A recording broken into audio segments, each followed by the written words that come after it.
Hello, hello, one, two, three. Hello, hello. Hello, check. Hello, hello, hello.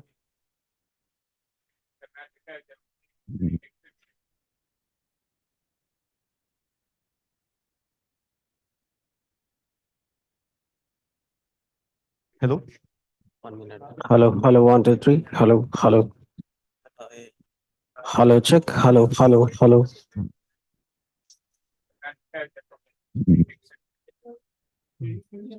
Am I audible? Yeah.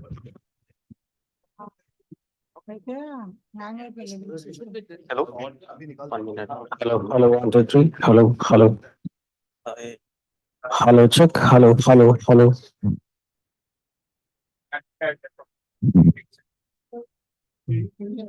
Am I audible? Yeah.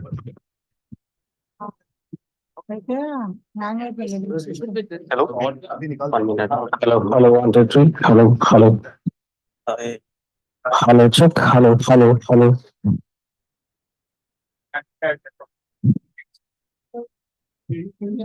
Am I audible? Yeah.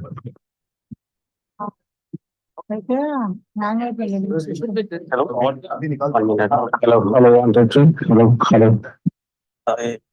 Hello, check. Hello, hello, hello.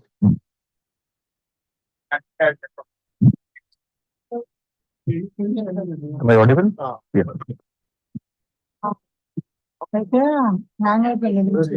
Hello. 1 minute. Hello, hello, one, two, three. Hello, hello. Hello, check. Hello, hello, hello.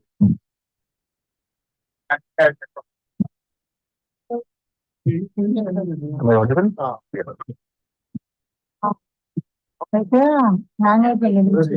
Hello. 1 minute. Hello, hello, one, two, three. Hello, hello. Hello, check. Hello, hello, hello.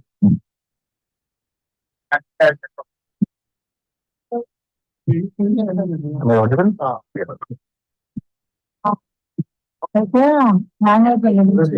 Hello. 1 minute.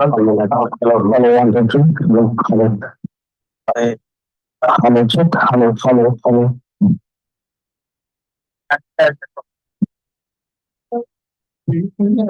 Am I audible? Yeah.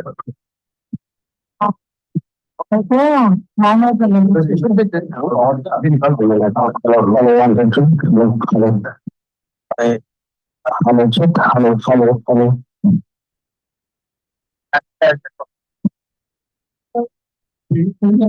Am I audible? Yeah. Hello.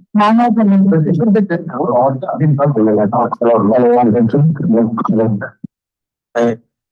Hello, check. Hello, hello, hello.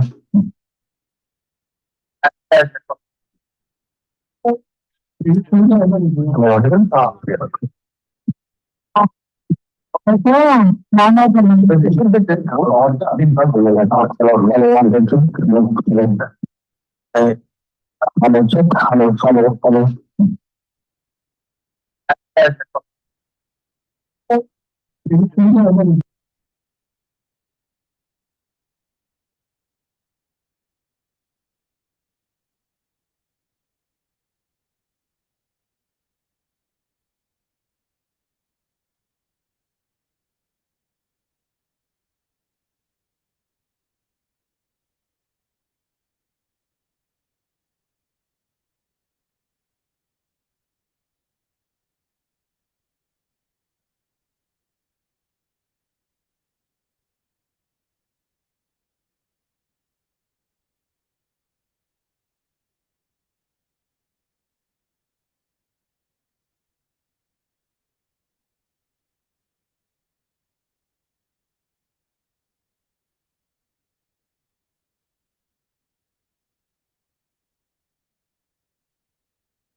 हो गया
So, Girish, shall we start? Yeah. All right. All right. So, can everyone hear me? Okay. Yes.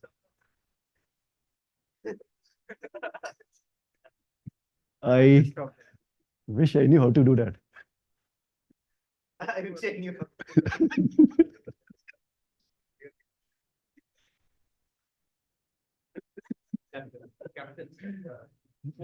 Captions, fourth from the top here.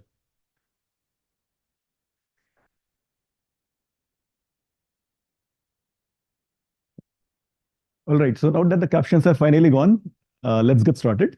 So welcome everybody to this workshop on spectral methods. So my co-organizers are Anand Lewis and Piyush Srivastav.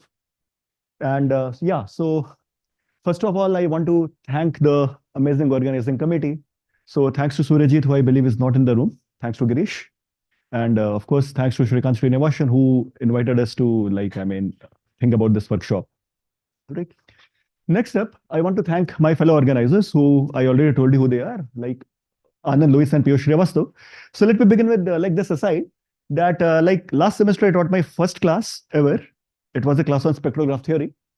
And then it was a remarkable coincidence that sorry, right. It was a remarkable coincidence that the idea for this workshop emerged. So Anand and Piyush were like already thinking about organizing this workshop, and then one fine day I like receive an email from Anand, and yeah, then like the ball gets rolling, and you can imagine my reaction. So yeah, my reaction was exactly summarized by this picture. Yeah, let's have this workshop.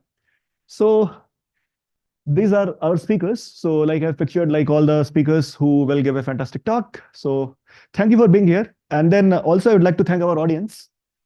I mean, your presence here and with the amazing list of speakers already is a very promising sign that this workshop will be a success. Then next up, before we kick off the first session, I'd like to tell you a little bit, like around 30 seconds intro I will give for what each of the talks in the first session is going to be about. So the first speaker is Hari, and Hari's talk is essentially going to be about the following situation. So suppose you are given some IID samples from some distribution supported over some high dimensional universe, all right? So you want to think of this as a complex distribution, but you want to think of this in the context of some learning problem. You would like to say something meaningful. You would like to learn something meaningful.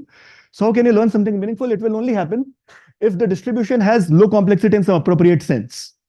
So what Hari does in this paper is that he tries to quantify the notion of this low complexity description of a distribution.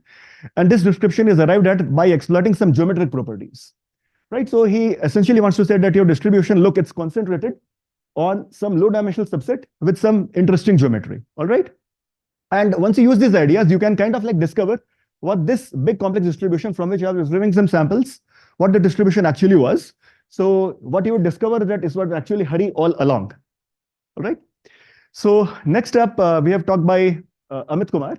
So Amit's talk is going to be about the following classical situation. So here is a quick quiz. So in order to motivate what the talk is about, here is a quick quiz. So please name a few classic clustering algorithms. So just name a few. Anyone? Piyush, you do the honors. Right, right. So the question here is that, great, do you know what K is, right? So what this talk does is that it develops algorithms to like discover the value of K under some appropriate assumptions, all right? Then finally, we have a talk by Chiranjeev. Is Chiranjeev here? Right, Chiranjeev is not here yet. So assuming when like Chiranjeev will arrive, Chiranjeev's talk is about the following situation. So imagine a news article. This is the news article I give you, right? Former Indian captain Sachin Tendulkar hospitalized after testing positive for COVID-19, right? So what is this news article about? Is it about a cricketer?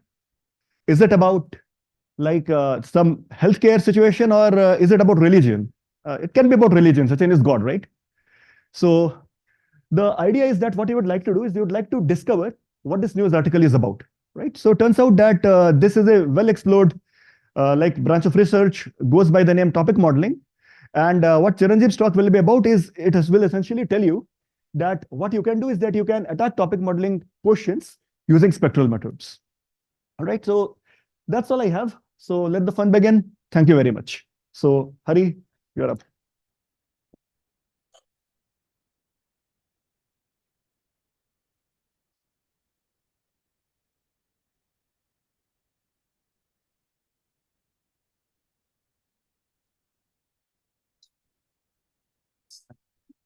Should I use that?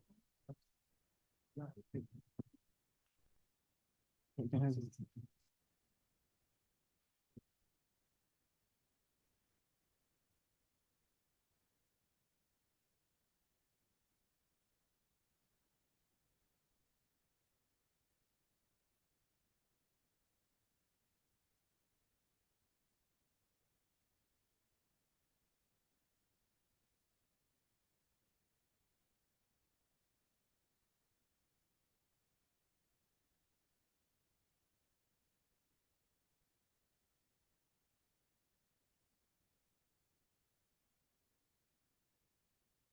Can you click on no?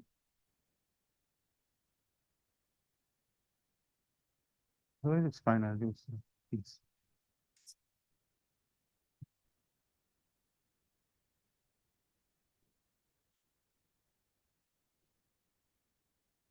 Yeah, mic is this on this. Yeah. So It is working. yeah, it's okay. Okay, great. Move the laser pointers. Yeah. Thanks. Sir.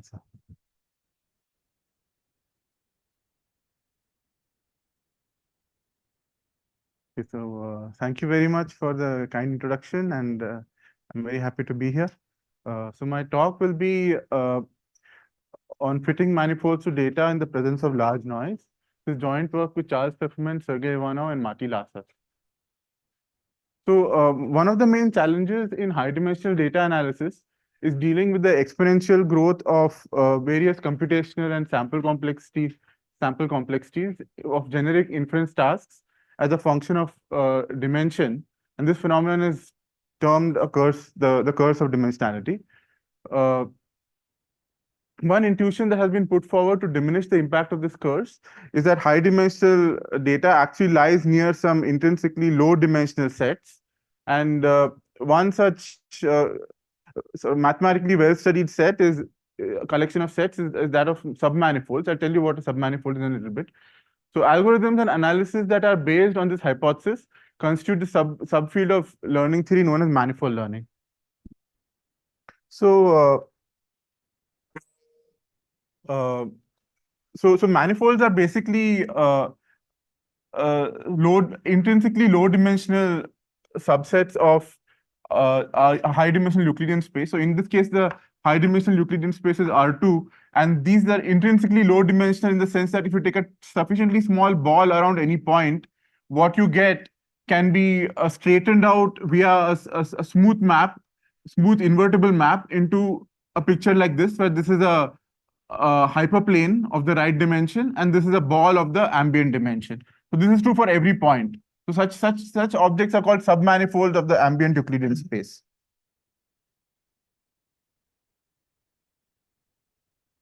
So this is, for example, a two-dimensional submanifold of three-dimensional Euclidean space. It's a genus 2 surface because it's got two. It's like a donut with two holes.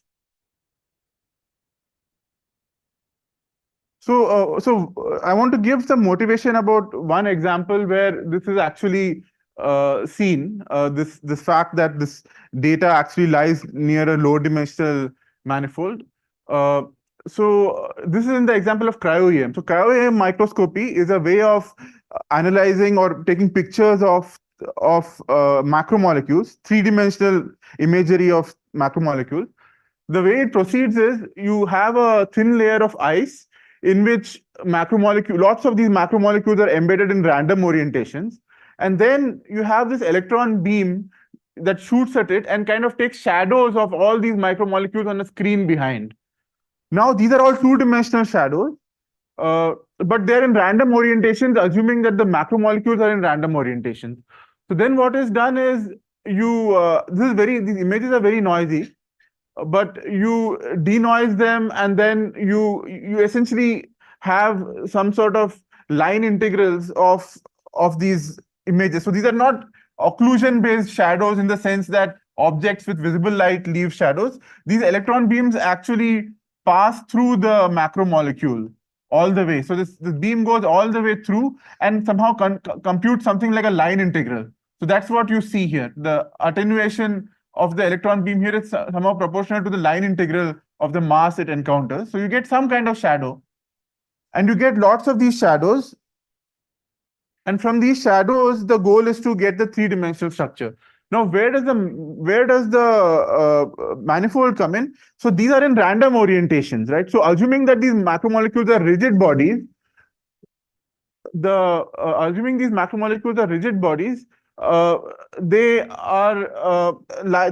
these images lie in an orbit of the group of rotations, because for every rotation of this molecule you get a different image. So instead of the direction of the electrons is fixed, but these macromolecules can be in different orientations. So for example, maybe it looks like this here, and you get a different shadow. But the point is that you have a particular group, SO3, of rotations acting on this. And so these images, if you have many pixels in the images, are embedded in some high-dimensional space, but they're actually parameterized by the rotation angle. This rotation angle is a three-dimensional rotation angle because it's in 3 dimensions. But nonetheless, the space of such images that you can get if you ignore noise is actually an orbit of SO3, which is a three-dimensional Lie group. That is a three-dimensional manifold like this, embedded in a very high dimensional space, as many dimensions as you have pixels in the image. So here is an example of such a cryo-EM image. It's a bacteriophage HK97. It's some sort of virus that actually attacks bacteria. So this single cryo-EM image has 40,000 pixels. It's 200 by 200. And if the noise were 0, then all of these 40,000 dimensional points would lie approximately on a projection of SO3. So assuming the molecule is generic, the orbit would be a three-dimensional manifold diffeomorphic to SO3. So this is the motivation for it's a motivating example for manifold learning. SO3 is a three-dimensional manifold.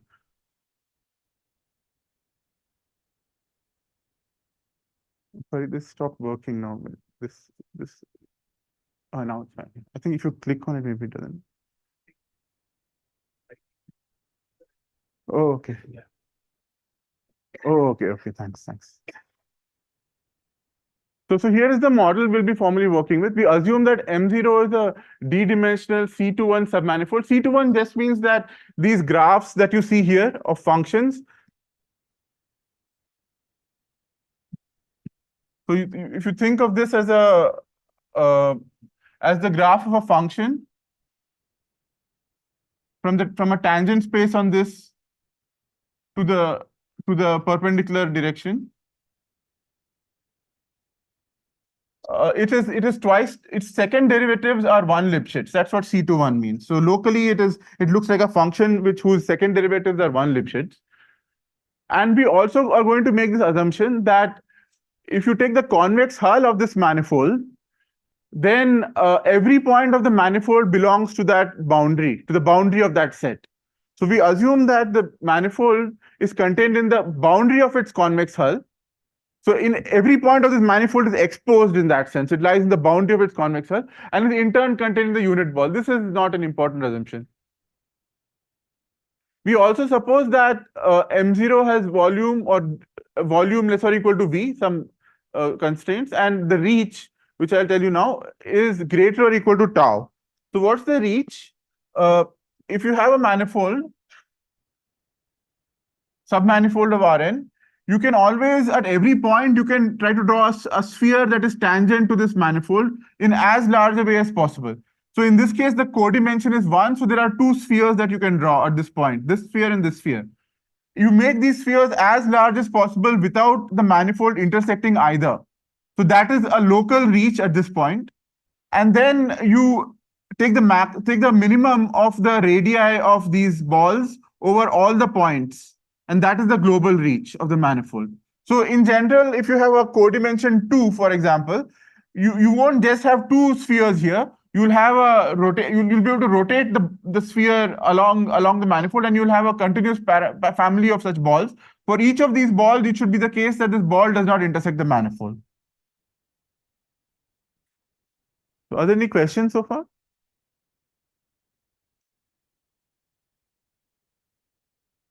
So this class of manifolds will be called G, D, N, B, tau. Yeah. What do you mention would be? So I want to speak a few words on why that convex hull assumption is reasonable or can be reasonable in some cases. So in 2D, if you want curves which have that property, these are smooth curves that are the boundary of a convex set. In 3D, any smooth submanifold of the unit ball, the boundary of the unit ball, satisfies this constraint. Because when you take its convex hull, all the points will be such that they cannot be expressed as a linear combination of a finite subcollection of the remainder. I mean, arbitrarily good. Yeah.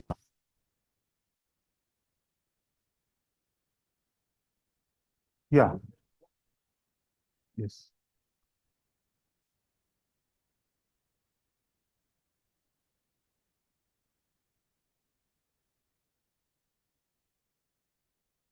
So our model is that we have these random samples from the manifold, and then you're going to add IID Gaussian noise supported in Rn, whose density is this. This is a standard Gaussian with sigma as the noise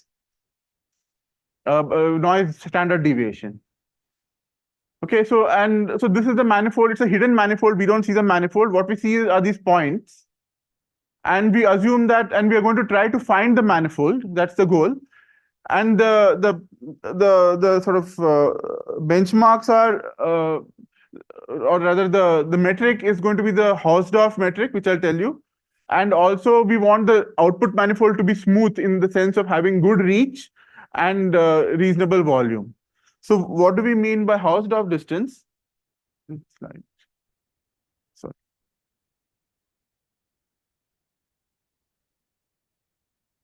So this is the Hausdorff distance. The Hausdorff distance between the blue output manifold and the red hidden manifold is the maximum of two distances. The first distance is the distance of an arbitrary point on the blue manifold to the red manifold.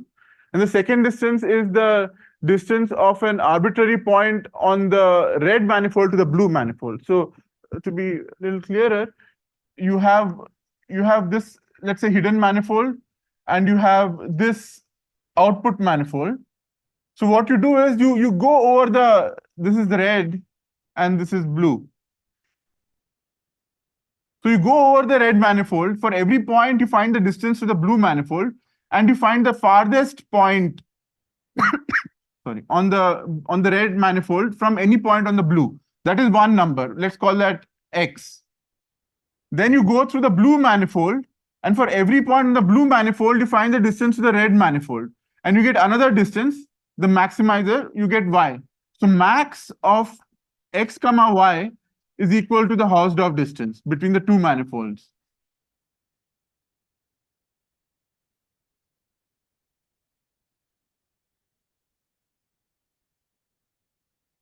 And we will also get a bound on the reach of the output manifold.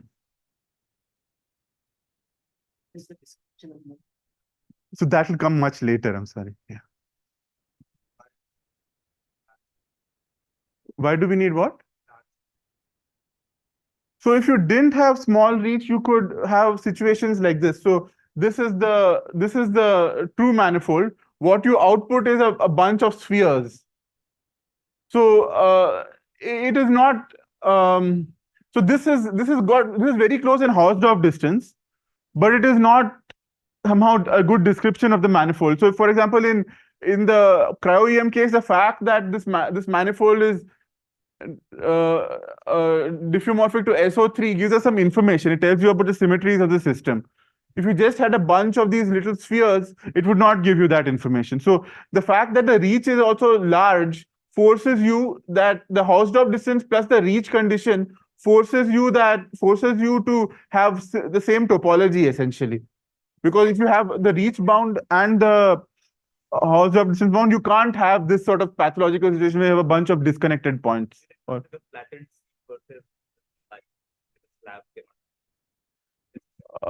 say that again, a flattened C? Very flattened. So that will have very small. Yes, this will have very small reach, yes. That is true. Yeah. Yeah, that is also, but yeah, I thought this is also an example. Yeah, both are examples. This is also an example, yeah. Yeah.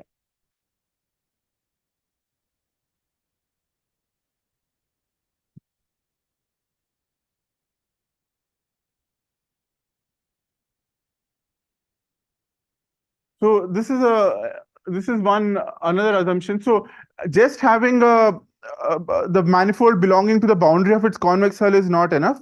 We need some sort of quantitative variant of this property. And the quantitative variant is this. It's this R exposedness. So R exposedness means that if you take the manifold, for every point on the manifold, it is possible to put a tangent sphere of codimension 1. So I'll have a picture later, such that that sphere does not intersect the manifold in any other point. So here, for example, this is the manifold.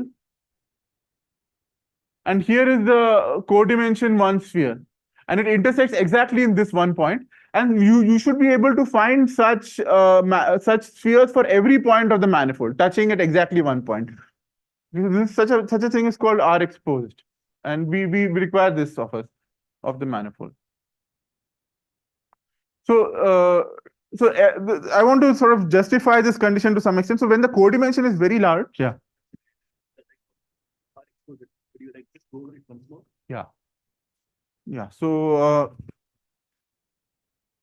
R exposedness means that so the reach was a lower bound on the curvature.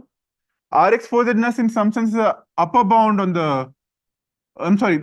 Yeah, reach was a upper bound on the curvature. R exposedness in some sense is a lower bound on the curvature. So this is the radius R. So at this point, if it is tangent, it means that the curvatures are somehow of the order of 1 by R square in the appropriate sense. But that it's a global condition. So it's because it has the manifold should not intersect anywhere.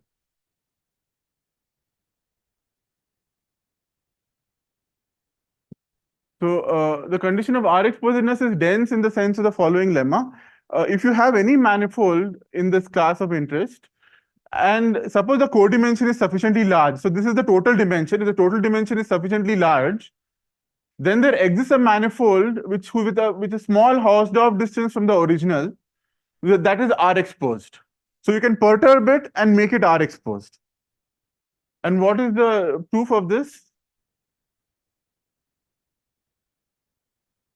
The proof of this is if you have a very high codimension, then this manifold essentially is contained inside a low dimensional subspace. By low, it's actually exponential in the intrinsic dimension, but that is still low in our applications. Exponential in 3 is small compared to 40,000.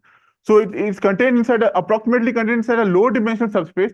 You project it onto a sphere in the natural way, and this resulting image will lie in the boundary of a sphere. And we've already discussed how if you have submanifolds in the boundary of a sphere, it actually has this property of R exposedness. So in this way, you can perturb any manifold with large codimension to get one that has the R exposedness property. Yes.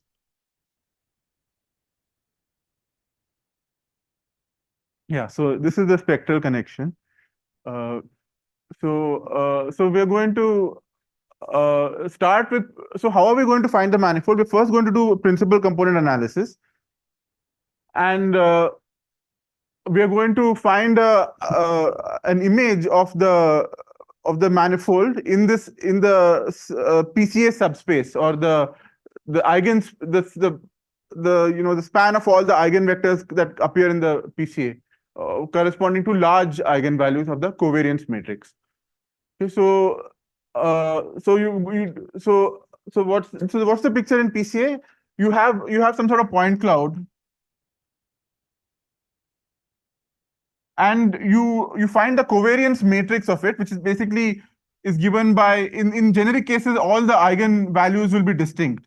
So you take the covariance matrix and you figure out what are these large directions, largest eigenvector directions, and you take some threshold and you take the first k maybe largest eigenvectors and take their span. So in this case, for example, if you took the top one eigenvalue, you get this eigenspace, and this is an approximation of this point cloud. So when you project this down, you get a different point cloud, but it is a surrogate for this in some sense, in the sense that the sum of the squares of these distances will be bounded by some function of the other eigenvalues that didn't occur here. So that's what we're going to do. This is a kind of a data cleaning step. We just take this subspace and we project onto it. And the projection onto this subspace reduces the total variance of the noise by a multiplicative factor of capital D by n. Capital D is the dimension of the projection, while the reach of the projected manifold is almost as large as the original manifold. So the reach is not affected. Somehow, most of the curvatures are parallel to the large eigenspace, And so when you project down, you more or less get the same picture. This is not entirely true, but there's a lemma to this effect. So we project the PCA, the manifold onto the PCA subspace. In this picture, you have a two-dimensional PCA plane, and this is a curve in three-dimensional space, and you're going to be projecting it down onto this two-dimensional space. So this is a statement that when you do this PCA, if you have a manifold which is very high codimension, the true manifold doesn't move by much. So this picture might have actually been some sort of hidden manifold plus noise. So this hidden manifold, when you project it onto the PCA subspace, doesn't move by much. That's what this lemma says. Okay, so you have it doesn't move by much with high probability. All of these are with high probability.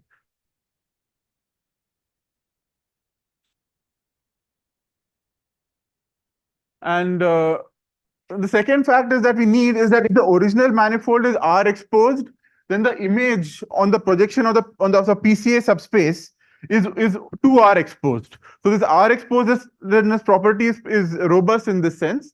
When you project, you continue to get something that is 2R exposed. So we are going to have to look at the outer normal cones of this convex hull of the manifold in some detail. So here is an example where the manifold is just 3 points. So it's like a k-means example with k equal to 3. So you just have 3 points. This is a zero-dimensional manifold. The convex hull is this triangle. And at each point on the manifold, that is each point of those 3, you can draw an outer normal cone. This is the convex set, and this is the outer normal cone. And this extends to higher dimensions, both for the manifold and for the ambient space. So let me give you another example. So this is because this is in codimension, I guess this is codimension 2. So another example is where you have just 2 points. This is also codimension 2. The convex hull is now the line segment joining them. The outer normal cones are these cones. So they don't look like cones because they are bounded by vertical lines, but they satisfy the properties of cones. Okay, so this is the outer normal cone for this point. This is the outer normal cone for this point. The condition is basically that when you take a vector in the convex hull starting from here, every vector in the cone should be orthogonal to that, and one can check that this condition is met here.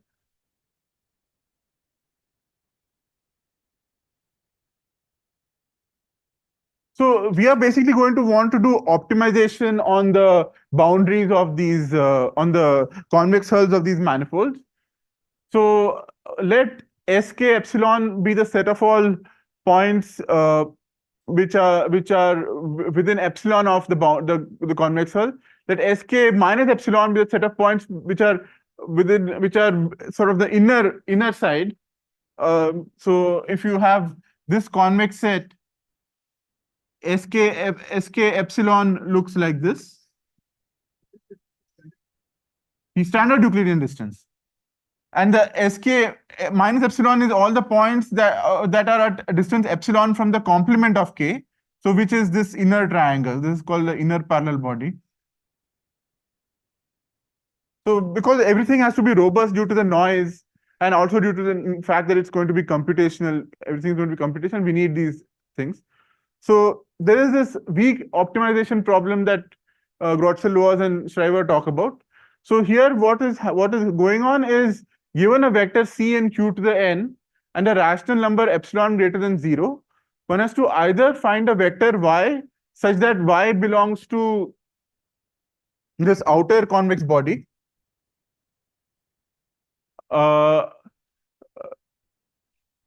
and C transpose X is less or equal to C transpose Y plus epsilon for everything in this. So if it's a point here, maybe somewhere here, and if this is the objective, you do better than every point inside the inner convex body. Okay, so you're fighting against the inner convex body and you're supposed to do better than everything inside the inner convex body, but you have some leeway. You are allowed to go slightly outside the convex body.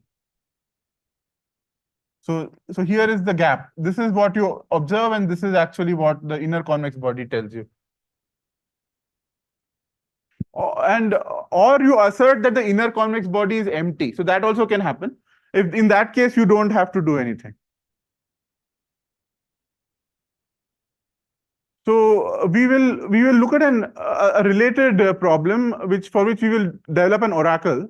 So this weak validity problem is basically the question of finding the distance of a convex body to a hyperplane. So if you have this convex body and you have a hyperplane, you want to ask what is the distance of this hyperplane to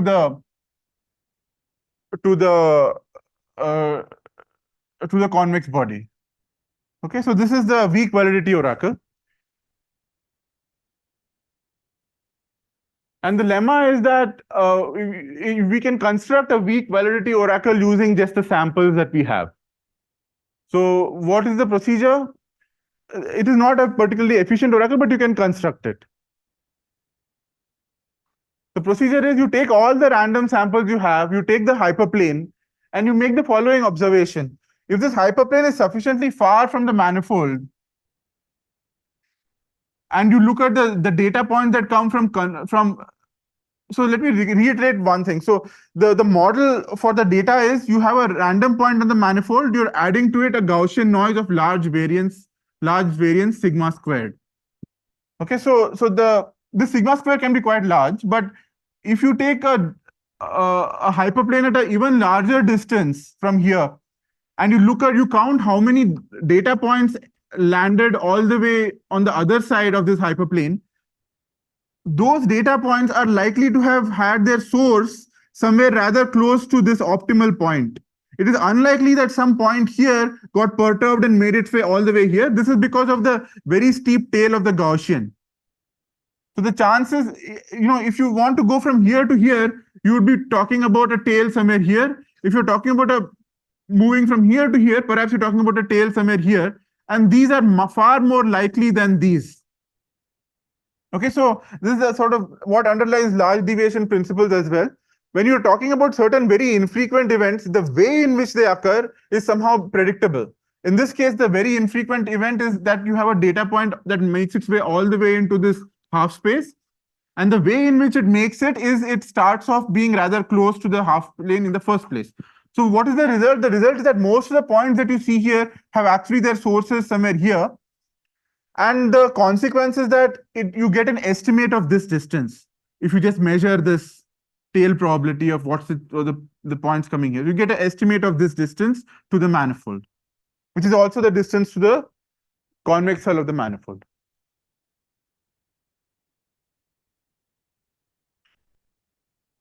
So this is how we get the oracle. And Grotchen, Lavaz, and Schreiber have proved in their book that it is possible to solve a weak optimization problem for k polynomial time given access to an oracle that solves a weak validity problem. And we already have this oracle for a weak validity problem. So this gives you a solution to you can use the ellipsoid method with this oracle as the input to solve the optimization problem. So what do we know now? We know that we can solve optimization problems on the convex hull of this manifold.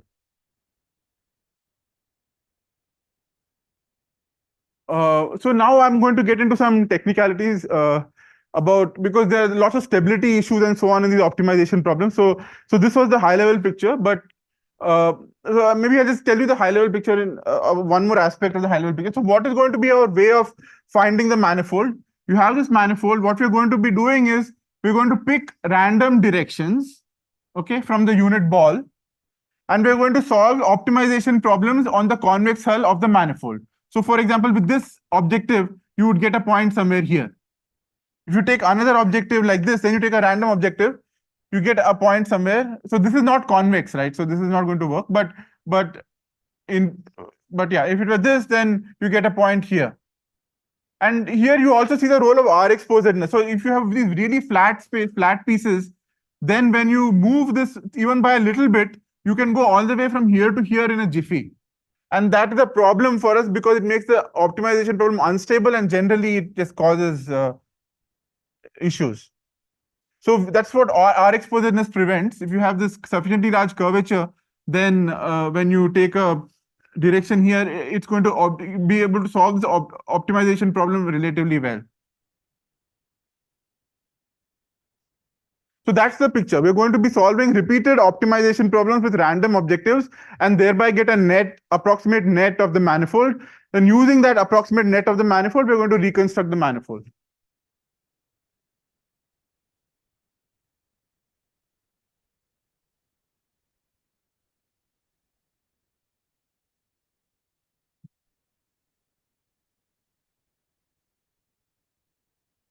So now there are some things that are needed. So one thing that is needed is, so like I said, when this objective is not sort of nice in relation to the convex body, you can have all sort of stability issues.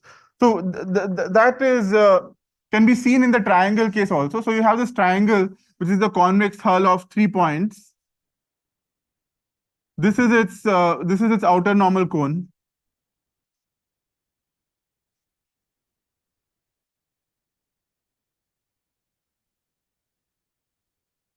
Now, if you take an objective that is more or less perpendicular to this line, then you can, small perturbations of this lead to the optimum being this point or this point. So what is happening here is that this vector is very close to the boundary of this outer normal cone. So when you pick your random objective, if it is very close to the boundary of the corresponding outer normal cone, that leads to instabilities.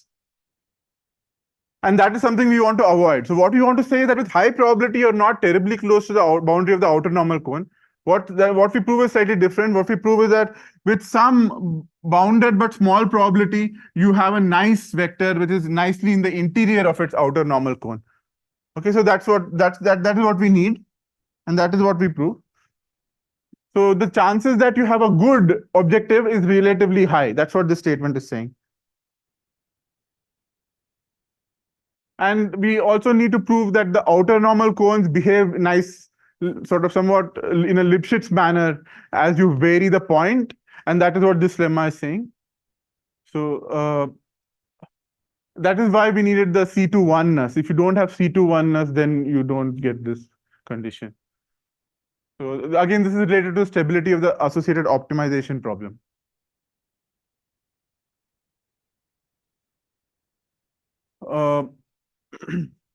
So we'll now indicate how, if a unit vector is chosen from so why is it that if this condition is met, namely your objective is in this nice place, in this good set G, why is it that you are able to get a near optimal solution for the optimization problem? So what happens is, so I think I have a slide. Yeah.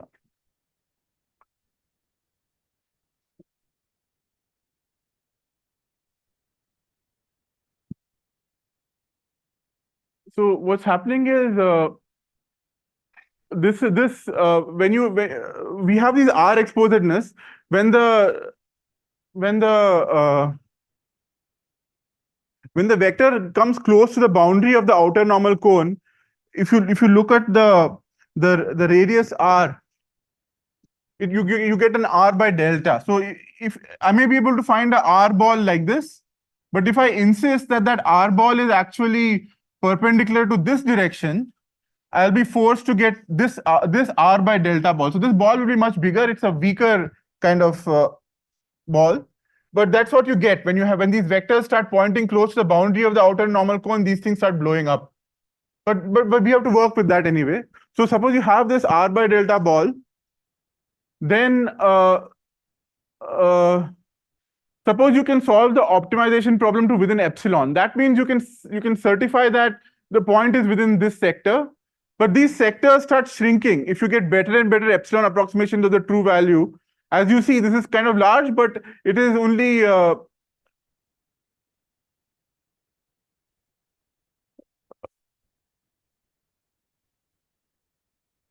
this large, root epsilon R by delta. So you can actually get good approximations if you solve the optimization problem.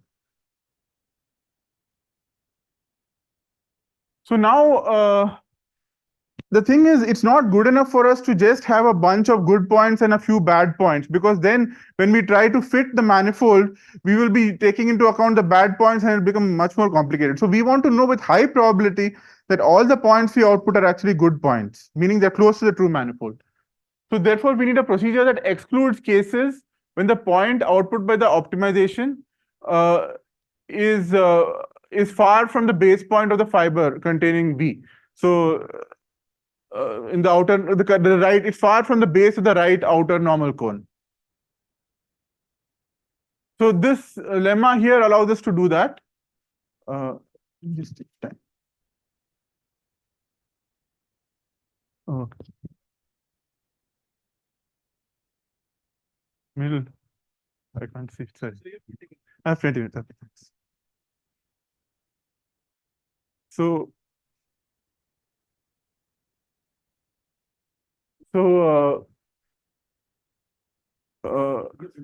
okay, thanks.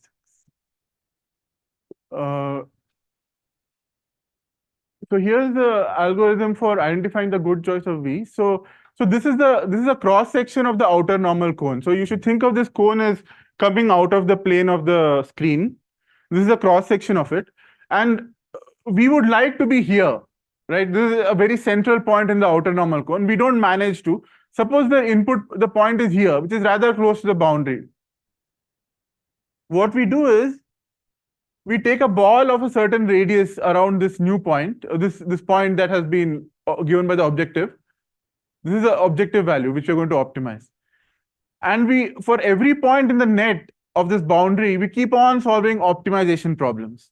Now, the point is that some of these are going to go here and are probably going to be very bad. But there will be at least one that is here, that is close to this.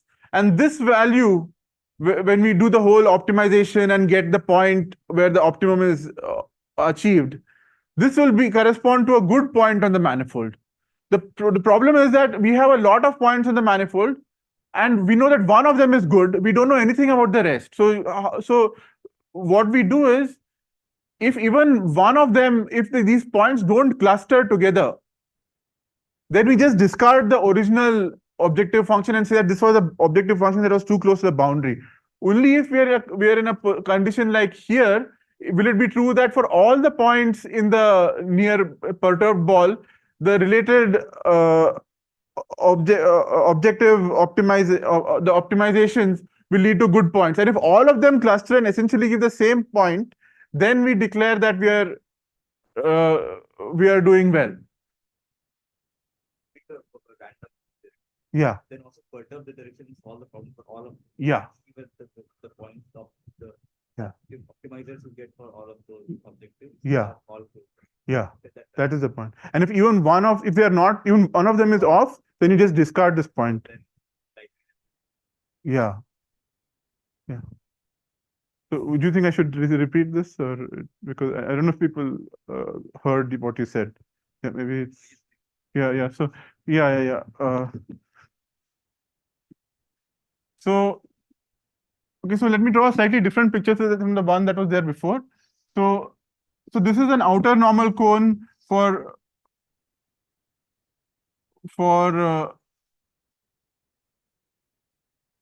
this convex set.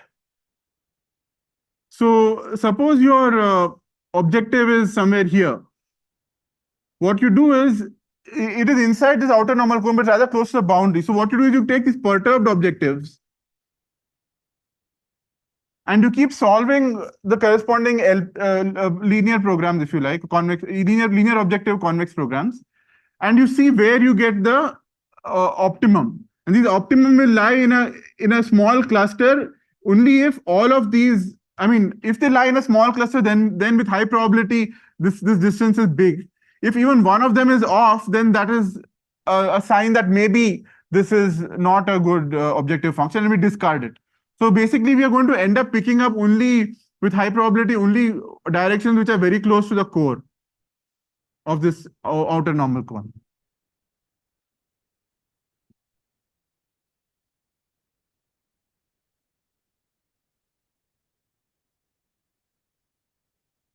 So this is saying that, so what is the condition for being close to the core? It's that the distance to the boundary of the orthonormal cone is greater or equal to R naught.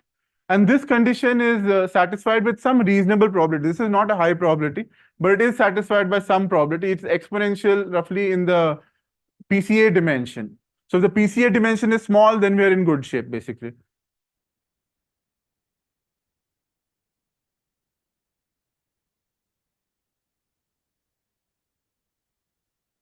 So we are going to assume that N0, the number of samples is this large, and eta is some probability with which you're allowed to fail. And this is basically what I just spelled out. This is algorithm in words, so I won't go into it. But it's basically that you pick a direction, and then you perturb that direction in many, many ways. In each of those perturbed directions, you solve the optimization problem. Only if all the optimums are very close, you accept that as one of the optima, otherwise you discard it. So we have this lemma for which says that the total number of arithmetic operations performed is this much, where this is the stability constant that I mentioned. And so all of this works well as long as the dimension is less than c square root of log n, given that these are constants, other parameters are constants. And yeah, so that's what I wanted to say about the complexity. So now what do we do once we have the points? So now there is some further procedure for finding the manifold.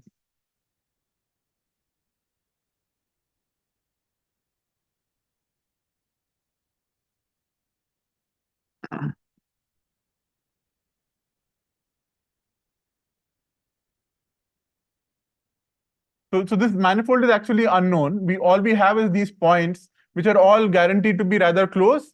And we are also able to show that they form a net with high probability, meaning that the Hausdorff distance between this set of points and the manifold is small.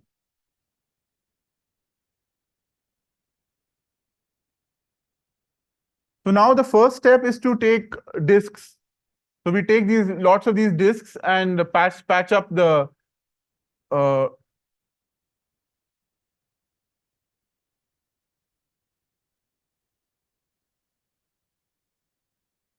So we're going to take lots of disks. And how do we find those disks? There's some sort of basis pursuit type algorithm. I will not go into it too much. And so then you fine tune it using essentially convex optimization. So this is to find a good disk is essentially a convex optimization in the appropriate norm. Once you know a good guess, and that good guess is found using that basis pursuit. So what is the goal now? The goal is to actually find a manifold of large reach that more or less contains these points. Not contains, but is rather close to the points in Hausdorff distance. So we're going to do some patching up of these disks. So we're going to try to weld these disks in a smooth way to produce a manifold.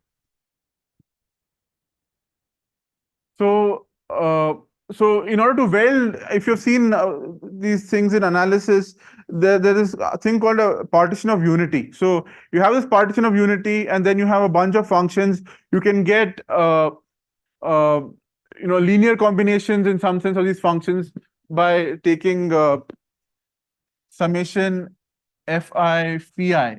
So phi are bump functions. So for example, on the line, you want to reconstruct a function that locally looks like this on this part and looks like this on this part. What you do is you have these lots of bump functions, and you take these are the functions, these are the bump functions, and you just take a linear combination. The point is that the phi look like Gaussians with compact support, and they add up to 1 everywhere, and they also lie in the interval 0 to 1.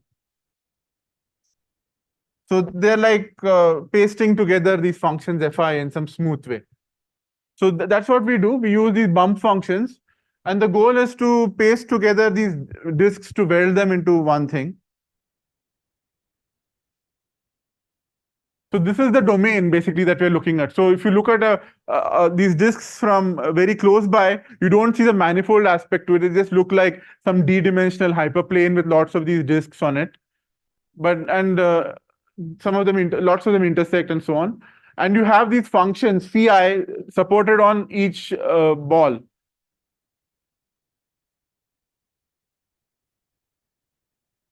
So there's some analysis that goes into choosing the bump functions carefully. So you choose them in such a way that the unnormalized bump functions add up to something that is bounded, so that when you normalize them, things don't go too bad. Okay, so the high level picture is that we want to weld together these red disks into a smooth manifold. And there are two objects now that are important. One is a vector field that is the gradient of the squared distance to a disk. So this is, if you have a disk and you look at the squared distance, the gradient will increase in length as you go up. And that is one object. And the second object is a projection that we'll see soon. So basically what we're going to do is we're going to put together these vector fields everywhere and ask, where does this vector field go to zero? The sum of these vector fields go to zero. Okay, but that doesn't quite work. So you have to make a small fix.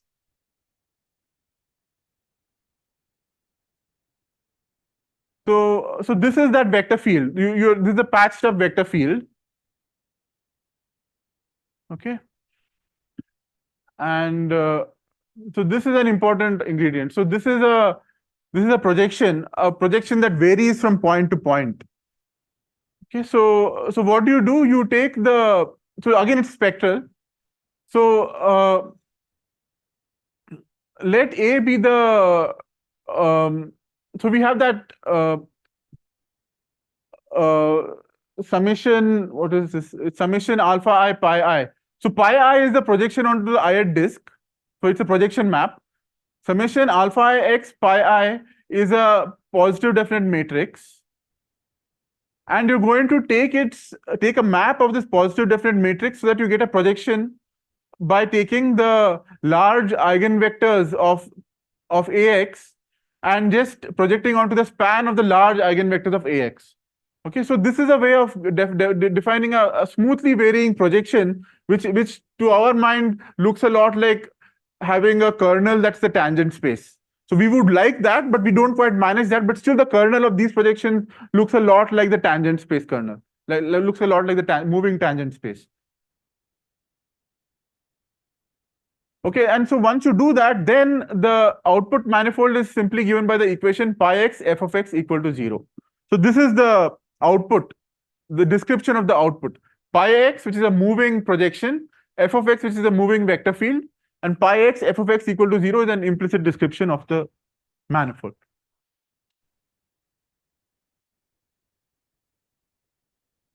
And so in the computation of the reach, we need this explicit form of the pi high map. So recall that pi Ax was this positive definite matrix obtained by putting together all the projections onto the normal fibers of the normal spaces of the disks. This is the positive definite matrix, and this is the matrix that you get by just retaining all the high eigenvectors. Okay, so this is actually by Cauchy's integral formula applied to diagonalization is equal to this.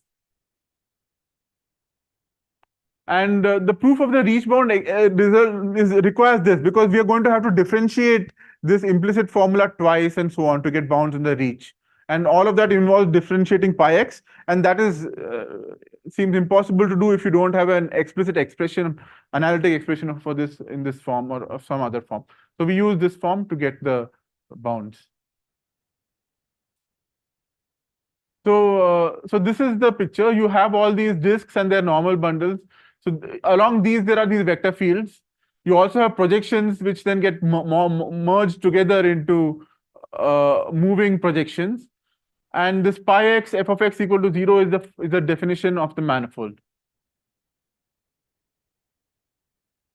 So that's essentially my last slide. I'll just give some open questions. Yeah. So we'd like to know if you can get rid of the constraint that M is contained in the boundary of its convex hull. And we'd also like to relax the constraint that the dimension is this small. And also, all of this analysis gives a bound on the reach that is greater or equal to C tau by D to the 6. One would like to get as close to tau as possible. So these are the questions. Yes. No, in the computational complexity is even exponential in the PCA dimension, which could be itself, it could in worst case itself be exponential in little d.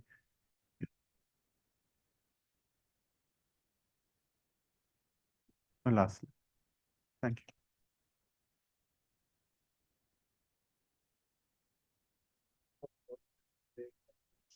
Questions for Hari.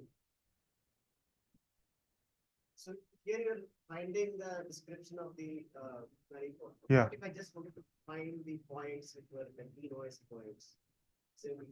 So then you don't have to do this last. It's an add-on. This last bit is an add-on. You can just leave it with the. No, that the running time of that optimization itself is quite bad.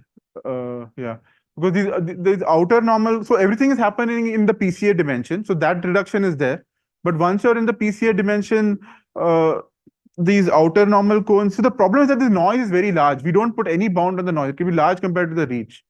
So the random vectors can be quite close to the boundary of this outer normal cone, and that makes the optimization problem expensive.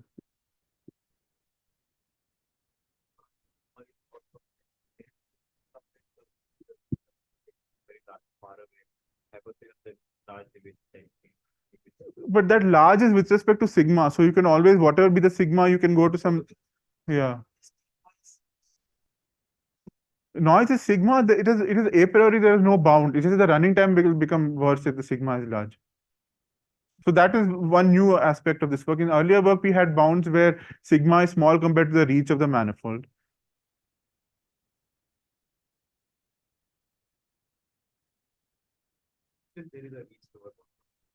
Yeah. The reach lower bound comes in many places. So for example, in the last reconstruction step, the only want to get that. So then, for example, I think the bound on the geometry of these outer normal cones, there also it comes in somehow.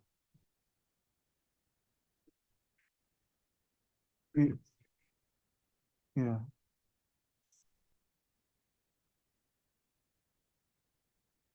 More questions? Then let's thank Hari. Thank you.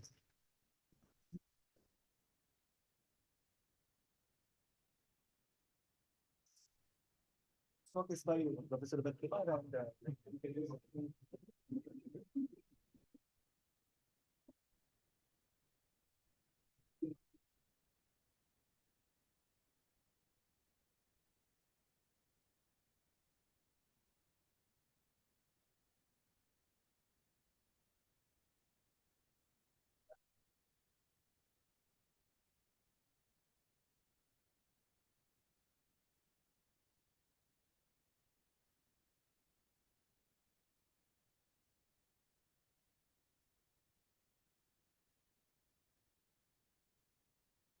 content.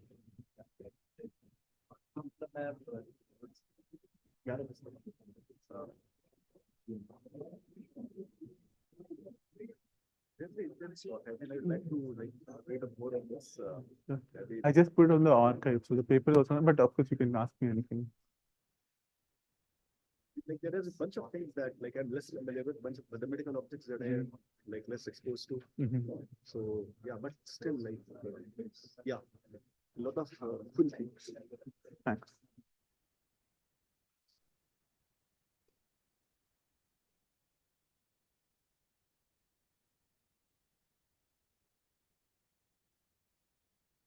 So I didn't go overtime, no, in the end. No, consent form.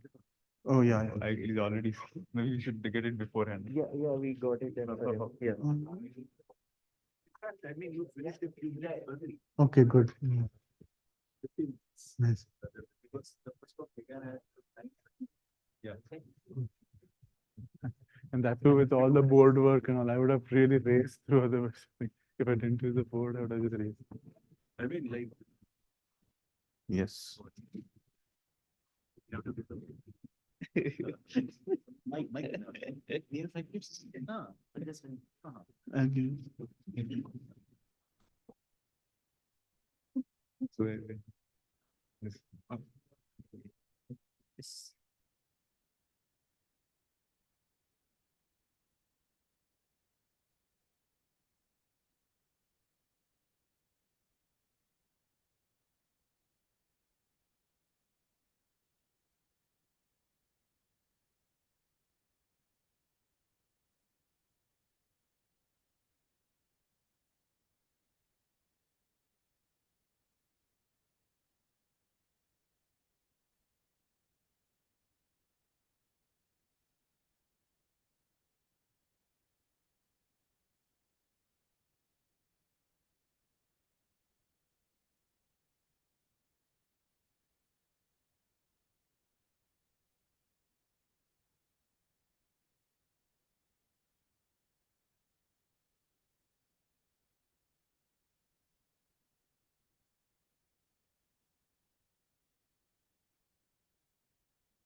I'll just say one more thing and go.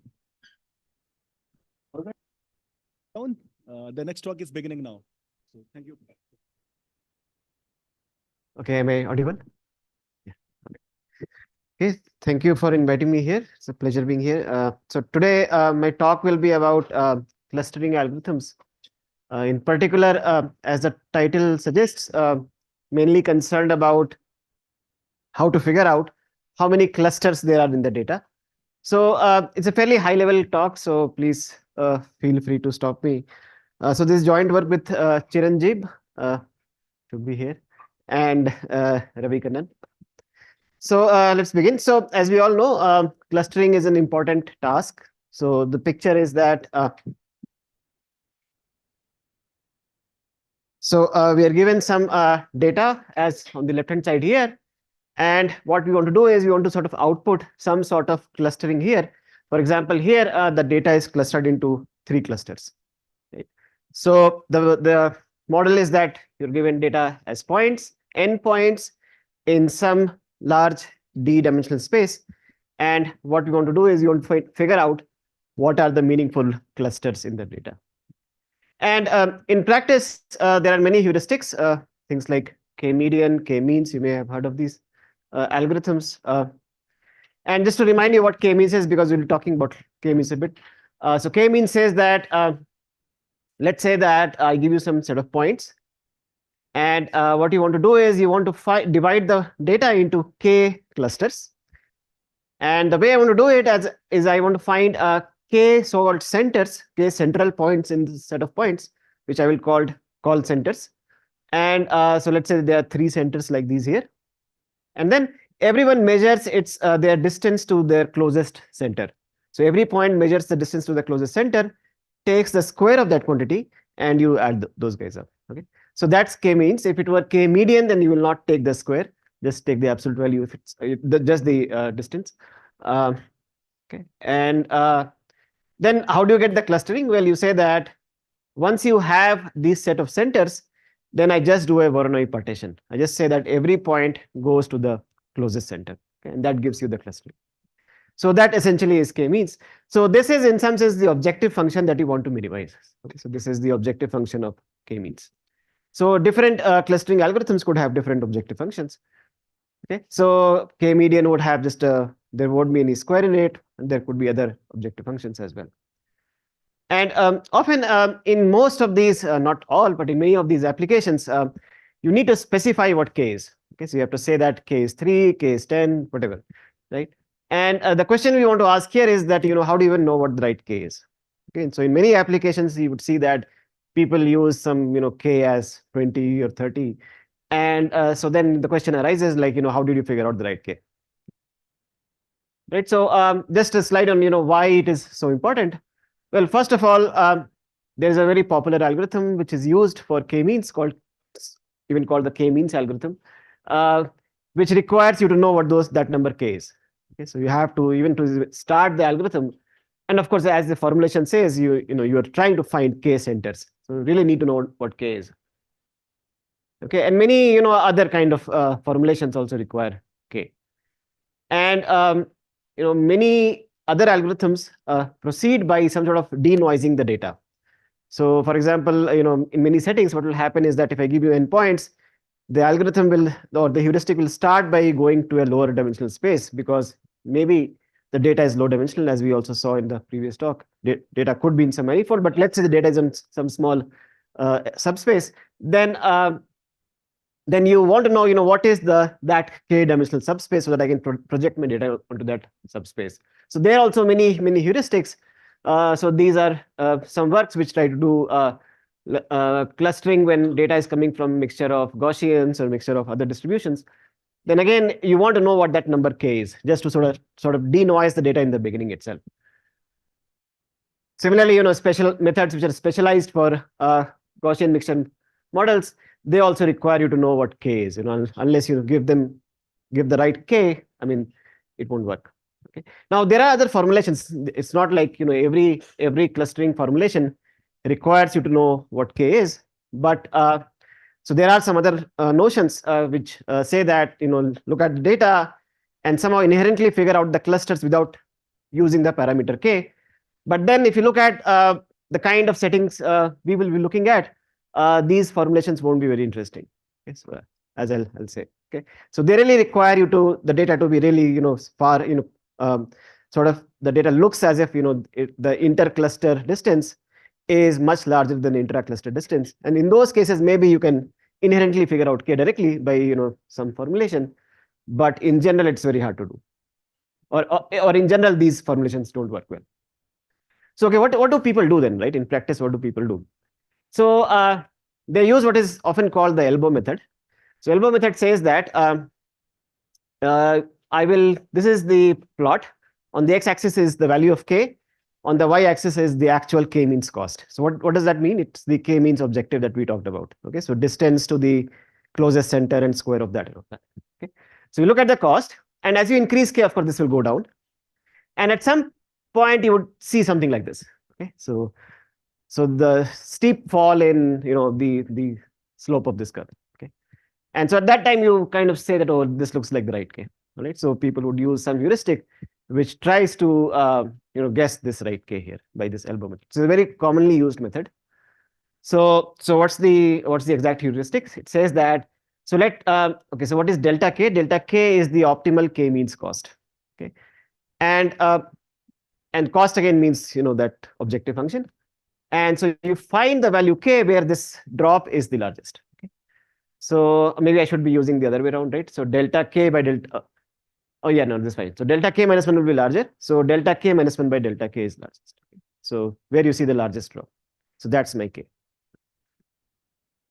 Okay, and again, this kind of thing will work well. You can imagine that artificially, if I create 3 large samples of data well separated from each other, then that k would be the right k actually. But it fails miserably when you look at many stochastic settings, as I will show you, especially when data is being generated from Gaussian mixture models in very high dimensions. Okay, so let me sort of clarify what this statement says.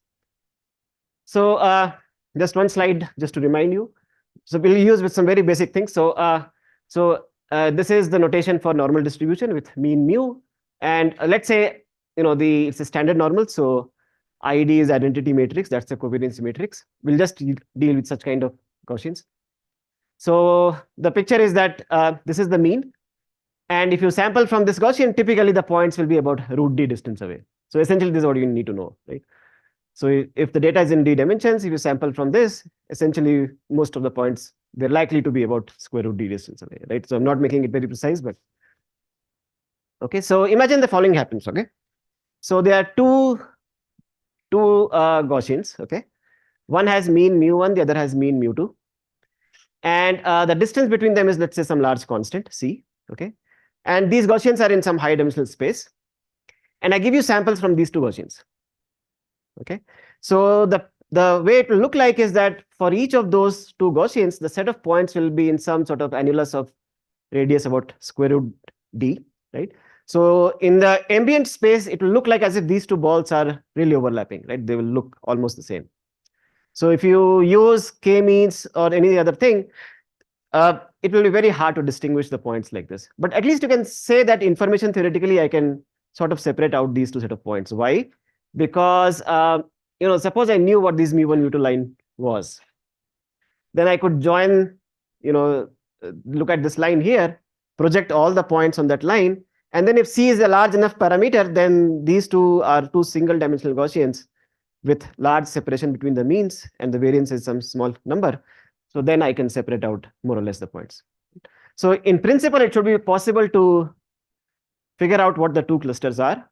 But if I just look at the overall set of points and just worry about intra-cluster distance or intercluster distance, that's not a very good notion here. Okay, so this is the kind of application I'm looking at. Right? So even if you use k-means, say that elbow method or whatever, even here, even if you, the point is that you won't be able to solve k-means even exactly here. So any kind of approximation for k-means, even like a p-TAS, or any constant factor approximation will run into issues now. It won't be able to distinguish these two set of points. Okay, even more pathological cases can happen. So imagine that again you have many k is a large number. So each of these is like denoting the mean of one of the Gaussians. Okay, so k is the number of these dots here, So the data the way it is being generated is that for each of the points here, I look at data which is generated by sampling from the normal distribution whose mean is at this thing. Okay, and again, variance is unit. Variance is just the identity matrix. So now what will happen? Okay, and how much is the distance between two of these? It's like square root d by k. All right. So k, remember, is the number of clusters. Okay. So suppose the data was like this. Okay. So what will happen here? Well, again, if you look at a particular point, right? So this distance is about root d here. And this entire thing is like root d because, there is a k in the denominator here. So roughly everybody is like root d or 2 root d away from one of these points here. Okay. So, you solve r means for any parameter r, roughly everybody will be about d or 2d away. Okay. And so if you really do the calculation, it will turn out that the elbow method, this ratio will be maximized when r is equal to 2. So essentially, when you have one center versus two centers, this is where the most extreme thing will happen. Okay. Just because, all of them look very similar. So really, if you run the elbow method, it will say that there is just one cluster here. Okay, so such pathological things can happen, right? So, I mean, the point is that in these kind of settings, these methods fail, and this is what we would like to capture. Okay, this is what we want to formulate our problem such that it can understand these kind of things. Okay. That you displayed on the previous slide. So, what is the correct notion of clustering according to you? Yeah, that's a good question, right? So his question is, what is the right notion of clustering, right? I mean, why are we saying that there are k clusters here, right? So that's the question we need to ask. So that's what. So essentially, it's I mean, yeah, the talk is more about trying to understand, how do we even formulate this problem? So yeah, so that's what is coming up. Good. So right. So the question is, how do we even define what the right k is, right? I mean, what do we even mean by this question, right? So for example, one answer could be that every point is a single cluster, right? There are n clusters, and that's a valid answer. So in that case, there are n clusters, and I have zero k means cost, right? So so that's the first issue. So I will sort of handle that issue by saying that, okay, so there is some parameter w naught, and such that every cluster has at least w naught endpoint. So every cluster is big enough, and think of w naught as 1 by k. Right. So of course, I don't know what that k is. I don't know what w naught is, but implicitly I'm assuming that every cluster is big enough. Okay. So this is minimum cluster weight condition. So note that I don't know what this w naught is, but it will somewhere come in my conditions. Okay. Right. So that's natural. Then sorry. So this is done. Okay. Now let's say that all the points are very close. Right. So then I want to say that there is just one cluster. Right. So how do I say that? So in this setting, I want to say that k is 1. Okay. So how do I say this? Well, the way I want to say is that, means of the cluster are far apart. So if I look at each cluster, the means are far apart. Now, this is a way too strong a condition now.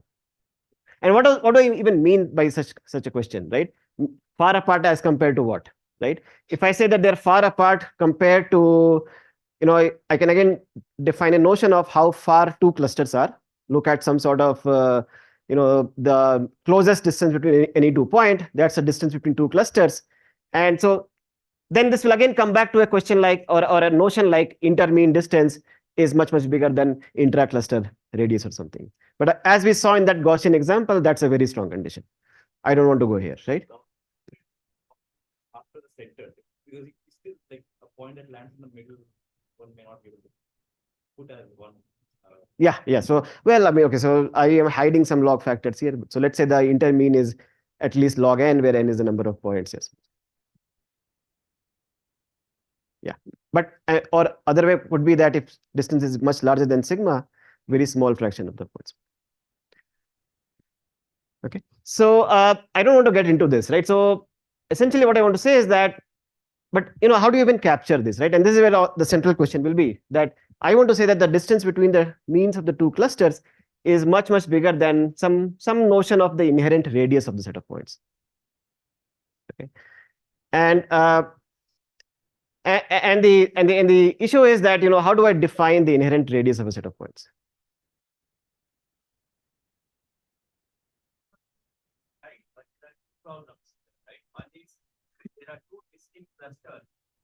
your algorithm treats it as one cluster, but and the other way around. Exactly. The one cluster. So how do you address these two? Yeah, so that's an excellent question. So I'm slowly building up to that, but you're right. In fact, all the algorithms will have to sort of ask both these kind of questions, like, am I guessing too low or am I guessing too high? Exactly. Thanks. Yeah. So yeah, so exactly. So let me complete that description and then yeah. Okay. So I want to get into, how do you define the radius of a set of points? And I don't want to say it's the distance of the point to the mean, right? Or the maximum distance of a point of a cluster to the mean, because in the Gaussian cases of examples, that will be like square root d. And I want my answer to be something like sigma here. Okay. So this is what I do. Okay. So I look at, okay, so this is a definition. So let C be a set of points. So I form a matrix. And what is my matrix? My matrix is obtained as follows. I look at the mean of the set of points. So let me say this. So let's say this is the red point, is the mean of the points. And what is this matrix A? Well, every row of this matrix is xi is a ith point, xi minus mu. Okay. So so if these are a set of points, and this is mu, then this is x1 minus mu. So this is one x1 minus mu, x2 minus mu, and so on. Right. So every row of this matrix are these vectors here. Okay. Fine. And okay, so I'm going to write down something and I'll explain what it means. So you look at the spectral norm of this matrix and divide by square root n. Okay, so why does it make sense? Okay, and what is this quantity, right? So so the way to think about this, the way the right way for the purpose of this talk is the following. You look at a line, okay, unit direction here, okay, and you project all the points on this line. Okay, so that's a 1D problem. Okay, and you look at the k-means or the sorry, not k-means. You look at everybody's distance from the mean. Take the square of that. Okay, so it's like the one means cost. Okay, so everybody looks at project everybody along this line, and every point then measures its distance to the mean. Okay, and you add them up. Okay, so that is some quantity, and that's what is that? That is exactly like the one means cost. If k is 1, that would be the one means cost projected along this line. N is the number of points. C has n points. Let's say one cluster C has n points, right? Okay, so and so that's why we are dividing by root n. Why are we dividing by root n? So that it's like the average k means one means cost. Yeah. What is? Oh yeah. So let me define, right? So if you look at the spectral norm of A, this is the max over all unit directions.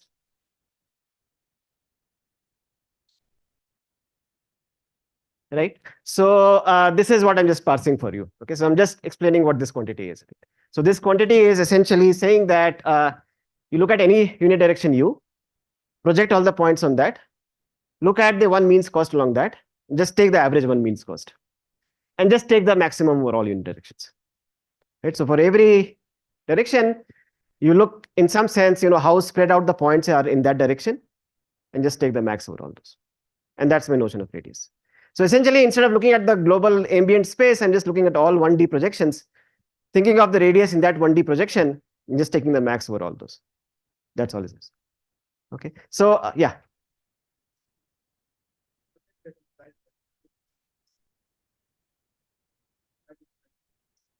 Yeah. So I mean, I will do all possible lines.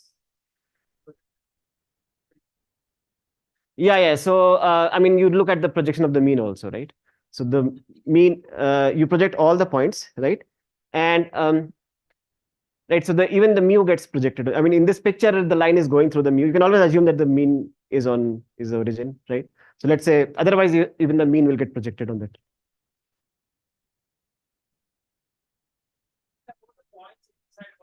Yeah, this is about a good question. Yeah, sorry, my notation may be a bit off. So n is that number of points in this cluster. Yeah. Okay. So this is my notion of cluster radius. It's very natural in the sense that instead of going in the ambient space, I just look at all 1D projections, take the radius in that 1D projection, and take the max over all those. And yeah. No, it's a general notion. Yeah, I don't have any k-means formulation here, right? Yeah. I mean, I'm just saying one means, but I'm just sort of see, it's just a spectral norm of A, right? I'm just that's the definition of this is the two norm here, right? So actually, yeah, there's no connection with k-means as such. So that's just two norms. So that's what it is. Yeah. Okay, and one can show that if points are drawn from Gaussian distribution with sigma variance along each direction, then this quantity is really it almost matches with sigma with high probability. So this does capture the notion that we were trying to use. Okay, so okay, now we can at least say what happens. So if all points are very close, so how do I now capture this notion? I say that for any two distinct clusters, C1, C2, the distance between their means is larger than some parameter gamma times the inherent radii of the two clusters. All right, and this parameter gamma will of course depend inversely on that 1 by W naught. So that's where the W naught is hidden here. So okay, so far so good. So if best to think of W naught as 1 by K right now. So almost all clusters are equally large. Then it's just saying that K times this quantity. Okay. So this is what we are calling mean separation, that the means are somewhat far apart. Okay, and this does capture that notion. Now this still is not enough, as you have pointed out. That okay, so let's say this is the picture here, right? So inherently you want to capture things like this. If you look at any two of these, their inherent radii is much larger than the separation between them. Okay, so far so good. So that's one notion. But the problem is the following. Now suppose you have a picture like this. Okay, so now I mean, okay, so what is the issue? The issue is that it does not uniquely tell you what the clusters are. So why? Because one, if you look at this picture, you can say that there are 5 clusters here. Why? Because there are 5 blobs here, and if you look at these 2 blobs, the distance between them is bigger than the inherent radii of those 2 blobs. So that's great. But you know, maybe this is another solution as well, right? 2 clusters, right? So this still does not solve the question, because I still can't tell whether K is 2 or K is 5 here, right? Because again, here the inherent radius here could be something like this, and then again this distance is large enough compared to the inherent radii. Right? So I still, and the reason is I've still not specified what a cluster is, right? I have not defined what a cluster means. I'm just saying that the distance between 2 clusters has to be bigger than the inherent radii of the 2 clusters, but I've not even told you what a cluster is, right? And so the third condition, I should have had a slide here, which is just one second. Sorry. So actually, maybe I'll write it here. So the third condition.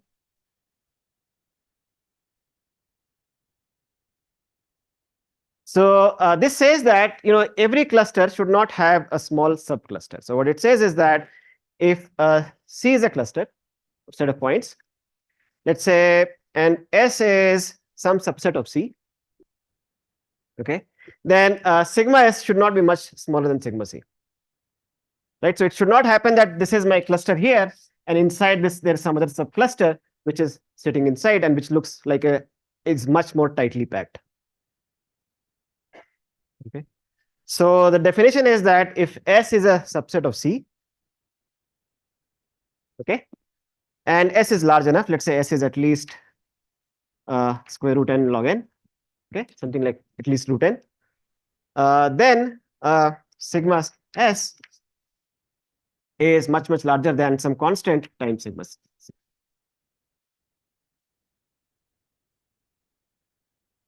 Okay, so the average radius of S should not be much smaller than the average radius of C. So why will this handle this thing here? Well, if you look at this entire thing as a single set of points, its inherent radius is big, whereas these are subset of points here which have much smaller inherent radius, and this is not allowed. Okay, so we call this no large NLSC condition, no large subcluster.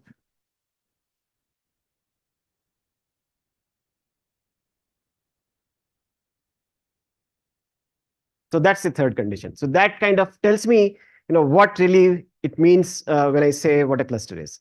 So it's a set of points so that no large subset has a smaller inherent radius.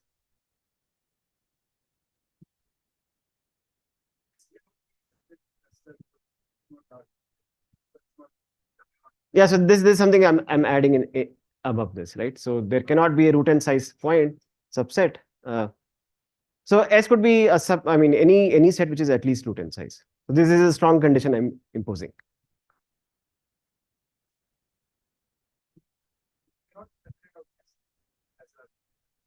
Now I'm saying that for every S, right? So for every S, this, right? So for every S, yeah, so it's saying that I cannot separate out a small set of size root n, which is much more tightly packed.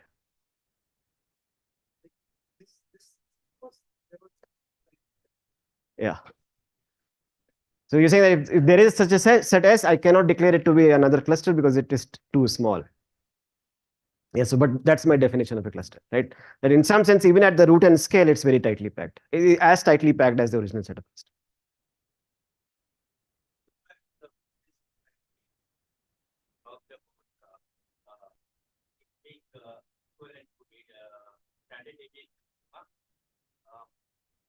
Yeah, next part. Yeah, here, previous, yeah. But in your assumptions, you are taking normal mu I as your sample space from where you are getting the data. This is just an example. This is just an example, right? This is not part of the sorry. So then the inherent radius is if you have enough samples, then it is close to a constant. Because remember, like if you have n by n matrix where every entry is 0, 1 is from a normal distribution, the 2 norm of this matrix is like square root n, right? And so I'm dividing this by square root n, so it's a constant. Yeah.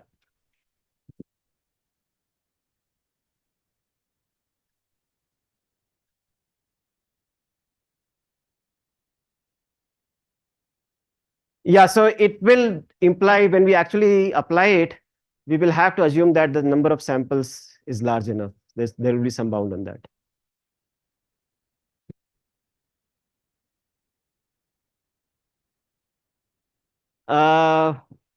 No, why does it?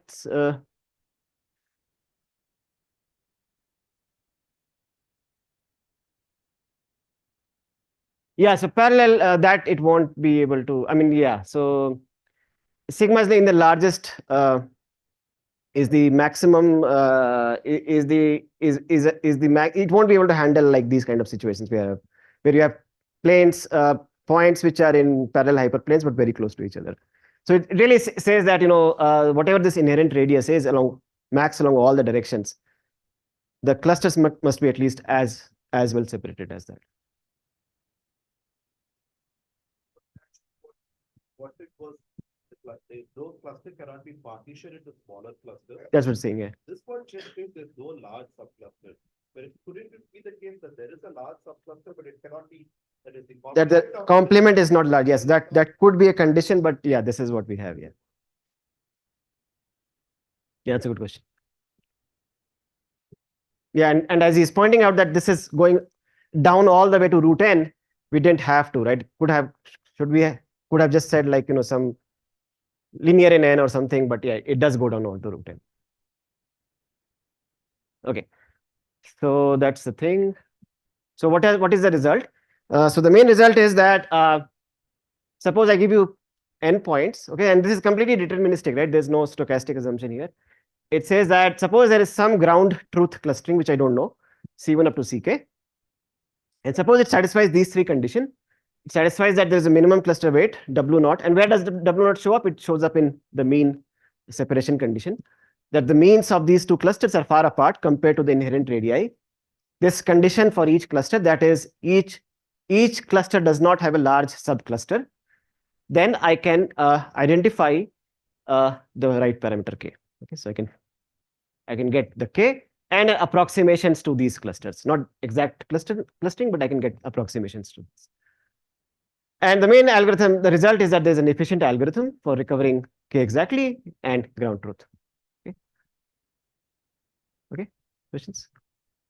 So what I'll do is maybe just give quick applications, show how this gets applied, and then tell you a little bit about how to prove this. The parameter that wanted, that's the only thing that is known. Even W naught is not known. W0 is not given. Nothing. But W naught shows up, right? It shows up in this mean separation condition inherently, right? If you make W naught very small, then you will require that. That's a function of Okay, so how do I prove that set of points satisfy these conditions, right? So how do I even do that? So so let's say the classical example cases are data generated from mixture models. So what it says is that, so suppose this is a mixture model. It means that these numbers wi's, they add up to 1, and fi denotes some density. So let's say they could be Gaussian density or something else. And the model is that when I have to generate data from this model, I will first figure out which I'll pick an index I with probability proportional to wi. So essentially, I'll first pick a sort of cluster I with probability wi, and then I will sample from that distribution fi. Okay, so how do I get a minimum weight condition? What is W naught here? W naught will be like min of the wi's, right? So each cluster would be present to a fraction of roughly wi. So W naught can be set to the minimum of wi. Okay. What does mean separation says? Mean separation essentially will say that if you look at the means of these densities, they have to be fairly large. Compared to what? Compared to the sort of the variance, some notion of variance of these. So we'll come to that. And NLSC condition would essentially mean it will follow from what is called anti-concentration properties. So let me just say what these are. So what does anti-concentration say? So let's say that U is some. So this is your density fi. Okay, so one particular I. Okay, and I pick a direction U, and I just project this direction, this density along U. So let's call that fu. Okay, so that's a single dimensional density now. And anti-concentration essentially says that if you look at this density, it has small value. So it's like mode is small. So if you look at this as a function, right? So it is never much bigger than 1 over the variance of this density. Okay, so if I plot this density in some way, then this quantity is not very large. Okay? This is at most 1 over sigma of this density. Okay, so that's what anti-concentration says. And essentially, it holds for all log concave densities, so normal densities and all that. So you can show that it holds there. And once you have anti-concentration, then okay, so sigma f you define as the max over all u sigma fu. Okay, and essentially NLSC, if your FIs satisfy anti-concentration, you can prove that if I sample points from there, they will satisfy NLSC. Okay, so essentially these are the things. The assumption you have to make is that this is a mean separation property, that if you look at two densities fi, fj, the distance between the means is much larger than some parameter times the radius becomes the sigma of these FIs. Okay, so what was sigma FI? It is look at all possible direction and look at the variance along that direction and take the maximum. Okay, so essentially how spread out the distribution is along any direction. So that's your mean separation condition. And essentially anti-concentration shows that if the number of samples is larger than, this is the sample complexity of each density. So what does sample complexity mean? That let's say I give you a density, then how many points do I need to sample from that density to get the parameters of that density right?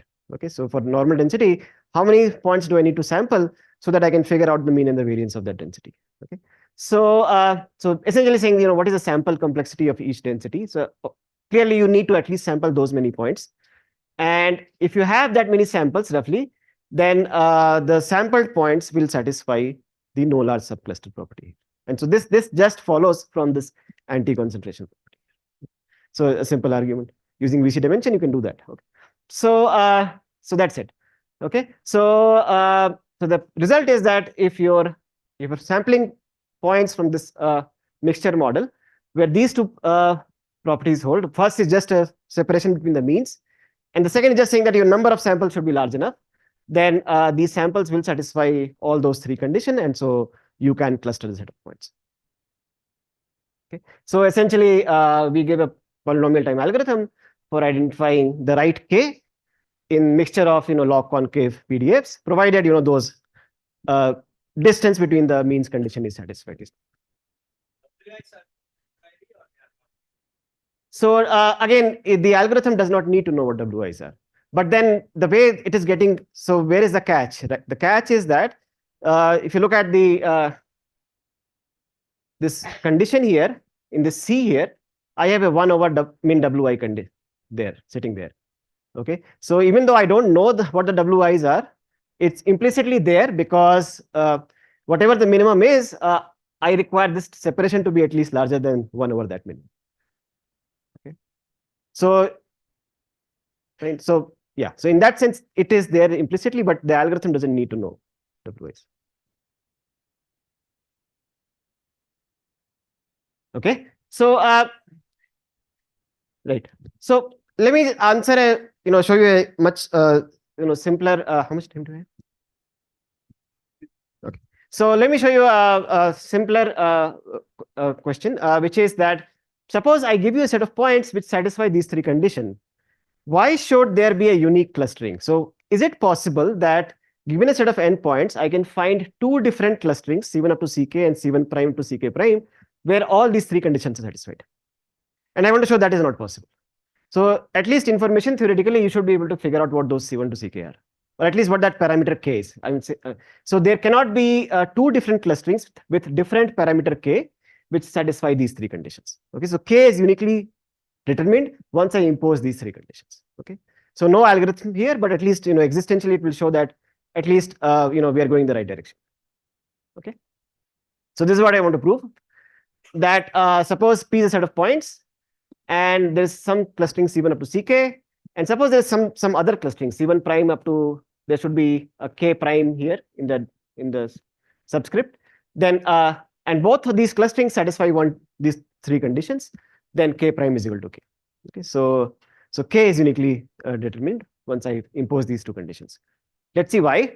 So what is K prime? K prime is, okay, so what was my definition of K prime? K prime is the smallest index such that there is a clustering C1 prime up to Ck prime which satisfies the three conditions. Okay, so this is how I'm defining K prime. Okay, so clearly this follows just by definition here. Okay, so the question is, why can't there be clustering where the actual number of clusters is smaller than the k parameter k and still satisfy those three conditions? Okay, that's what I want to refute. Okay, so far so good.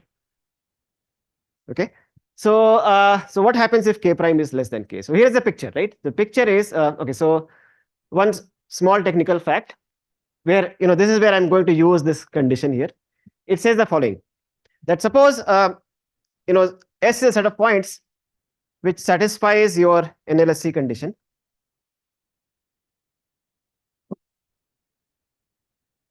Okay, and suppose T is some other set of points here which is large enough, then their means cannot be very far apart. Okay, so this mean here and this mean here cannot be very far apart. Okay, this is the only sort of, at a very high level, this is the main implication of this condition. And this is not true in general. For example, suppose I have two set of points, n by 2 points here, n by 2 points here. If I look at the entire set of points, their mean is here. But if I look at one particular subset, its mean is here. So this distance can be very large. Okay, but if this set of points satisfies the no large subcluster condition, then this kind of thing will not happen. Okay, so you have this implication that the mean of S and mean of T cannot be too far from each other. Okay, so that's the main sort of implication of that condition. Okay, so if I take any big subset of points, its mean cannot be too far away from the mean of the actual set of points. So that's what it says. Okay. Right. So the distance between the mean is roughly like sigma of t, where t is the, right? Think of A as the ratio of the set of points. Think of A as a constant here. Okay, so what happens now? So let's say you have a ground truth clustering where you have 3 clusters, C1, C2, C3. And suppose I gave you a clustering with 2 clusters in it. So what will happen? Well, suppose K prime is 2. So clearly one of the clusters will have to look like this, right? Because there are 3 clusters. So one of the clusters will have to contain a lot of points from at least 2 of these clusters, right? So suppose there is some cluster which looks like this. Okay, so what goes wrong? What's wrong here, right? So the thing that goes wrong is the following. So let this black point be the mean of the entire cluster C1 prime or Ci prime. Now, because C prime satisfies this no large subcluster property, the mean of this blue region here is close to the black thing here, right? Just because of this. Similarly, the mean of the green region here is close to the mean of the entire set of points. Okay. But again, by the same property, this mean is close to the mean of this C1 here because it's a part of C1. Similarly, this mean here is close to the mean of this green C3 because this green thing is also satisfying this condition. So essentially, by just applying triangle inequality, what you get is that the mean of C1 and mean of C3, they are close to each other. But that is going against my condition, which says that the mean of each of these clusters are far apart. Okay. So essentially, that's the proof. Okay.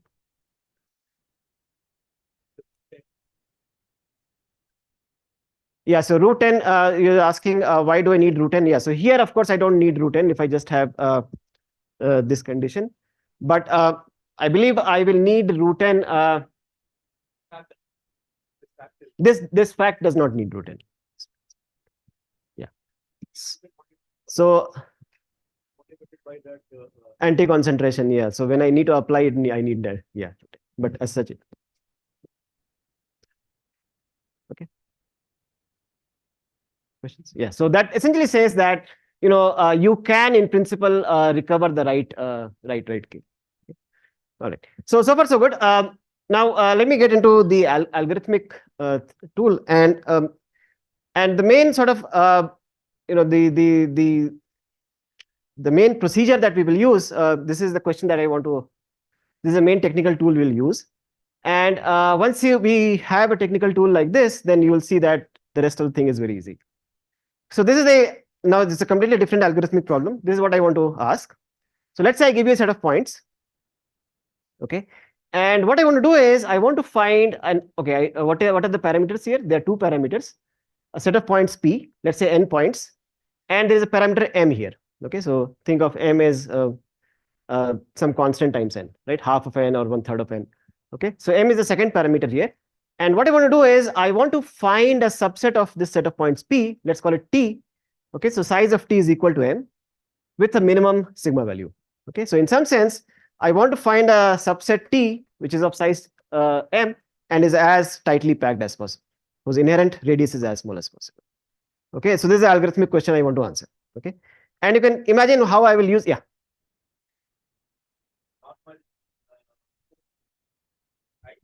This sigma T here. The space that you are working with is still normal mu sigma. No. We have general set of no stochastic assumptions. No. Any data set. Yeah. And my definition of sigma T was this definition, right? So you form this matrix A, where each row is xi minus mu, and you look at the spectral norm of that matrix, divide by square root n, right? So no stochastic assumptions. Okay.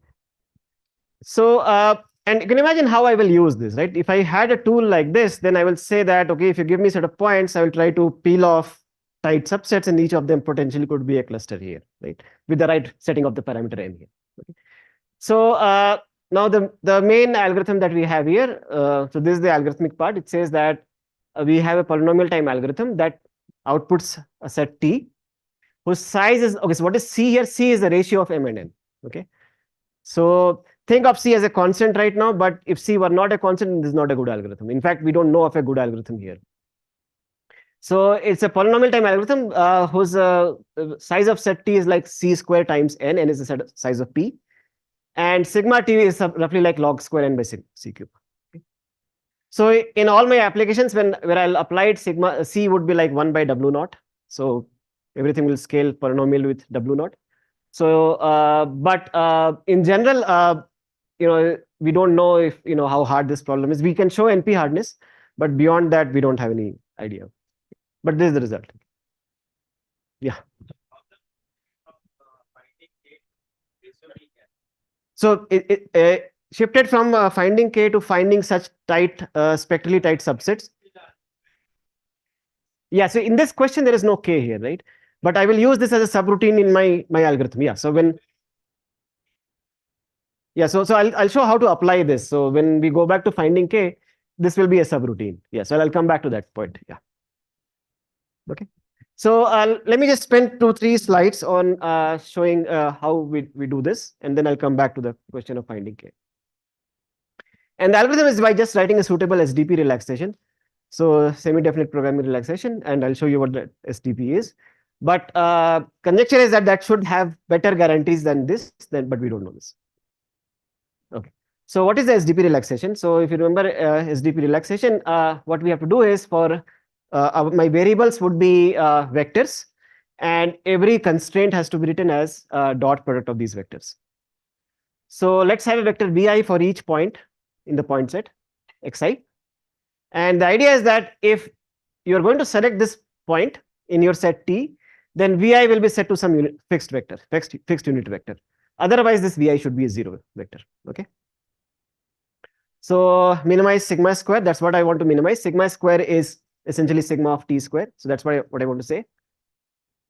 This is saying that the number of points has to be m, right? Because vi dot vi will be 1 if I is in t, otherwise it will be 0. So this is capturing the number of points. This is capturing some sort of spreading constraint. It says that if I look at all possible dot products, then this will be like m square.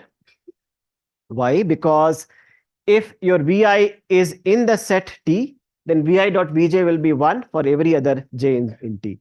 So this will be like m square. Vi dot vi is less than equal to 1, vi dot vj is 0. And then I have to say this condition which says that the one means cost, basically, the sigma, what does this sigma square is equal to sigma of T. The sigma should be equal to sigma T. How should I say that? Well, the way I have to say is that if I look at all possible directions u, the one means cost of the projection along that u is at most sigma square times m, right? That's what, just parsing this condition here, right? So, but the point is, how do I even say this, right? How do I say one means cost along a direction? Because I don't know what the mean is, right? I don't want to get into the mean of those set of points. So the trick is that, so if I look at, right, so this is a well-known fact that if I give you a set of points, and if I look at the mean, and I measure everybody's distance from the mean and add their square of them, it's roughly the same as you look at all ignore the mean and take all pairwise distances and add them up, right? And roughly that also, that in fact is equal to, if you take the average of those, that's also same as the one means cost. Okay, so one means cost of a set of points is, ignore about the, because this left hand side depends on the mean, right? But the right hand side does not depend on the mean. Right hand side says that you look at all pair of the points, look at the distance between them, take the square of those, just add all of those up, and just take the average, right? So that's same as the one means cost. So so then I can sort of write this condition here, because this is just in terms of these things. So how will I do this? Well, I say that look at any unit direction u, project, let's say 2 points xi xj along this direction, and let uij with their distance between points x and xj along this direction. So uij is a fixed quantity, and so now we are saying that the one means cost along u is just this quantity here. Yes, so I'll let you understand this. So uij square times vi dot vj. So vi dot vj is 1 if both I and j belong to the set T, and so that's what it is. Okay. So essentially, you can get some sort of SDP relaxation like this, and one can solve this, and one can get a solution, and then one can show that you can round this, but in the rounding process, you lose all those factors. Okay. Yeah. You considering the mean for every projection rather than the sort of projections of a fixed mean? So here I don't know what the mean is, right? Because the set of points T, yeah, so set of points T, I don't know what that is. I don't want to have a variable for the mean, right? So I'm saying that look at every unit direction. Yeah, so you're right. So it is a relaxation though, right? It is a relaxation. So m squared, the sigma vi dot vj is equal to m squared. Yeah, this one. The The previous one. yeah, m squared. Yeah, but Oh, why is this true? This is true because see, this is saying that for each I in T, what do I get? So essentially counting how many pairs of points are there in T. So if T has m points, the number of pairs will be m squared, right? Okay, so let me just show you one slide on how we round it. Yeah, sorry.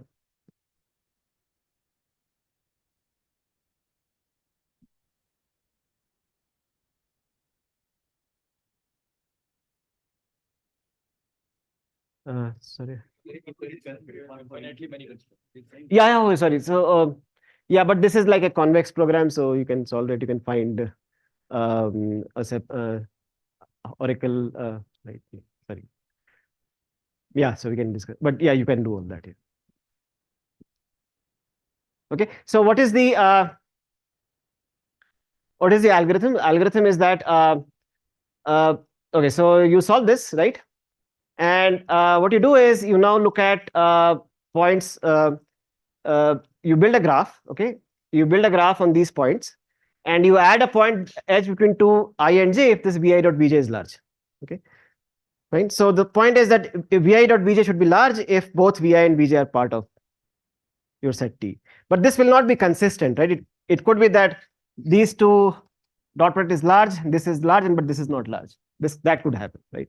So essentially what you do is you build this graph H, okay, which is obtained by looking at those pairs Ij where this vi dot bj is large, right? And you get some graph H. Now what you can show is that this condition is essentially going to show that this graph H is a dense graph. Okay, it has omega n square edges. Once you prove that, then you can show that H has an expander sitting inside it, has a large expander. So this is a well-known fact that any graph with n square edges contains a subgraph with omega n vertices, which is an expander with expansion like 1 by log square n, and essentially you just take those. So that's where you lose all the factors, and so essentially you need to use Cheeger's inequality, and everything else works out. Okay, so that's the rounding algorithm. But so that's a very basic rounding algorithm. The conjecture is that there should be something better. But once you have this, then what is the algorithm? I have 5 minutes. Okay. So yeah, I'm almost done now. So what's the algorithm? The algorithm is that you just run this iteratively. Okay. So what you do is the previous algorithm that we had, which was finding tight subsets, just iteratively call them, right? So you call it with some large enough value of m, return some subset, remove that, call it again, remove that set, call it again, keep on doing this. Okay. So here is what will happen. So okay, let me skip this. I'll come back to it. So suppose the point set is like this. So you run this, and maybe you will get some set of points. Maybe you get I don't know if you can see this set of red points. So you peel it off, then you call it again, then you get another set of points. You peel it off, and so on. Okay. So maybe you get this and you get that, right? So maybe you get 4 such subsets here, each of them which is tight. Okay.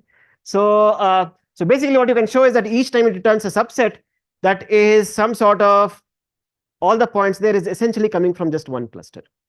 It won't be a mixture of points from various clusters, because again, if it is a mixture of points from different clusters, then it won't be tightly packed, right? It won't satisfy your NLSC condition. Okay. So essentially I have a way of peeling off points where each subset is coming from just one cluster. Okay, and then you group these things in some manner. Okay, so then you say that among these clusters that I have got, I'll just form a maximal sub collection which are far from each other. Okay, so some procedure, greedy procedure, which lets you find the right k. Okay, so that's the thing. Okay, so this is this, however, requires you to know the parameter w naught, because when you call this subroutine, you have to give it, how large is this parameter n here. So if you don't know what w naught is, then you won't be able to do this. Okay. So the actual algorithm, the way it does is, okay, so this is done for W naught. If you don't know W naught, what we do is, let me just go back to the previous slide. Yeah. So if you don't have a knowledge of this parameter W naught, what we do is we maintain a guess for W naught. Okay, so you start with a very high guess, okay, and you keep lowering this guess. Okay, so start with a guess W hat, run this other algorithm when where you know what the parameter W naught is. Okay, so it will give you something, some clustering. You run some sanity checks on it. If it satisfies those sanity checks, then you declare that I found the right K. Otherwise, you decrease this parameter W. Yeah. Yeah. So let me show you the actual algorithm.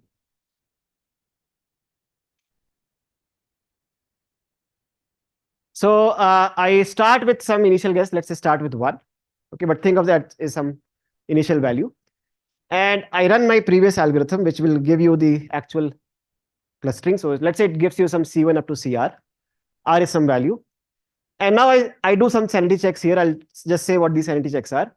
But if my output satisfies these two sanity checks, then I declare I'm done.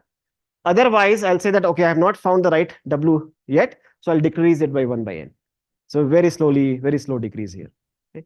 What are these two sanity checks? It's not very important, but essentially they are saying that each of these CIs should be large enough, should satisfy an LSC, and the means of these CIs should be somewhat far away from.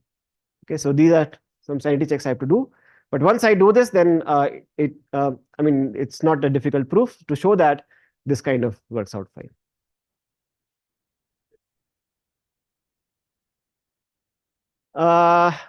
Well, I mean, it is like that, but you know what, the SDP, see the regime we are working is in, you know, where this W naught, you're only, yeah, you're, well, I mean, the tight subset, the SDP that I wrote, right? That kind of works only when the desired set that you have is very, very big, right? And you are losing a large factor W naught there. So you have to look at the right parameters and you will see here. Okay, so maybe I won't go into the proof of this. Let me show you the last slide.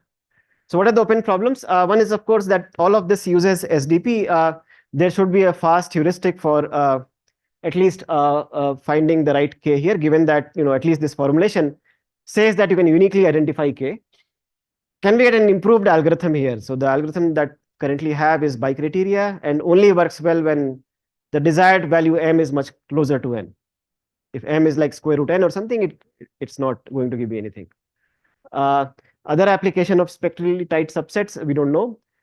In particular, here's a conjecture that, so the K-means algorithm says that you find the partition of the point set into K subsets such that you minimize the weighted sum of, okay, so such that you minimize the sum of the squares for distances.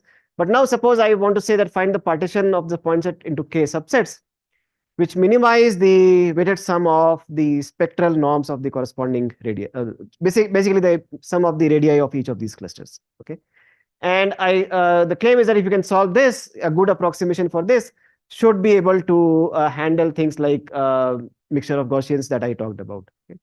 So so basically it says that for K means it is not true that just looking at data and you know, applying the K means heuristic to data generated from mixture of Gaussians, you will be able to separate out the data as we said. But maybe if I, given a set of points, if I partition the set of points using this algorithm for finding K subsets, where the objective is this quantity, then maybe I should be able to get the right partition. Okay, so so the question is, you know, if data is generated from a mixture of K means separated by spherical Gaussians, basically mixture model, then is it true that if I partition the data into K subsets, which minimizes this objective function, I will get the inherent clustering?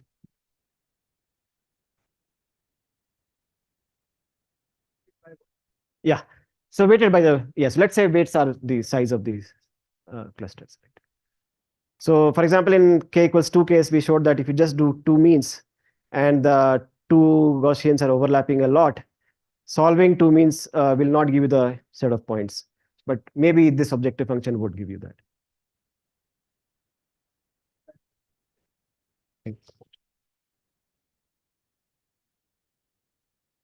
Are you saying that your this solution works only if there is one large cluster and many small clusters? Yeah, so this, see, the point is that this works only when every cluster size is 1 by W naught, right? Or W naught. But all my running times will be like guarantees will depend on 1 by W naught. So the distance at so W naught would 1 will mean that K is equal to 1, right? So that's not very interesting because every cluster is at least.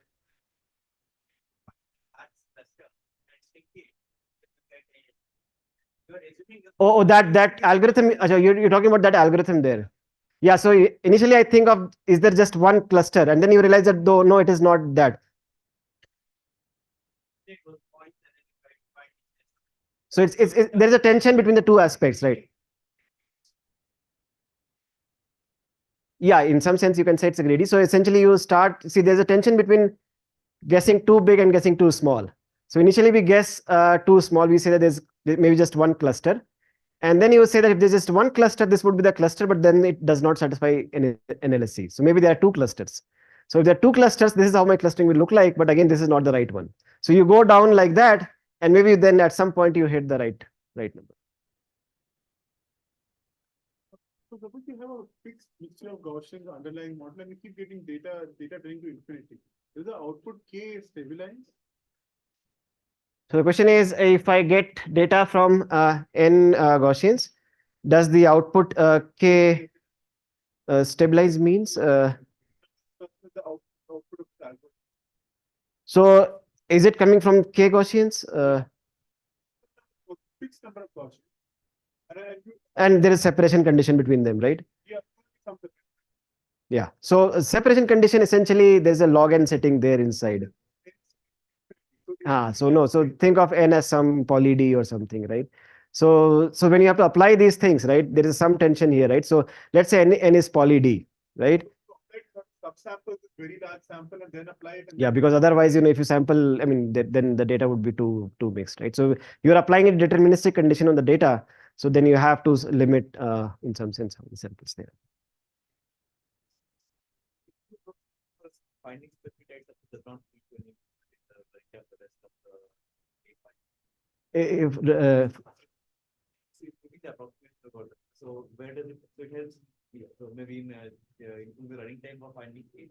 Oh yeah, so basically there were no prior algorithms for doing these things where K was not known. Right? Oh, what does it imply?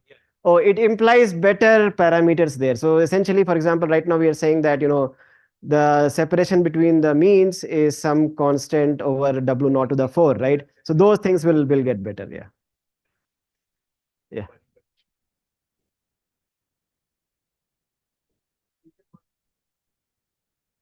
Second.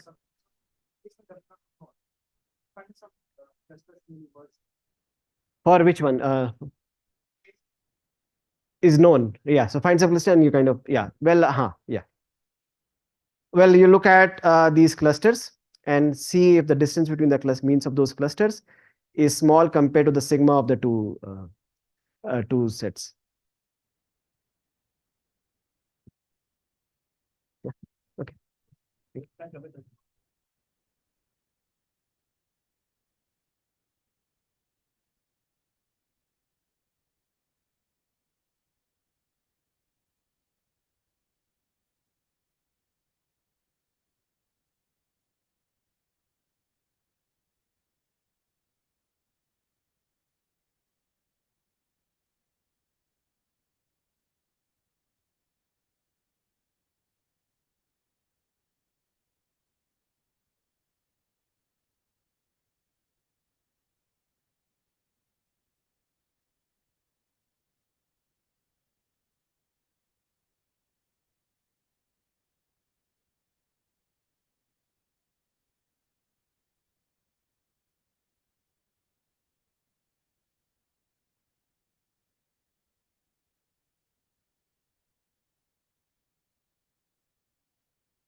Uh, all right, so the clicker needs something that's not here.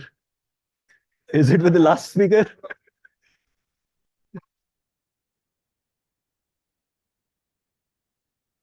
Yeah, that's with the last speaker.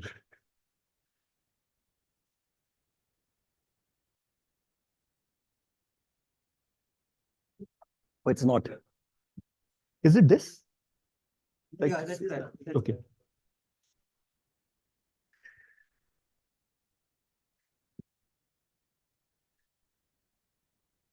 Right, so is it ये on कैसे होता है? नहीं on कैसे होता है? It's on.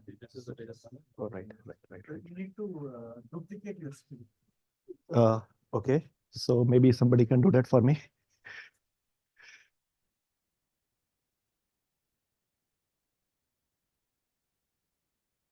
नहीं mirror करने का जरूरत नहीं था, सुबह मिरर के बिना हो गया था. हाँ. It's not that tiny actually. It's looking rather tiny right now.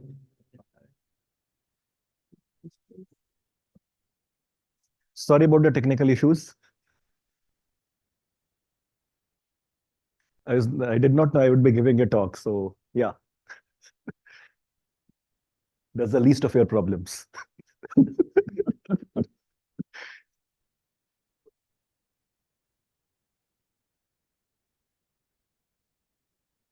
So I think it's okay, right?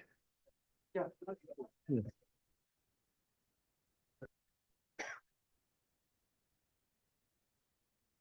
So all right, let's get started. So today I'd be telling you about random walks in graph property testing. So to begin with, I'd like to distinguish between what graph property testing is and what random walks are. I'll tell you that in a moment. So let's first start with graph property testing. So, I'd like to tell you what kind of questions we ask in this area. So for today's talk, all graphs are bounded degree graphs. All right. So all graphs have maximum degree some constant d, right? Max degree 10. Okay. So the setup is the following: that you are given this big white rectangle here, which you want to think of as the space of all bounded degree graphs of all n vertex graphs, or with degree at most d. And this universe contains an interesting subset, the yellow part of the egg, right? So these are graphs that satisfy some interesting property. Say they're all triangle free, or say they're all connected, right? Then there is stuff outside the egg white. So the laser pointer does not seem to be working. Okay. And then there is stuff outside the egg white. And these are graphs that are blatantly not connected. What? Oh, all right. Thank you. Sorry. So it's working. I did not know how to make it work. Right. So there is some interesting class of graphs, this yellow part of the egg. And then there is stuff outside the egg white. These are graphs that are, for instance, blatantly not connected, right? And the setup would be the following. I'm going to give you a graph and I'll ask, hey, is this graph coming from the yellow part of the egg, or does it come from the stuff outside egg white, right? So let's formalize this. Let's formalize the kind of questions I want to ask. So first of all, I want to tell you how the graph is given to you. It's a bounded degree graph. So the representation I prefer is the adjacency list representation. So how do you interact with the graph? You can ask me for a random vertex. I'll give you a random vertex. You can ask me for the ith neighbor of vertex number 5. I'll give you the ith neighbor of vertex number 5 as long as I is at most d, at most the degree bound. All right. So this is how the graph is given to you. This query model essentially facilitates exploring the graph by crawling along its edges. All right. And the question that I'm interested in, as I told you, is is the graph coming from the yellow part or outside egg white? So let me formalize some notion of distance between a pair of graphs. So given a pair of graphs G and G prime with degree at most d on n vertices, I said that the distance between these pair of graphs is essentially the fractional symmetric difference between their adjacencies. So if you need to change at least epsilon nd edges, so d is the degree bound, remember, right? If you need to change at least epsilon nd edges to go from G to G prime, the graphs G and G prime, they're epsilon far. Otherwise, they're epsilon close. All right. And the challenge would be that what I want to do is I want to accept graphs that have the property with probability at least 2/3, some constant bounded away from 1/2. And I want to reject graphs that are far from this property, again with probability at least 2/3. There is nothing special about this number 2/3. You can amplify it by standard techniques, right? By just sheer repetition. Okay, so that's the question I'm interested in. Let's try to get a better feel for these kinds of questions via some examples. So one of the examples that we can begin with is, for example, testing connectivity. So the question is your graph connected, or must you remove at least an epsilon fraction of edges to get a connected graph? All right.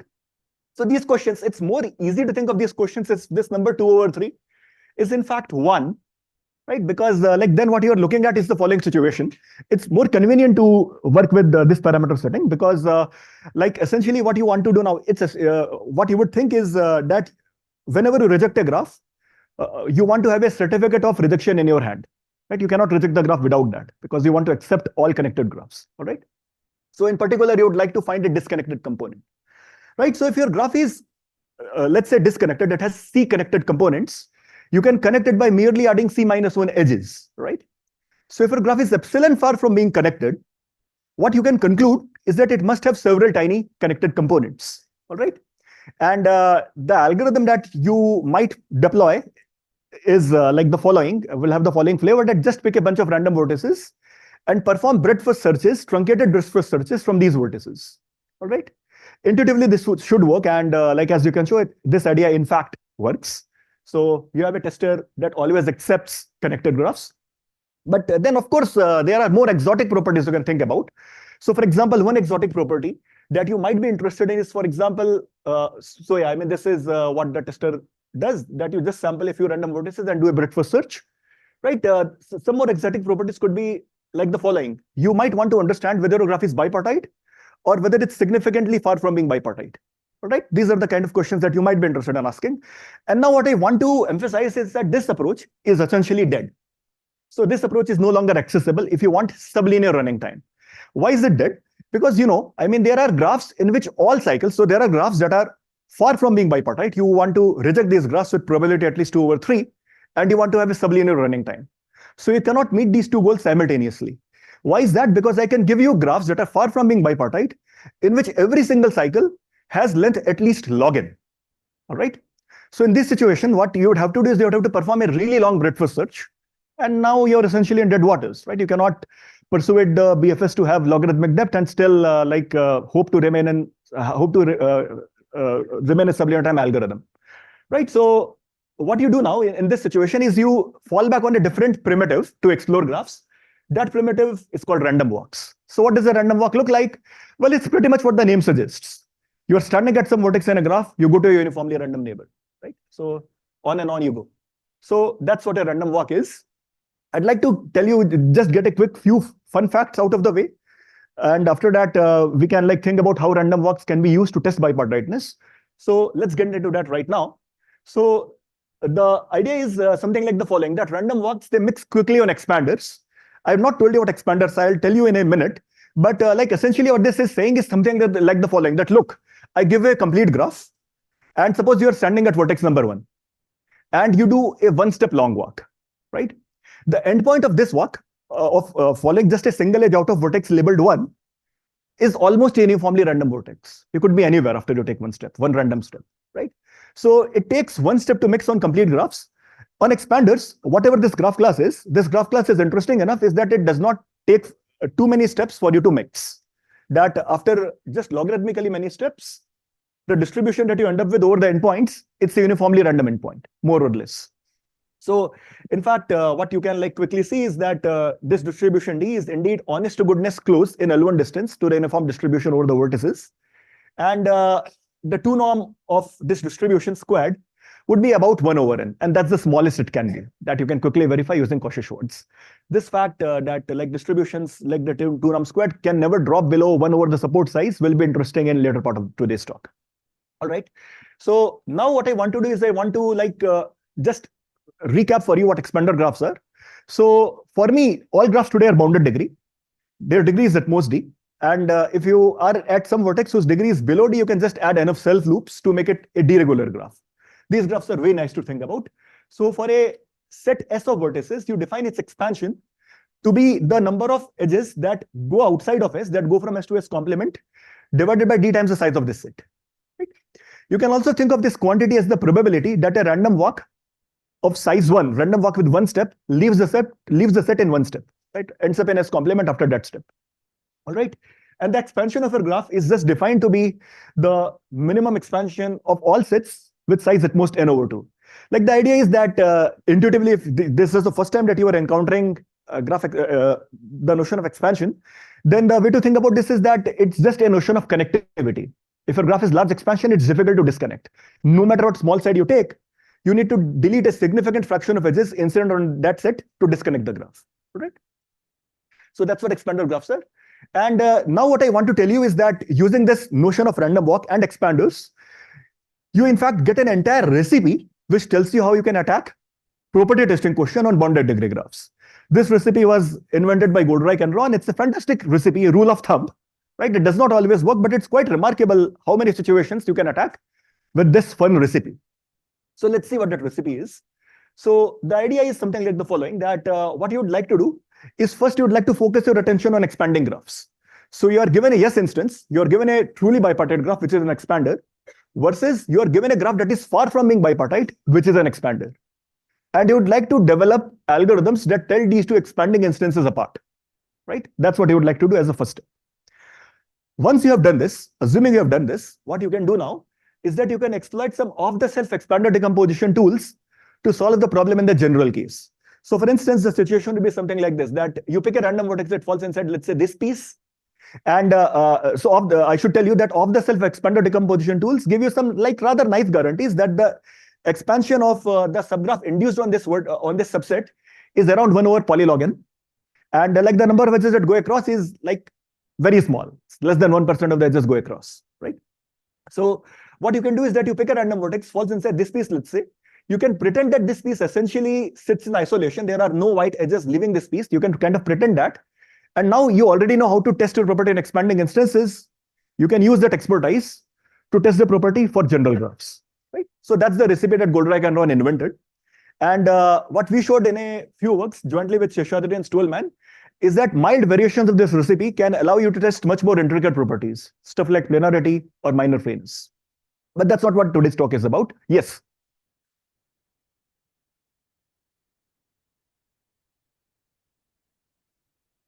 So I did not tell you what the tester is. I'm just giving you a recipe that do blah, do blah, do blah. So I'm saying that develop a property tester, assuming your instance expands, right? I do not know what that algorithm is. I will call that algorithm X, the mystery algorithm. And now I'm saying that I can hijack your mystery algorithm in the service of solving the original property testing question that I was after, right? So that's... This decomposition will also be computed with small. So you do not compute the decomposition. You do not have enough time. So you simulate access to pieces of this decomposition. That's a very interesting question, right? So any more questions? Going once, going twice. All right. So let's move on. So let me showcase this recipe via an example. So the example is, of course, testing bipartiteness. And I'll tell you how Goldreich and Ron tested bipartiteness for expanding instances. All right. So like if I tell you your graph is far from being bipartite, what does it mean? It means that all bipartitions, they see many violations. So no matter what bipartition you take, you have enough edges with both endpoints on the same side. All right. So what Goldreich and Ron show, the key idea of their analysis is that you can show something like the following, that you will perform like, let's say, lazy walks from every single vertex of logarithmic length. It's an expanding instance. The endpoint is a uniformly random vertex. And now you kill all the self loops. And you would like to argue that, hey, there are at least 2 walks you can sample from the start vertex, such that the effective length after killing all loops in walk number 1 is odd, and the effective length after killing all loops in walk number 2 is even. Therefore, what you have discovered is, lo and behold, an odd cycle, right? And that's a certificate graph is honest to goodness, non-bipartite, right? So that's what Goldreich and Ron showed, that there are a significant fraction of vertices that have this property, right? And I don't have like time to go deeper into this result, but yeah, it's a fantastic paper that kicked off this entire area, right? So now what I'd like to do in the rest of the talk is, first I would like to give you a sense that like there are very often these situations where this root-n-ish bound. So like the root-n-ish bound is like about the correct bound that you can hope for. So remember, what is the Goldreich-Ron tester trying to do for bipartiteness? It's trying to find for you an odd cycle, which means that it is trying to find some random walk number 1, and some random walk number 2, which collide, right? The endpoint is a uniformly random vertex. So essentially, you can intuitively see that you need to perform root n many walks, because then by virtue of birthday paradox, you would get a pair of colliding walks with constant probability, right? So this root n should feel like the sweet spot, the correct upper bound.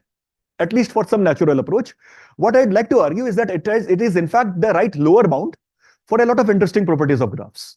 So let's see that. Let's see how you like normally argue this run-of-the-mill root and lower bound. All right. So for testing bipartiteness, what you would do is that you would produce two different distributions. The first distribution is going to be supported on yes instances. This other distribution is supported on no instances. Here I have pictured yes as no instances, like similar, like the picture is exactly identical. It's a copy paste, but like very soon, like you will see what the difference is.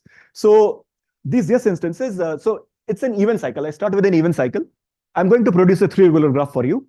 This three regular graph is produced by just adding a matching. So I add that matching, and this matching is added in the following manner. So imagine that the vertices are labeled.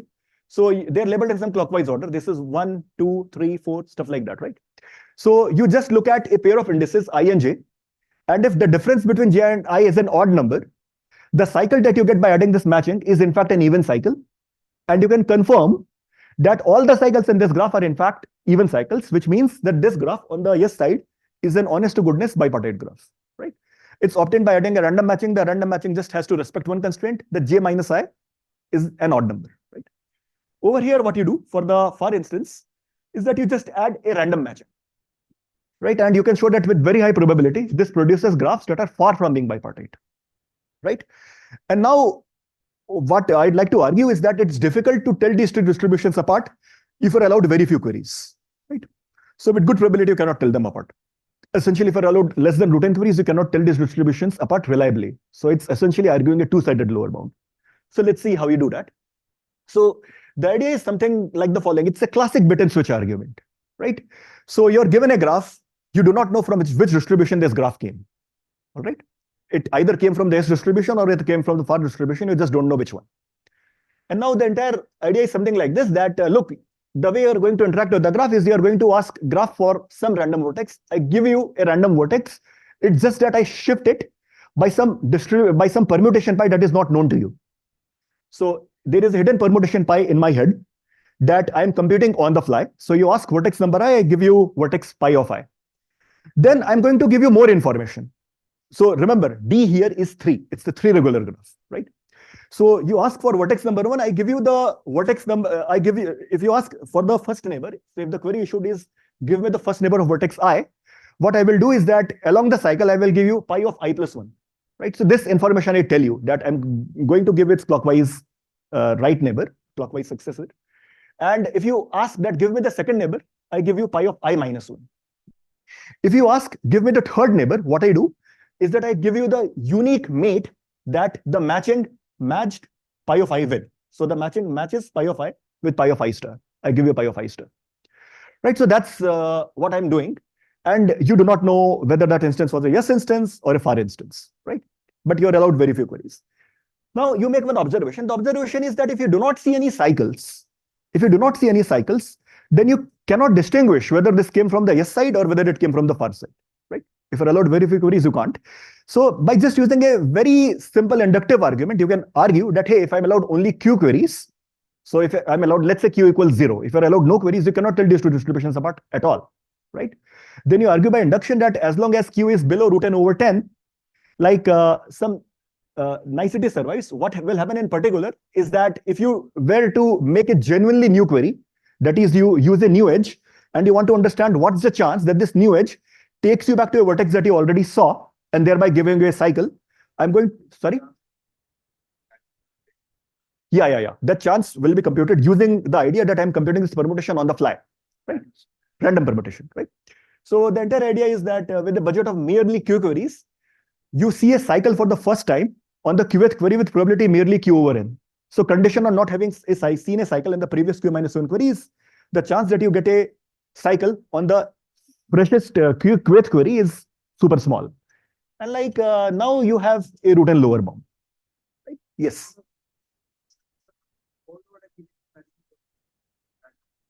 Yeah. The matchings are always random. Just they respect this even constraint, like you said. Great, right? So now let's just try to take home a few lessons from this proof, like which are kind of interesting. At least in my opinion, they are interesting. So like a similar bit and switch can be done for a lot of interesting properties of graphs. So for example, you can show like a root and lower bound for testing cycle freeness. You get root and lower bounds for testing expansion, clusterability, planarity. And like the same instance kind of works. If you look at the paper which like proves lower bound for planarity, it's exactly like a tiny variation of same instance, right? So it's a remarkable idea. All right, then sometimes like what you can do is that you can upgrade to a two-sided lower bound. You can upgrade. So remember, for example, in the case of cycle freeness, you get a one-sided lower bound, but often you can proceed to a two-sided lower bound because sometimes the lower bound argument relies on telling distance between two different distributions. And yeah. Next up, like I just want to give some intuition that this is a run-of-the-mill task, the proving a root and lower bound for a bunch of interesting properties is a run-of-the-mill task. And the intuition for that should be something like this, that the algorithm cannot output the correct verdict if the transcript it gets to see is acyclic. This is very similar to the situation that you see in construction of like integrality gap instances for a bunch of interesting problems, where like expander graphs with logarithmic girth in fact prove to be the unsurmountable wall for a local algorithm, because the algorithms think that, hey, for example, it's the two coloring problem, or I'm sorry, it's the three coloring problem, or some coloring problem. The algorithm thinks that it's doing a remarkably good job of coloring the graph till it discovers that no, there was some long cycle that fooled the algorithm. Right? So its intuition is kind of very similar to that. And the entire idea is that, yeah, expanders with large girth force an acyclic transcript. And in a lot of situations, they force a root and lower bound for that reason. So now what I want to tell you is, any questions, by the way? Large girth is login. Large girth is login, yeah. Yes. Q over n, right? So you like look at the quantity little q over n, sum it from little q being 1 to little q being root n, right? Yeah. All right, so let's move on. So now I want to tell you a little bit. So I want to arrange the portions of this talk as a trailer, like for what random walks can do for you. And therefore, I'm not going particularly deep in any of the portions I'm covering. So my apologies, but yeah. I taught a course on spectral graph theory previous semester. I want to teach a course on property testing next semester. So I want to give a trailer to the students who are here. Yeah. So yeah, let me tell you a bit about random walks and planarity testing. So this is joint work with Seshadri and Stolman. And the question you're interested in asking is that, hey, I'm given a bounded degree graph. Is that graph planar? Or is it sufficiently non-planar? Must I delete an epsilon fraction of edges to get a planar graph? That's the kind of question you're asking. It's a two-sided question. You want to accept planar graphs with probability at least 2 over 3. You want to reject far graphs far from being planar with probability at least 2 over 3. All right. So the idea here is to use this following fun fact about planar graphs. The planar graphs admit a very nice balanced separator theorem. So that's a theorem by Lipton and Tarjan. And what this theorem tells you is that in any planar graph, you can identify merely root and vertices, a mere handful, right? Such that if you delete these vertices, both of the components, so actually you can get more components. The idea is that you can merge some components on the left, you can merge remaining components on the right. And the entire idea is that these mergers, their size is between n over 3 and 2n over 3. So these components are essentially balanced. A more convenient way is to lie to yourself and say that these components, they have size exactly n over 2. I think, Madhur, maybe you had a result which showed even tighter bounds or something, very close to n over 2. Right? I mean, maybe I misremembered that. Okay, I'm sorry. Right. So the entire idea is that planar graphs admit these fancy separator theorems. You can essentially recursively apply this separator theorem over and over again. Right. So you recurse on the left side, recurse on the right side. And at the end, what will happen is that you will see this graph. You will see your graph chopped up into very tiny pieces, whose size is really 1 over epsilon square. But at the same time, you have very few edges running between these pieces. A merely epsilon fraction of edges runs between these pieces, right? That's remarkable. Because imagine taking this process to the extreme, right? So what happens is that all the edges go between all the pieces, but your pieces are now mere singletons, right? I'm saying you can fatten up your pieces a teeny tiny bit, and you can lose not too many edges, right? So that's the remarkable part. And now essentially we are going to use the existence of this hyperfinite decomposition in the service of finding a tester for planarity. So how does that go? So let's see that. So yes.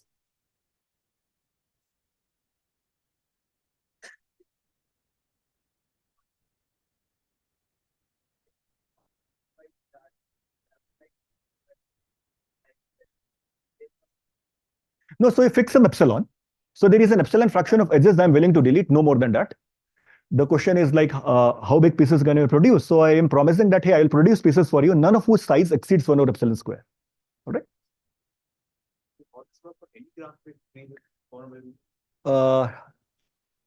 I don't think so. I don't think so, but like I'd have to double check. I mean, it works for minor free graphs. Like, so let's say they are H minor free for a fixed R. That already implies root. Actually, I think you're right. I think you're right. Yes, yes, yes, yes, yes. Yes, yes, yes, absolutely. It will work for all bounded rivet graphs. Yes, absolutely. Yeah. Root and rivet. Yes, yes, yes. Yeah, good. Yes, yes. All right. So now what I want to show is how you can use this hyperfinite decomposition to obtain a tester for planarity. So the way this goes is the following, that I'm going to use some notation now. So I take some vertex and I let PVL denote the distribution over endpoints that is induced by an L step long walk from the start vertex little v, right? Think of L as being some polynomial in over epsilon. So you see some explicit polynomials, do not worry about that. Just some poly 1 over epsilon long walk.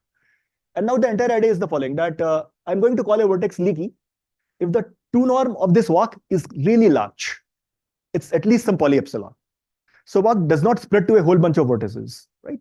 So remember in expander graphs, I told you that the 2 norm squared falls down all the way to 1 over n. It comes crashing down. Here I'm saying that the 2 norm does not want to go down. It's at least some epsilon to the 10, and therefore, this vertex, intuitively random walks from this vertex do not see too many edges, right? That's the idea. So, all right, I should have called the vertex non-leaky actually. This is a non-leaky vertex. I'm sorry about that. So in any planar graph, there are not too many leaky vertices. Of course, I'm talking about planar graphs with bounded degree, right? There are not too many non-leaky vertices, I should say. So that leaky here, there is a typo, right? And what's the idea behind this? The entire idea is that, look, you go back to the previous slide and you look at this decomposition and you pick a random vertex.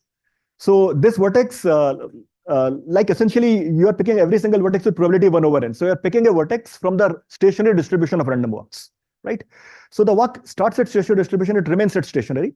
If the walk is L step long, then the chance that in L steps, so fix a particular walk. And now think about the expectation of encountering a cut edge. So this is what I call a cut edge, the edge running between pieces. So what's the expectation of encountering a cut edge in the ith step of this walk, right? So you would discover that it's just the fraction of the cut edges.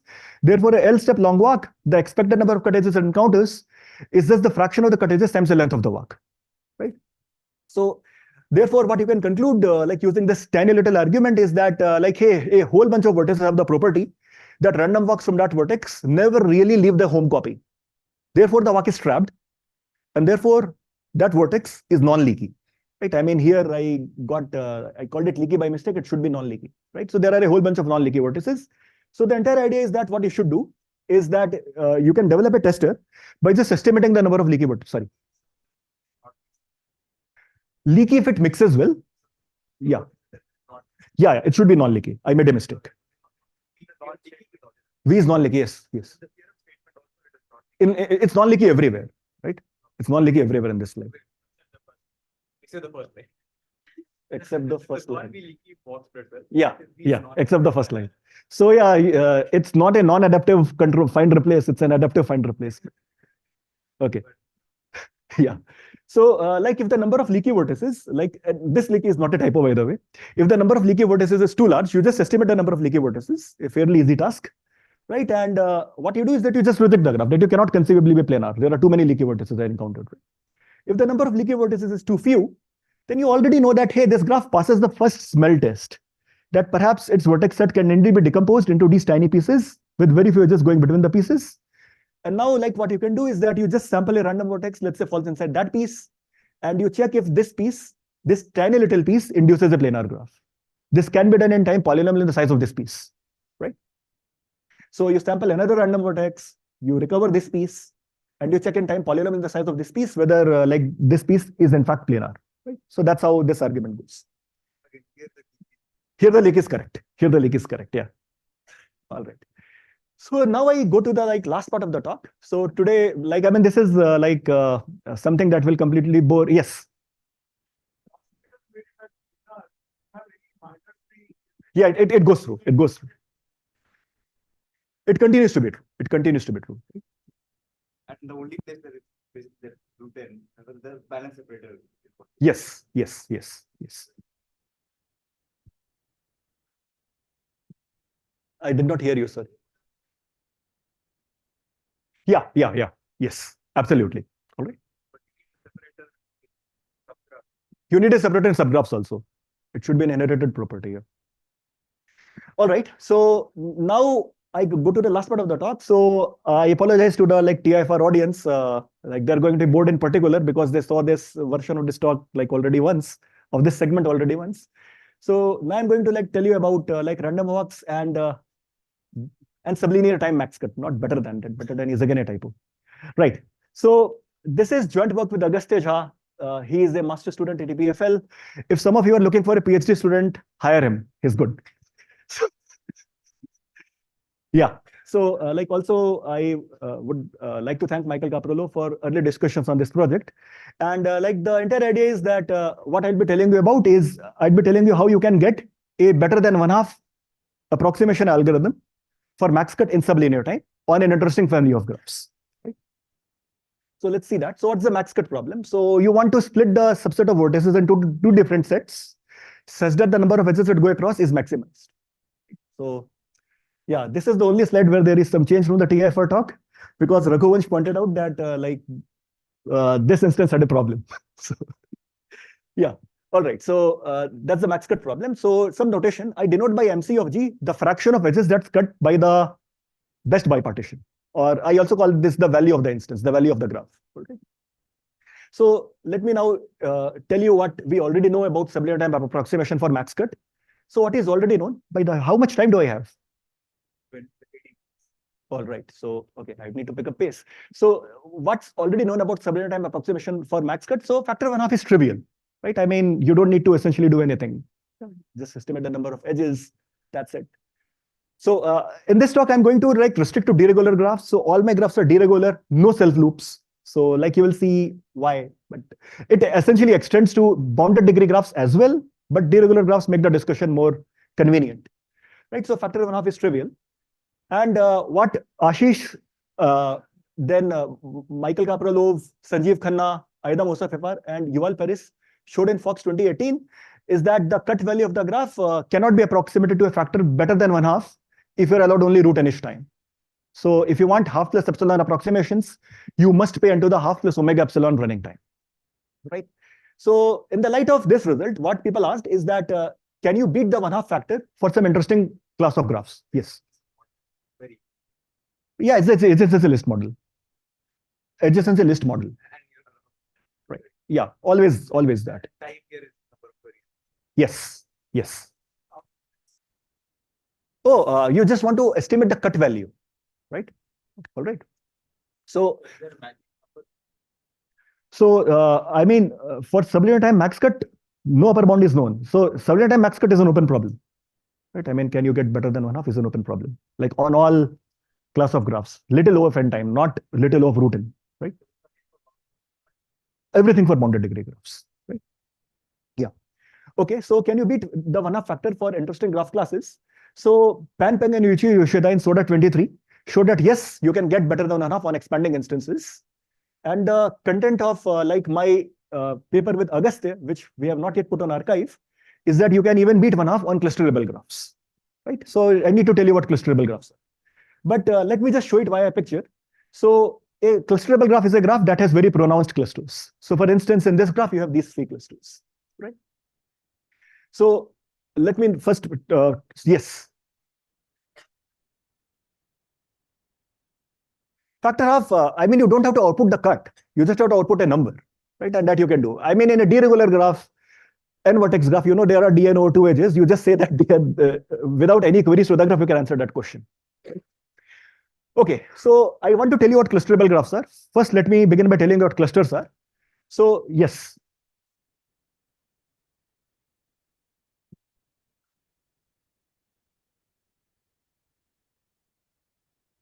Clusterable graphs are essentially expanders, as you will see. Like, I mean, expander or graphs that can be chopped into expanders with relatively little effort. Right? So, I've not yet defined clusterable graphs. I first need to tell you what clusters are, only then I can tell you what clusterable graphs are. Okay. So what is a good cluster? So this notion is formalized using the notion of inner conductance. So what you do is that for a subset S of a vertex-induced subgraph, so I'm looking at a vertex-induced subgraph. So this green bubble here is like just some subset of vertices that induces a nice graph. I look at some subset S of this subset little c, and I call the inner conductance of S to be the number of edges going from S to the complement of S within C, which is normalized by volumes, with the minimum of the volumes with respect to the original graph. All right. So this notion is essentially for d-regular graphs, it boils down to the number of edges going from S to the complement of S within C divided by the minimum of d times the size of S or d times the size of C minus S. Right? And I call the subset C a good cluster if all subsets S inside C have large inner conductance. Right? So that's the notion of a good cluster for me. Everybody has large inner conductance. In bounded degree graph, sorry, what? Oh yeah, the cluster. So I have to define clusterable graphs. I'll do that now. But that's an important question. So Piyush is essentially introducing my next slide.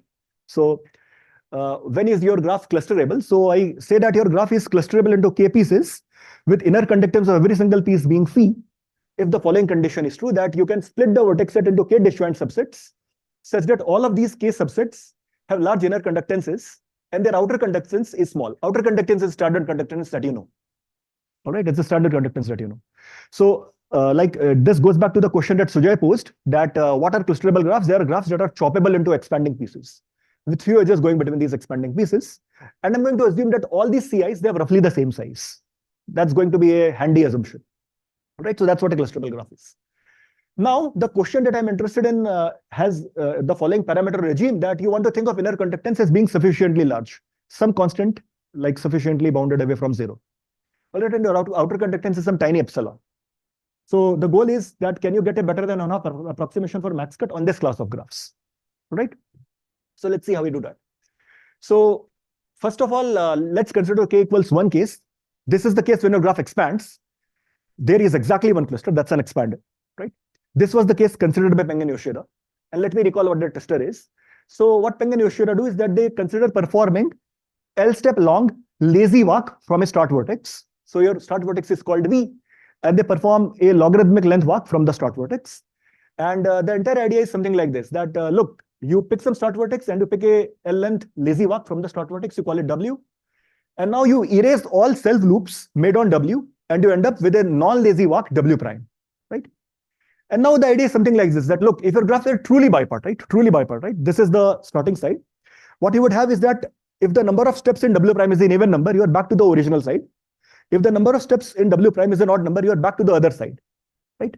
So these two distributions have disjoint supports. The distribution where like the length of W prime is an even number, like that distribution is supported on the starting side, and the distribution of the length of W prime is an odd number is supported on the other side, right? So that's essentially all there is to their argument. And like they essentially define this even and odd distribution defined according to whether length of W prime is even or odd. And then they just argue that you should return that the cut value is large if these two distributions end up sufficiently for an L2. Right? That's all there is to their argument. What I'd like to show now is that when you go beyond k equals 1, this idea fails. Right? And this idea fails badly. So let's consider the k greater than 1 case. And my question is the following, that is my cut value at least 1 minus gamma? Is it close to 1 or is it close to 1/2? Is it at most 1/2 plus gamma? That's the question I'm interested in, and the graph is known to be k clusterable, right?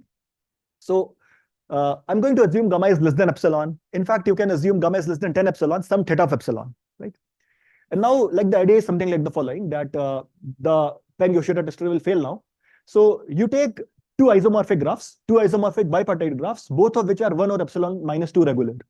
So I have 1 or epsilon minus 2 edges going that way, 1 or epsilon minus 2 edges coming back in this way, right? So what I'm going to do is that I'm going to now add a matching between A1 and A2, right? So this takes the degree of everybody in A1 to 1 over epsilon minus 1, and I'm going to add another matching from A1 to B2, right? I add all matchings.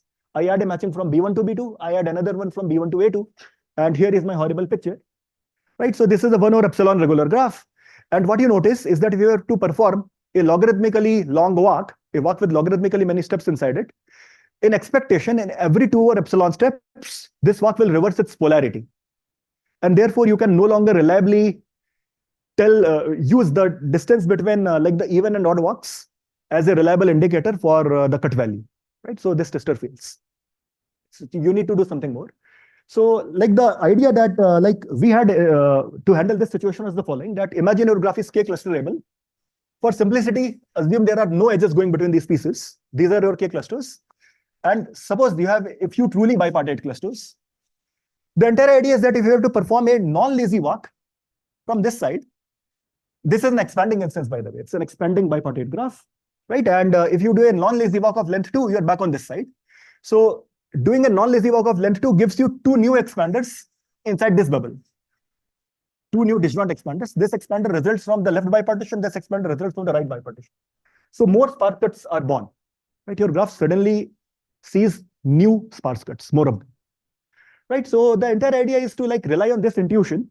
And we want to think about the following situation, that if my graph has C nearly bipartite clusters, perhaps this non-lazy picture will show me, in addition to the k sparse cuts I already had, it will show me C more sparse cuts. So I should see k plus C sparse cuts in the new graph, right?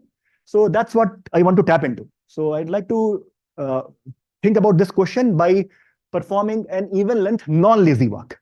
So now our walks are non-lazy. And like non-laziness inherent in our situation kind of makes the analysis slightly ugly, but yeah, we are required to do that, right? So I'd like to perform 2T long walks, and I'd like to track the k plus cth eigenvalue of my matrix, of my powered matrix L to the 2T. How much time? Okay, right, great. So let's first see the main theorem. So our main theorem essentially tells you that, hey, you have an algorithm that does the job. So you have an algorithm which on input a k phi epsilon clusterable graph, which is assumed to be deregular with no self loops for simplicity, right? What this algorithm does is that it runs in this funny running time, n to the 1/2 plus big O of epsilon running time, and it returns the correct high-low cut value verdict with good probability at least 2/3, right? And this O star notation here hides terms that are polynomial in a degree, polynomial in the number of clusters, and log n. So yeah, all right. So I want to first recap our approach before I tell you what our algorithm does. So the entire idea is that you want to understand the spectra of these instances, the yes instance versus the far instance, and you would like to show that their spectra is suitably different, right? They're fairly far apart. So you obtain, was there a question? All right. So you obtain access to this spectral information by just doing random walks, okay? And you note that if your cut value is large, then by a mere averaging argument, you can conclude that, hey, you have a lot of clusters whose cut value is at least 1 minus big O of gamma. And if your cut value is close to 1/2, something similar holds, that you have a bunch of clusters, at least 2k/3 clusters, whose cut value is close to 1/2, is at most 1/2 plus big O of gamma. Okay? And here is the algorithm then.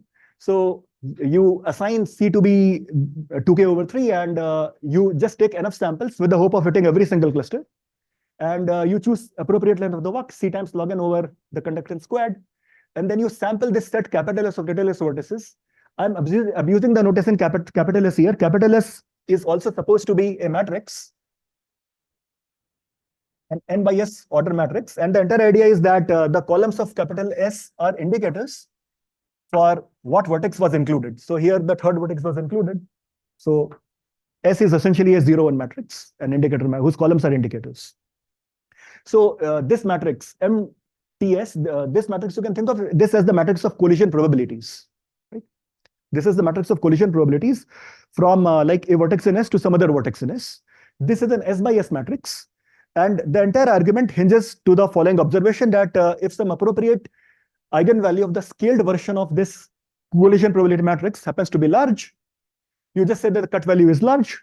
If this like value is small, you say that cut value is small. That's the algorithm. You might wonder, hey, how do you like obtain step 5? So like the idea is pretty simple. You can like essentially compute collision probabilities up to a good n to the minus n to the -1 - 1 epsilon approximation in time n to the 1/2 plus epsilon by essentially using Borda paradox or random walks, right? So that's fairly easy to compute. And now that's the algorithm. Let's just see a few main ideas that go in the analysis. So like the idea is the following, that like, look, if your cut value were truly large, I claim that the k plus cth eigenvalue of the non-sampled version, so there is no S on this slide, right? of the non-sampled version is fairly large. And if the cut value is in fact small, then the k plus cth eigenvalue is appropriately small. So if you just plug in the length of the walk, what you would notice is that, yeah, you get that. It's e to the negative 40 epsilon. And plug in the value of t to be log n over conductance squared, you get that this is n to the negative epsilon, right? As I wanted. For claim 2, something similar holds. You first like note that, and then just plug in the value of t, and you note that the k plus cth eigenvalue would be like small enough. So let's see the idea that goes inside this proof. So the entire idea is that, look, if you think about the Markov matrix, you already know it has k clusters. So there are k eigenvalues that are close to 1. Right? There are k eigenvalues close to 1, that's trivial. And now you have 2k over 3 clusters with large cut value.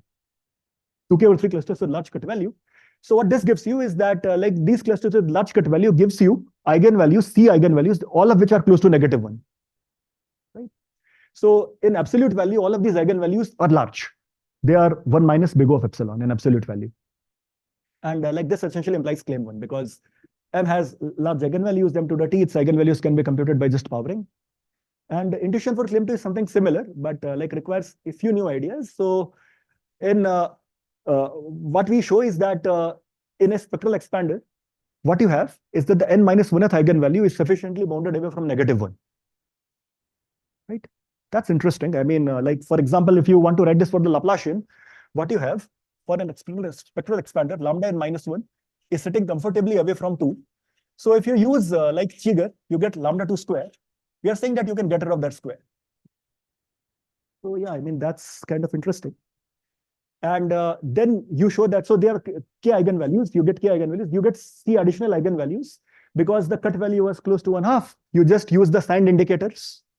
And yeah, that gives you eigenvalues that are sitting away comfortably from -1 again. So if k plus c eigenvalues sitting comfortably away from -1, and like this allows you to conclude claim 2. Right? I can say a few more things. Do I have any time left? Okay, maybe I can say a few more things. So now you can essentially finish up with matrix Bernstein to conclude the result about the sampled version, right? I wanted to think about m to the ts transposed times m to the ts. There was s, right? So you can finish up with matrix Bernstein. That my estimation is entry-wise. So I mean, like the entire idea. Yes. I can like tell you more about that later, but yeah. So you need to like prove bounds on the 2 norm squared of some appropriate probability vector, and like you just expand 1 sub x in the eigenbasis, and yeah, that evaluates to that. You can split it into like terms that like come from like the side with absolute eigenvalue close to 1.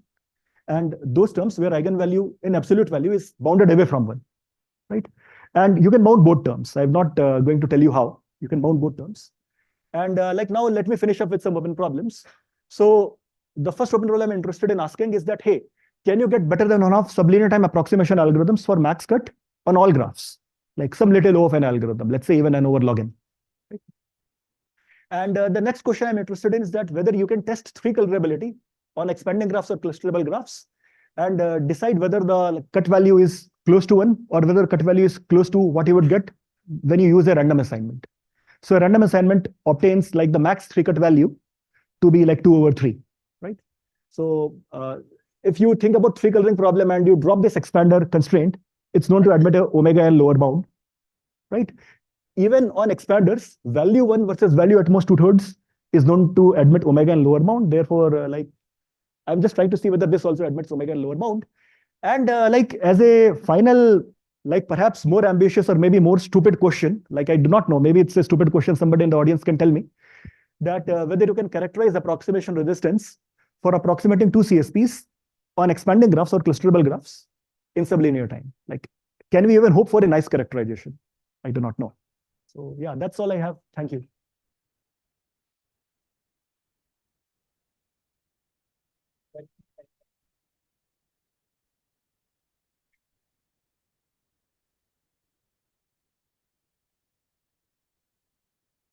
Yes. Yes, Ramesh.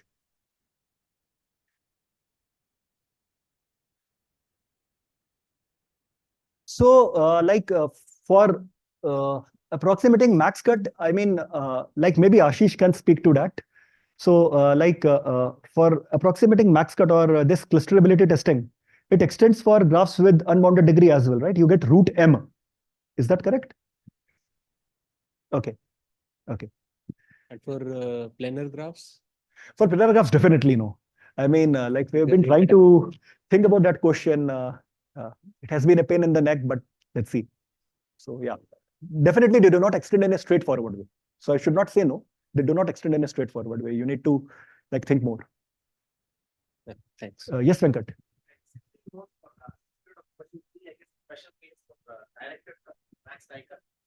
Directed max die cut. I don't think so. Anything is known in property testing. Even directed cycle freeness is an open question. So, I should say a few words about the directed variant. So, the entire idea in directed variant is the following: that look, you can consider two different query models. One where you are allowed only out edge queries. The other one where you are allowed bidirectional queries. And in both of these models, even directed cycle freeness is a huge open question. So, directed cycle finding the one-sided variant admits a root and lower bound that was known from the work of Bender and Ron in 2002. In SODA 2020, Rocco Servideo, Tim Randolph, and Shi Shen showed that this problem admits an end to the 5/9 lower bound. And they gave a candidate tester. It's just that they do not know how to analyze that tester. So the directed variant is incredibly hard. I mean, avoid spectral methods. I do not know if that adds anything meaningful to what you wanted to know. No, yeah, I think, the thing is that there is a parallel line of work like this in the streaming model, where I think, the picture for CSPs is quite clear. And I think die cut was a core case there. So I just see. wondering in the sublinear model, also it could play such a role. Yeah, I hope it does.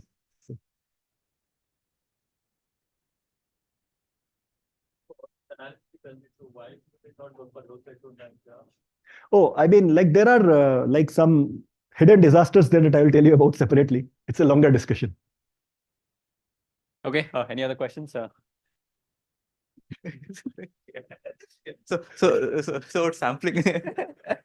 so can you do things like so if you want to sample coloring, say, from a graph, and can you in sublinear time say find correlation between the colors of two vertices? Or does that make sense? The question definitely makes sense, but I cannot say anything meaningful right now. Or maybe much higher number of colors. Yeah, and just of course any one thing is fine, but correlation between I do not know whether it's high or low. I mean, I'm tempted to guess that we can do this, but of course, I do not want to be just speaking in there. So perhaps we should discuss more. More questions.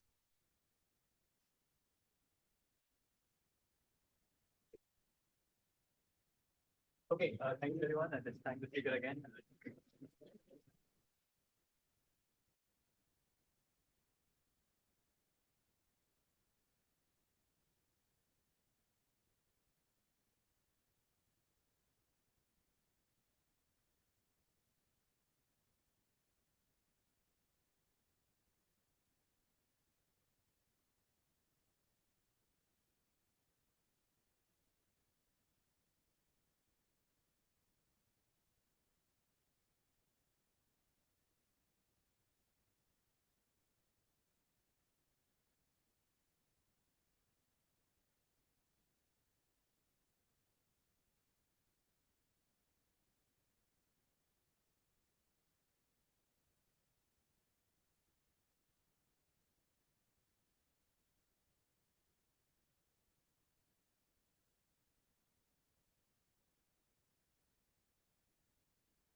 Okay, so we start.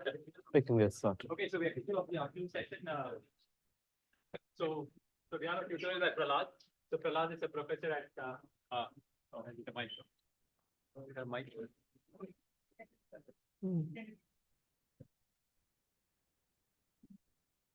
Okay, so we're starting the afternoon session now. So we have a tutorial by Professor Prahlad Harsha. Prahlad is a professor at the Tata Institute of Fundamental Research in Mumbai.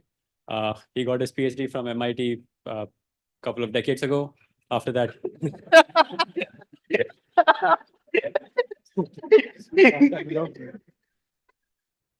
clearly I did not prepare as much as Akash did.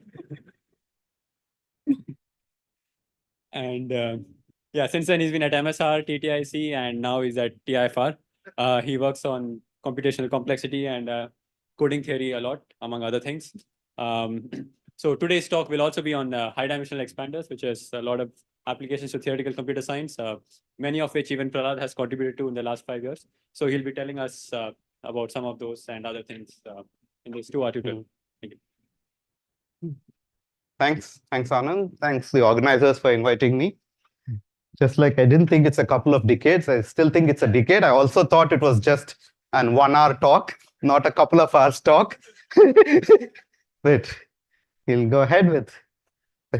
Thankfully, I have enough material for 2 hours. So this one, due apologies for various people. I have given various versions of this talk at various points of time for the. You're so well prepared yourself.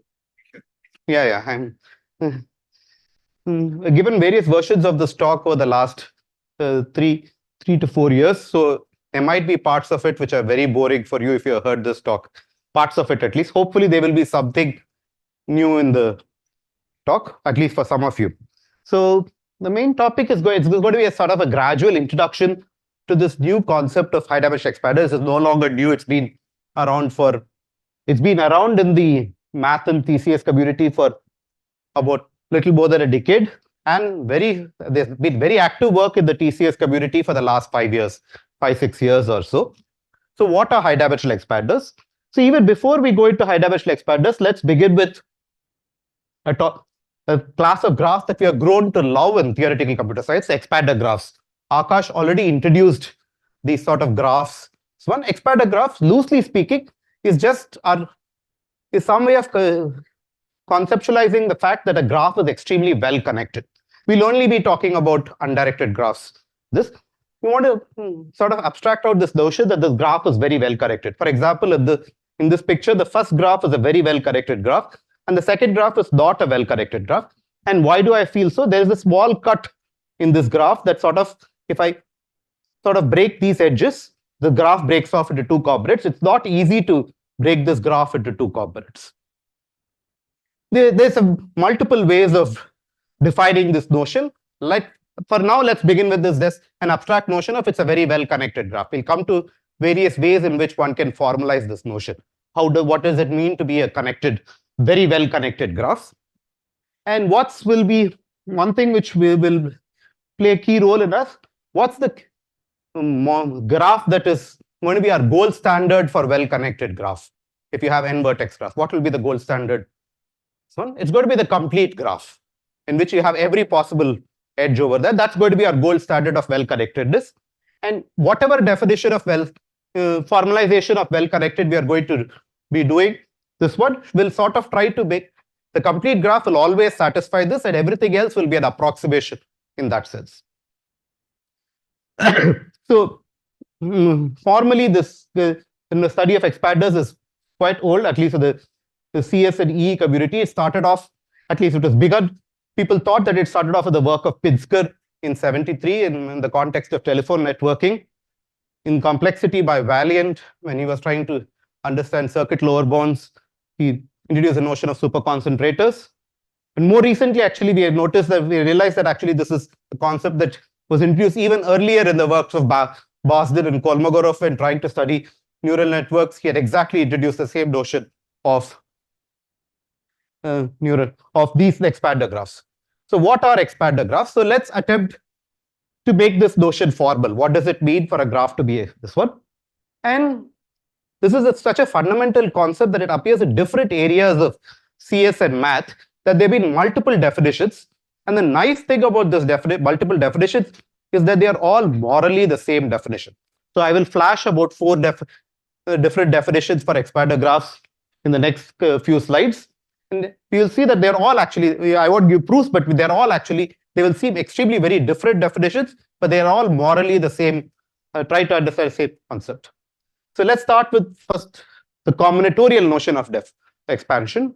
So what do I mean over here? I want to say you're given some graph G.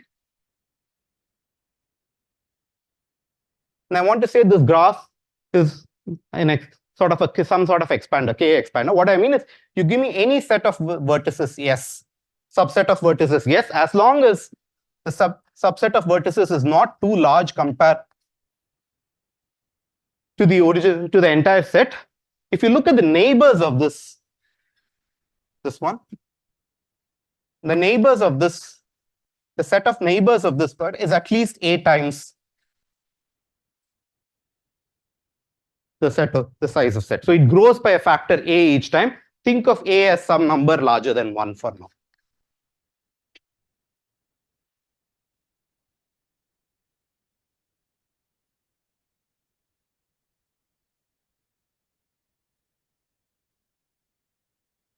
Okay. So that's one notion of expansion. That is, at each step, when you go to the set of neighbors, it expands by a factor of A. Obviously, you can't keep doing this.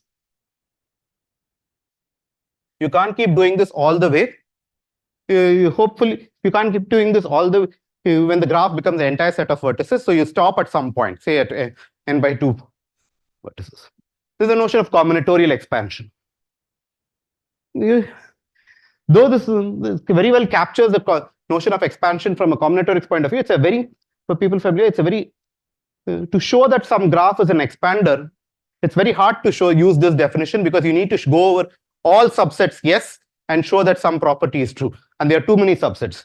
The question is there a nicer property? This is sort of like a co-NP definition of expansion. What I want is a cleaner definition in which if I give a single quantity, looking at this quantity, I'll know that it is an expander or not.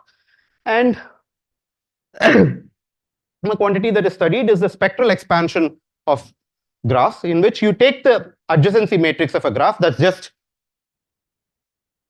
take the adjacency matrix,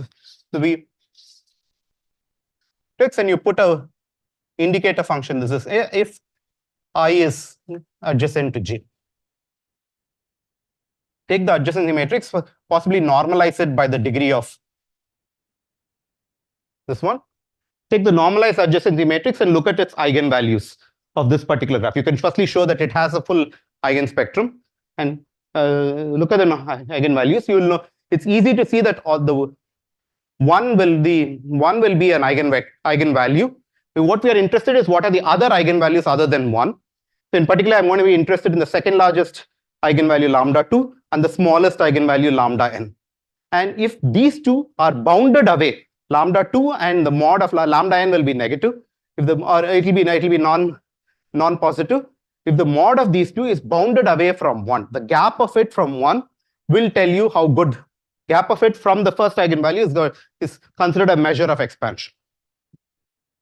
We see a strange notion to define it as you're looking at the spectral properties of graph, you're computing the eigenvalues, and that gap sort of captures how well the gap, the larger the gap is from 1, it's considered a good expansion. And what you can show is actually anything that was an expander in the previous definition is an expander according to this definition, and vice versa. There's a loss in parameters going back and forth, but these are surprisingly are exactly morally the same definition for expansion. And this is a much nicer definition to work with because you can just write down the second eigenvalue and that tells you that's a proof that the graph is an expander. And yet another thing, and now that we talk about connectivity and all, another notion of expansion which we would like to talk about is if I start, this is what actually Akash used in his talk, is the notion of random walks. One, that is, you want, if the graph are very well connected, if you start walking randomly on this graph, you eventually should converge to the uniform distribution or the stationary distribution in it. And you can ask, how well does this convergence happen? And expanders are those graphs in which this convergence happens very fast. An equivalent way of phrasing this is looking at the spectral norm between two different random walks on it. A, which represents the adjacency matrix, the normalized adjacency matrix. That's the random walk I just described. J by n is just the random walk, which at each point of time just goes to a completely independent vertex. It ignores the edge structure of the graph and just jumps to an uniformly independent this one. This certainly mixes it, goes to uniform distribution at one step. And you're asking the spectral norm between these two random walk, these two operators, that's small. So if this operator A behaves like J by n, the smaller lambdas, it's going to behave more and more like this. You say it's a lambda spectral expander. And it's actually, if you're familiar with it's normalized. Huh? Yeah. J has to be J have change. Yeah. So I'm going to consider regular graphs only for this talk. So actually, this definition and the previous definition I gave are not just morally the same definition, they are actually exactly the same definition. You can just write it down there. This is just writing the same definition in two different ones.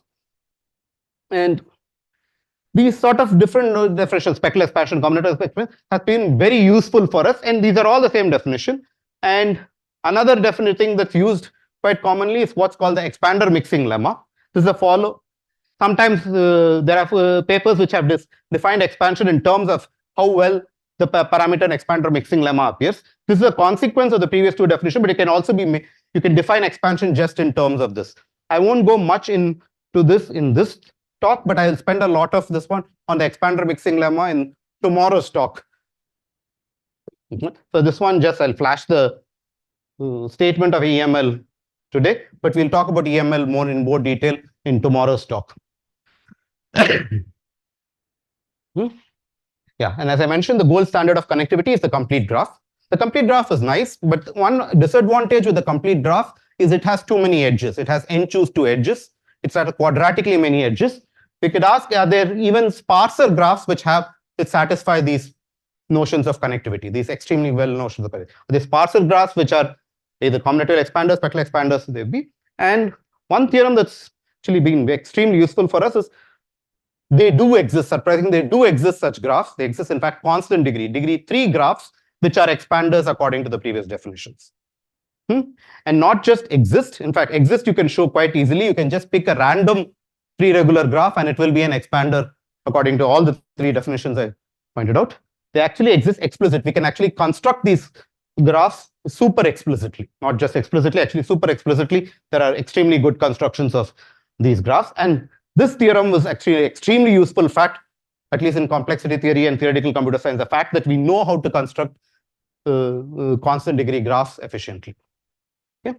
So why are all these useful? They have had a plethora of applications in TCS. They're useful in metric embeddings, telephone networking, the first two, certainly random walks and mixing times. But they're also useful in certain topics which you're not familiar with, like which they don't seem to be directly related. They used to construct time-space trade-offs, Byzantine agreement, error correcting codes. A lot of error correcting codes are based on the fact that such explicit constant degree expander graphs exist. It's used in de-randomization to construct algorithms which use lesser and lesser bits of random points than the random points. And strangely, they are also used. So one prime application of this is Reingold's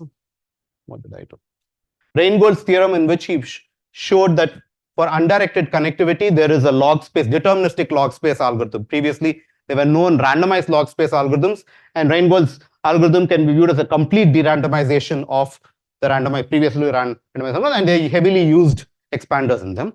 They're not just been used in sort of, these are all constructions, they also been used sort of as a proof technique. In the proof, Irid Dinur in 2005 gave an alternate proof of the PCP theorem using expander graphs. Expander graphs played an important role in giving this alternate proof. Want to focus on one of these applications in a little more detail. I just want to say how rich these expander graphs are. In coding theory, the constant rate linear distance binary codes due to Gallagher come from expander graphs. I'm just putting a laundry list of this one to show how applicable expanders are. What we are now interested in, expander graphs are not a focus of study here. What we want to study are high dimensional expanders. What do I mean by that? I want to sort of look at, given that these graphs have been so useful, I want to look at high dimensional analogs of this. What does that even mean? How can we define it? So what we'll try to do in the next few slides is try to make an attempt to extend this notion of expansion, which is on graphs, to some notion of a higher dimensional analog, and see if we can define it.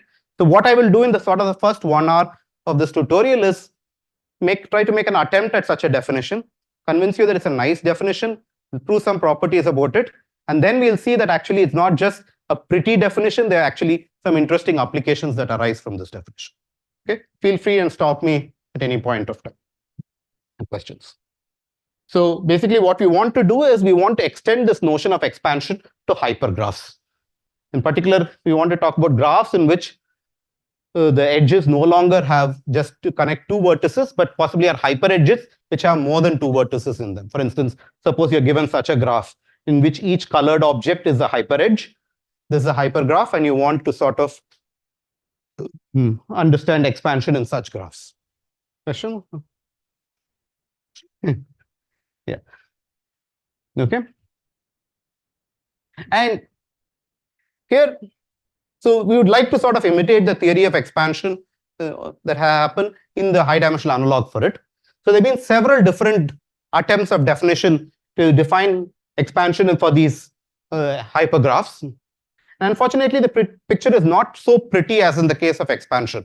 Expansion, we had all these different definitions, and they were all eventually turned out to be morally equivalent. Here, actually, you can show, depending on your application, you can come up with a candidate definition, and these definitions actually show there are graphs which satisfy one definition but will not satisfy the other in a very strong fashion. These are not morally equivalent, and that's possibly also because there's a burgeoning field of study. We still haven't come up with this one. There are various attempts, and each one of these attempts try to take a particular application in mind and extend it from that viewpoint. So there have been some applications, in particular works by Anand, Soma Yoshida, who take the Laplacian viewpoint and try to extend it. This is sort of done in a non-linear fashion, extension of the plan. Then from the math community, there have been extensions due to linear, Meshulam, Gromov, and these are topological expanders, cohomological expanders, co-boundary expanders. What I will focus on, and given fact this talk is the workshop is spectral, is on a spectral sort of notion of extension of this definition. In particular, we'll be talking of a particular definition due to Dinur and Kaufman, which we'll call link expanders. I'll come to this definition in a few slides from now. We'll spend most of our time on this notion of link expanders and another expansion called random walks, which will sort of very much emulate the random walk definition of expanders that we had discussed in the first few slides. It's going to extend that definition to the higher dimensional analog. Yeah. I'm not going to, I'm going to define an expansion in a very general fashion. We'll come to constant degrees and stuff later on. Yeah. No, so once again, so when irrespective, whenever we define this, that's the first time. We have our gold standard, whatever definition you give, the gold standard of connectivity in the case of graphs was the complete graph. So here we would want it to be, we want something which has this gold standard so that all our definitions, this one perfectly satisfies it, and all other definitions which we give are going to approximate well enough. So for hypergraph, it's not clear what's the gold standard. So for this one, let's make it a k-uniform hypergraph. That is, let's make every edge have equal number of vertices, not like the one in this picture. So possibly like the one in this picture. Let's go to this sort of hypergraphs. This is I believe it's a 3-uniform hypergraph. So let's work with sort of hypergraphs in which the hyperedges have arity more than 2, but they have the same arity, all of them. So every hyperedge is of size 3 over here. Let's work with these. And in this case, we know clearly at least what's going to be the gold standard of connectivity. It's going to be the complete k-uniform complete graph on it. That should satisfy the definition perfectly. And everything else, every other graph should, how well connected is, it's going to be an approximation to the, I'm not stating it properly, but we want a definition such that the k-uniform complete graph satisfies it perfectly, and everything else comes close to satisfying that definition. Okay. This is not a complete graph. There are some. The go directly up and then up. That's not. Yeah, there are. Yeah, this is not. Yeah. This.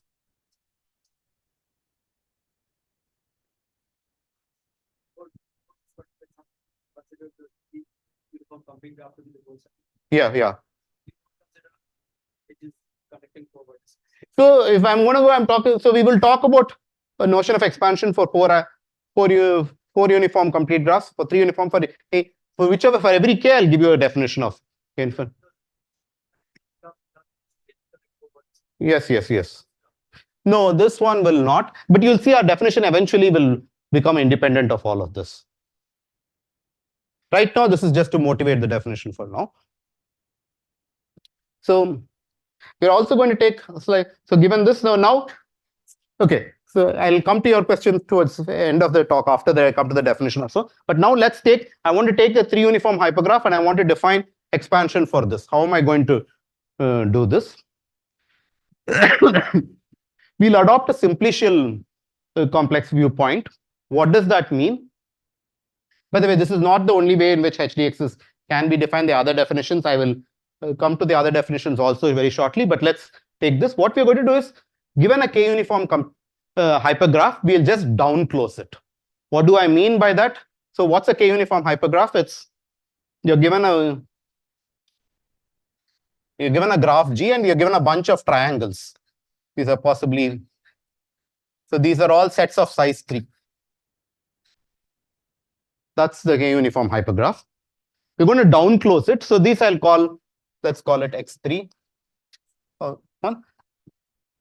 Then I'm going to look at all sets which have all subsets of 2 vertices which are contained in some subset of 3 vertices. Then all subsets of 1 vertex that's contained in some subset of 3 vertices. And then, of course, all subsets of 0 which is contained, which is just the empty set. So we'll sort of consider this in. Where's the same picture is over there? I don't know why I'm redrawing it, but. So that's the simplicial. So we've given a 3 uniform hypergraph. We'll not automatically identify it with this. I switched it off.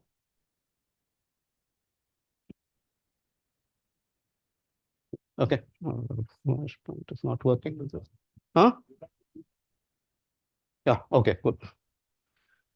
So we'll down close it this way, and we want to now define notion of expansion on it. So to begin with, we'll extend the random walk definition. So recall the random walk definition for graphs. What was a random walk definition for a graph? Is for the regular graph. If we had a deregular graph, when did we say that this was a good expander? We looked at the linear operator which represented the random walk, which is a normalized adjacency matrix.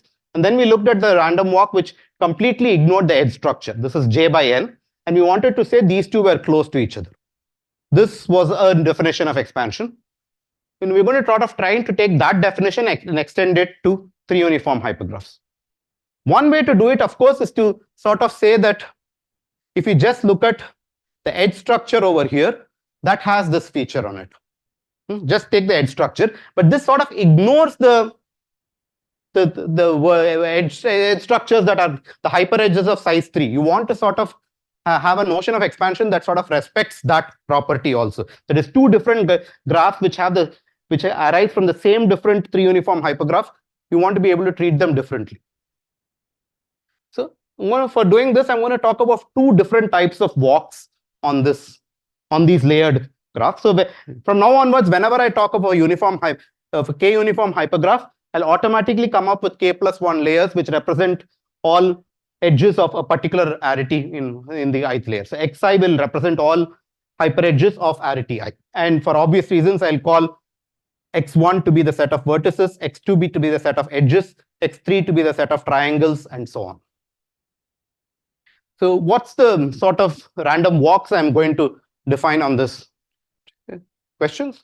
I'm going to define 2 sets of random walks on this.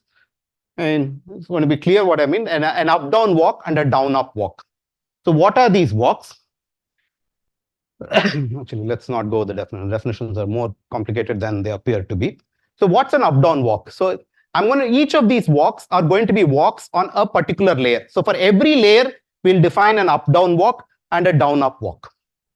So obviously, I'm not going to have an up-down walk for the top layer. For everything other than the top layer, I'll be able to define an up-down walk. For everything other than the bottom layer, I'll be able to define a down-up walk.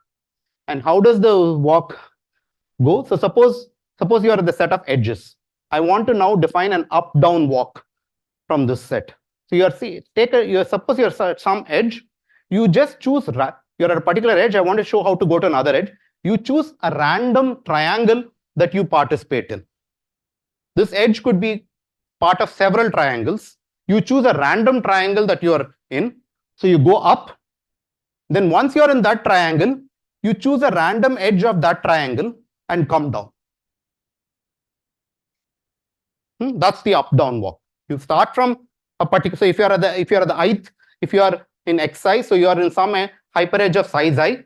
You go to a hyper edge of size i+1, a random one, and from there you drop to a hyper edge of size I.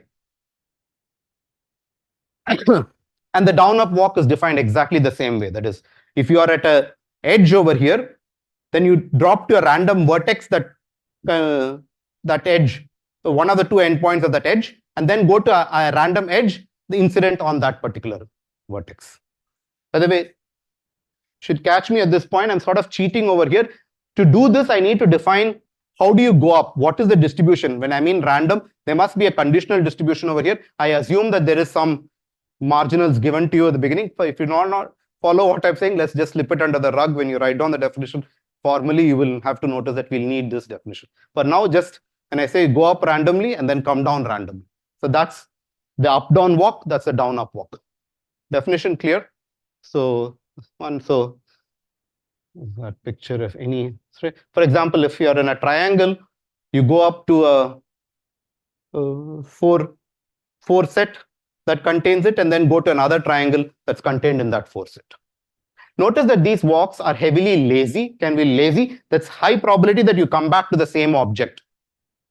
Because if you go up to that square, there's a 1/4 probability that you come back to the same triangle. So these walks are, yes. Going up, down is? What diagonals? Like for example, here, so from these triangles, you put. So from a triangle, you go to some 4 set that contains, which contains all the 3 edges of the triangle, and then now go from that, you go to another triangle, any of the other, it has 4 triangles sitting in there, you choose one of them. Okay.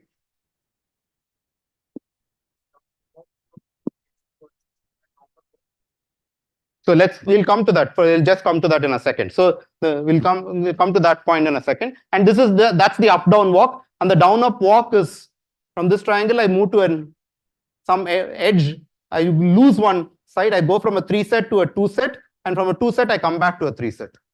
Okay.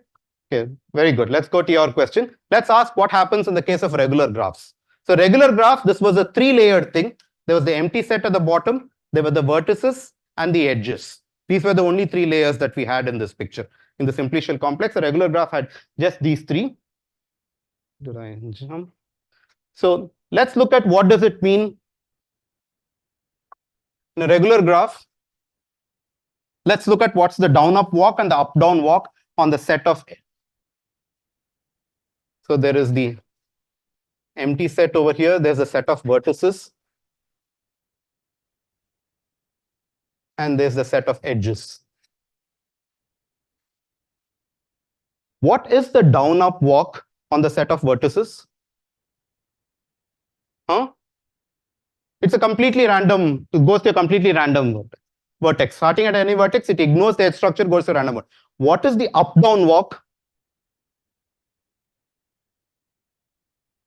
It's almost the adjacency matrix because it's from a vertex, it's going to a random edge that is incident on the vertex, and then it's going to a random endpoint. The usual random walk is going to go to the other endpoint. Here it has probability of half to come back to the same endpoint. So it is the random, it's the lazy walk. It's a lazy walk on the adjacency matrix in which you stay at yourself with probability half. So it's this up-down walk. This up-down walk for this case is actually half I plus half A.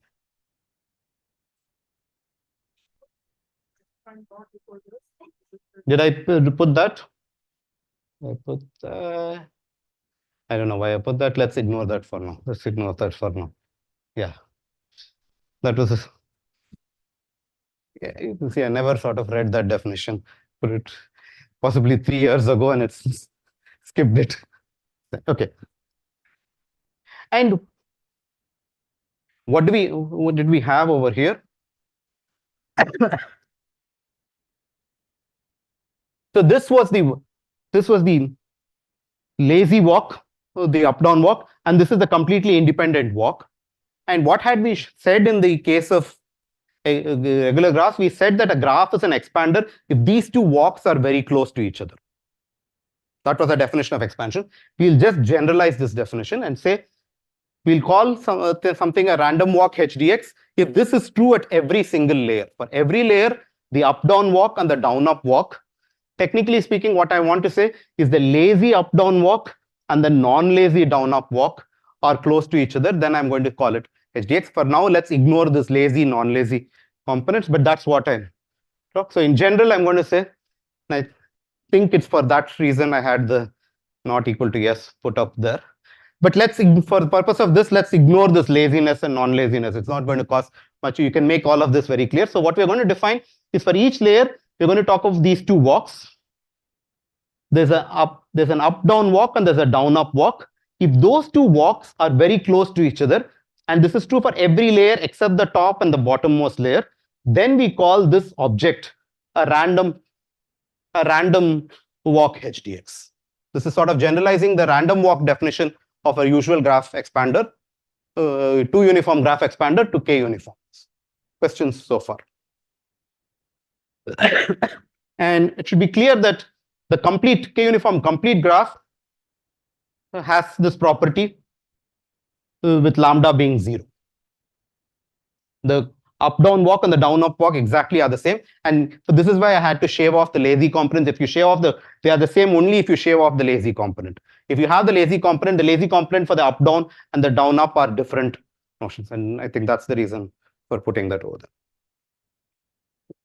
But for the tutorial, I'm going to sort of fudge this difference between lazy, non-lazy. Then if we ever come to writing proofs at some point, we'll be careful about it then. Okay? Sure.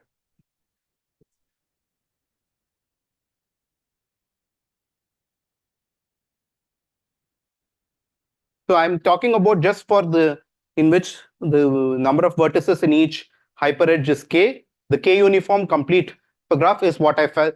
I want to emulate that.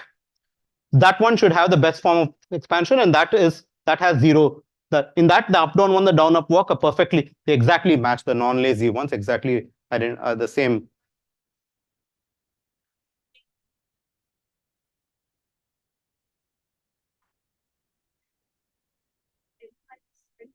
No. The question it's a different. The way I'm going to look at it is not this way. I'm fixing k, a fixed k, and I'm asking what's the best connected component among these. Then that's what I'm. Yeah. Srikanth.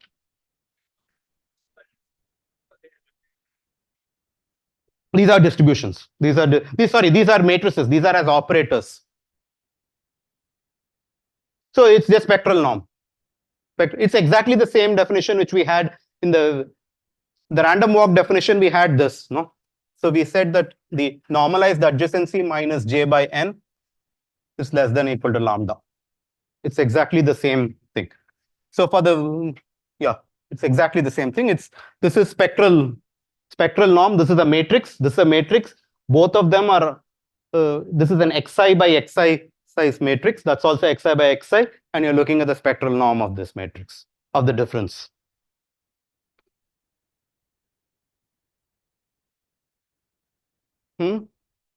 Operators are symmetric operators.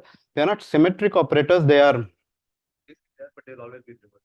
They are reversible matrices, and that's just because that this operation, the fact that the topic that's come. So the up-down walk. What is it? It is just in particular you can define an up operator which just takes from here, goes up, and a down operator that goes from here to here. The up-down walk is just first you apply u and then you apply d, and you can notice that the d is just the adjoint of u. In this one, therefore these things will all be reversible walks. In particular, you will notice that if you take two layers, there's an up-down walk between them this way, and there's a down-up walk this way. The up-down walk is exactly what is it? It's you first apply u and d, so it's du, the u operator, and then followed by the d operator. The other one is exactly the operator. It is u, d, and it's the same matrices which are being applied. So these are actually, so one is of the form ud, other is from the du, but it is exactly the same u and the same d matrix. And this is something which we will use later on if we go into any proofs. Okay. Okay. So that's the one definition. Now I'm going to, is this definition clear? So this seems a natural definition. Unclear why it's useful. We'll come to that supposedly in the second half of the talk, but is the definition clear? Yes. The usual case is that the spectral makes sense because the idea of connectedness because you want it to essentially look like you are going to come any vertex with equal probability. Yes. How do we connect the up-down and down-up walk to well-connectedness for the higher dimension? So it's a priori unclear how to do this. Right now, this is a definition. I want to do it. I'll come to, so there are several other definitions. The point is, it's unclear. You can come up.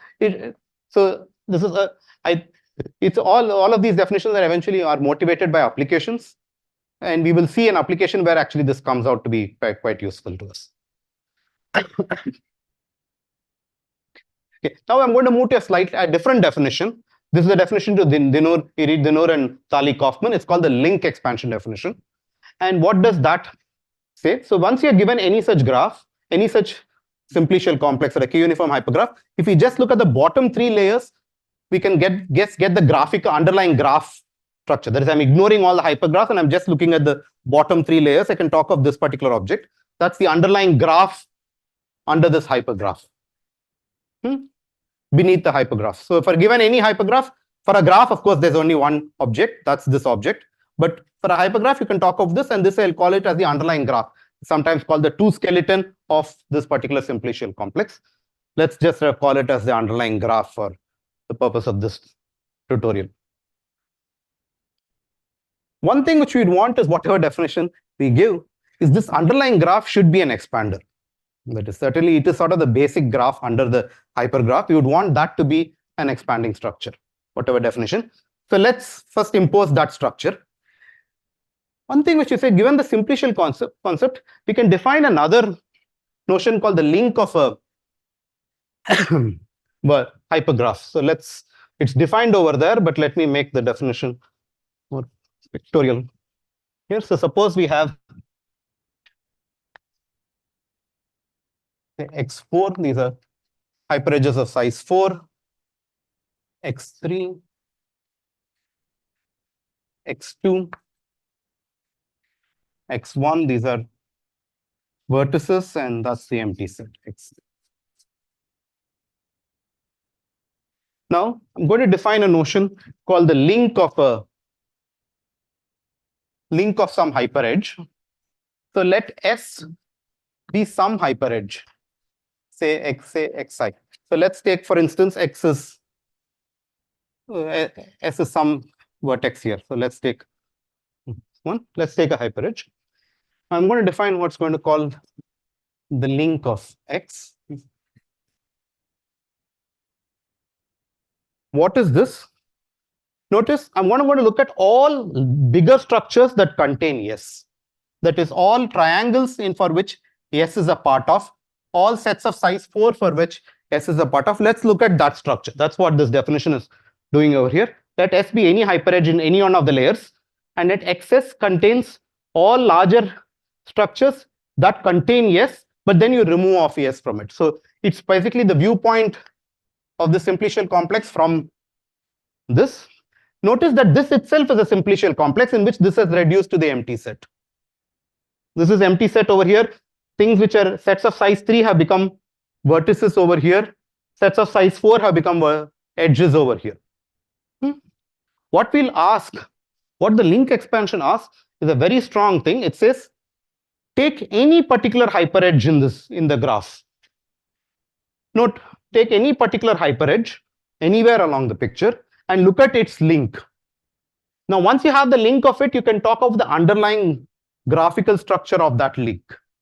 For example, for this guy, you can this has vertices and edges. You can talk of this graph structure. I want that graphical structure to itself be an expander.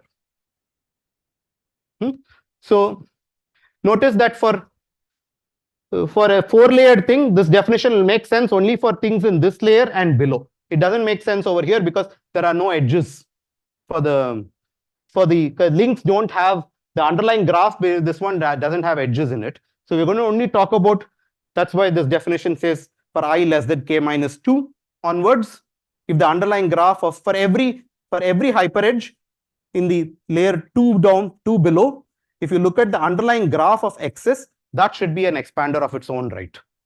Expander is the standard notion of expander, just the regular expansion for class. I'm going to define that, and we'll call this as a link expander. Okay. You go only 2 levels above. So from S, for this S, you look at the vertices will be all. So if S is in the, say, that second layer, you will be looking at all 3 sets in which S is a part of. So those will be the vertices. The edges will all be 4 sets. You just look at that underlying graph, and that should be an expand. That's an honest to God graph, 2 uniform graph. That should be an lambda expander in our usual sense of the word.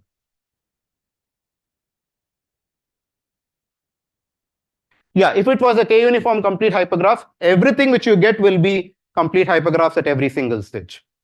The complete graphs at every single stage. Every link will be the complete graph of the appropriate size. Right. These links will not be regular. So this is what I hid under the rug. So there's always so to answer Venkat's question, these links are not regular. So what do I mean by going up and coming down? So we'll start off with a distribution at the top layer, and that will induce a distribution on all the layers. So that is, you keep dropping a vertex each time as you go. And then whenever you're at a particular layer, you always work with this distribution. You do things with this distribution. You have to be careful defining it, but once you do it this way, everything can be defined very cleanly. So the definition of HDX is not just the structure, but also the distribution on the top layer. Usually it's the uniform distribution on the top layer, but we could work with any other distribution. The uniform does not translate for the complete k uniform hypergraph, the uniform will translate to uniform elsewhere. Otherwise, very soon, in fact, the very first step, it will not be uniform. Yeah. And in fact, we'll see an example shortly. Yeah. Question? Did I know that? That I don't know. I don't know if complete graphs are the only ones which are uniform at every.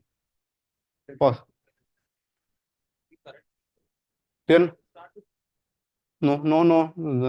The ones which we construct are also not uniform. They're not uniform from the. Yeah.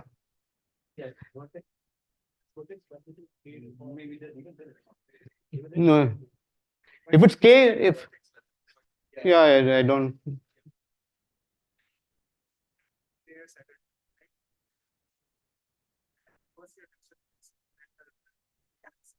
Yes. Yes. So 3 layers, because even to talk about an expansion, I need a graph. And a graph needs vertices and edges. That's the reason why I'm looking at 3 layers. And actually, the bottom layer is an empty set. So it's actually, I'm looking at 2 layers, the vertices and the edges of the bottom layer. Okay. Yes.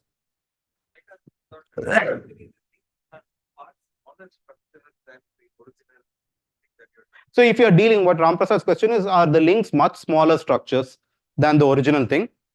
If you are dealing with constant degree hypergraphs, in which the original, each vertex participated only in very small, the links are really of small size. If you're not dealing with constant, the links are also of very large size. So this will, depending on what sort of graphs we're going to talk about, they can be large or small.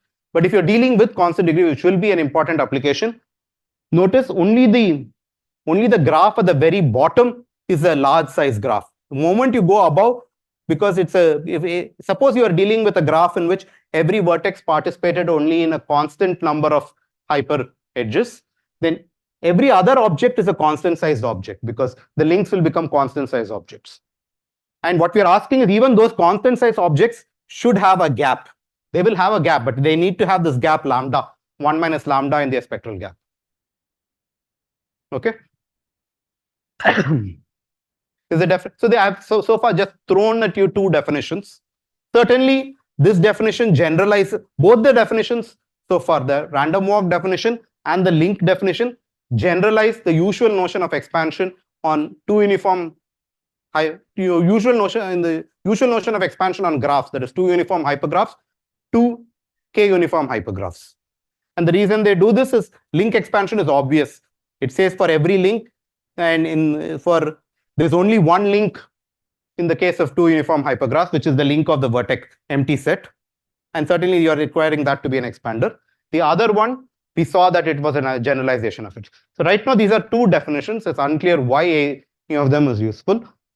But the key thing happened to be this one is, these 2 definitions happen to be defined quite differently. They happen to be almost the same definition.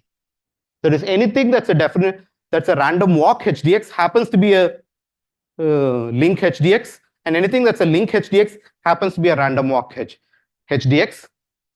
In fact, one direction is actually quite easy, but the direction which we'll use most is the fact that if it's a link HDX, then it's a random walk HDX. In fact, there's no deterioration. If this is a lambda link HDX, that's a lambda random walk HDX. The other direction, there is a deterioration based on the size of the largest arity. If it's a K uniform, the K sort of plays a role over here. So these 2 definitions happen to be morally equivalent. And actually, once you open out this is not a hard theorem to prove at all. Once you know this is what you're going to prove, just write it down and expand, write the usual notion, write what it means, and then you can easily go from one definition to the other. But the observation is a key observation, and I'll try to convince you why this observation is useful. We'll see a very nice application of this observation later on in the talk. So right now, I defined 2 objects, 2 different notions of high dimensional expansion, one via random walks, and the other via this notion of link. Both generalize the notion of expansion on graphs to these higher dimensional objects. And what I want to say is these 2 definitions are at least the same definition. So at this point, yes, at this point, right? These 2 definitions were defined in 2 different, for keeping 2 different applications in mind. Then they were observed to be equivalent, and this equivalence will prove useful to us later on. Questions? Okay. Okay, so now let's go to Ramprasad's this one about one thing that was very useful for expander graphs, in at least in applications of computer science, was not that just the fact that they were good connected graphs. Certainly the complete graph exists. There were other graphs which are extremely sparse, which were also good expander. In fact, there were constant degree graphs which were expander graphs. Now we could ask the same question over here. Are there sparse HDXs? Let's just work with 3 uniform hypergraphs or 4 uniform hypergraphs. Let's not talk about very large uniform. the 3 or 4 uniform, are there sparse HDXs? What do I mean by that? Are they HDXs in which every vertex participates in very few hyperedges, say 10 hyperedges, 12 hyperedges, that's all, which are still expanding by the previous definition. Yeah. So let's refer to 3 uniform and 4 uniform. Let's just go one step away from graphs. Let's work with 3 uniform, 4 uniform. I want to ask, are there sparse HDXs? Certainly there are extremely well-connected expanding HDXs. The 3 uniform complete hypergraph is a expander by both definitions. What I want to now ask, is there a sparse version of it? Is there a hyperedge in which, let's work with just 3 uniform hyperedges, 3 uniform hypergraph. Say what's the maximum number of 3 uniform hyperedges? N choose 3. Can you have one in which there are just order n hyperedges and yet it satisfies this notion of expansion? In the case of graphs, that was the case. The number of possible edges is n choose 2, but we still had expander graphs which had just order n. In fact, something like 3n by 2 edges, and that had expansion. I want to ask the same question over here. So the first thing out there, what happened in the graph case, you could choose something randomly. You could choose a random 3 uniform, random 3 regular graph, and that was a good expander. Just pick one randomly. We could ask if the same thing holds good here. That is, you pick a random 3 uniform hypergraph in which the number of edges is not n choose 3 but much smaller, say some order n or so. Is this a good expander by either of the 2 definitions? And what you can show is, so I'm going to ask, if I pick a random subset of the edges, of all possible edges, how large should the subset of edges be such that it becomes a HDX, or HDX where lambda is a constant? That's what I'm asking. And what you can show is, if you sort of emulate the same proof that goes on for graphs, that set has to be of size n to the power k minus 1. It's just one exponent lower. So for example, for k being 3, this is n square edges. It's not order n, as I said, promised to be. So you can show that a random subset of n square edges, in fact, is a HDX, is a 3 uniform HDX according to both definitions. What I would like to ask is the even sparser ones. And in fact, and this is the proof of it is exactly the same proof as the case in the graph case. In fact, we don't know of any randomized or probabilistic model in which you can pick up these graphs such that the graph that you pick up with, the hypergraph you pick with, is actually a HDX under such a definition. We don't know of any such, this one. That is, I don't know of any sparse construction under a random model. Of course, then you could ask this question, there's this definition, we've made 2 definitions. Are there any graphs other than the sort of the complete graphs, or graphs which are very, very dense, the graphs which have size n to the power k minus 1? This is just shaving off one factor of n of this one. Are there any other hypergraphs which are also expander graphs, which are high dimensional expander graphs? Is the question clear? Yeah. With high probability.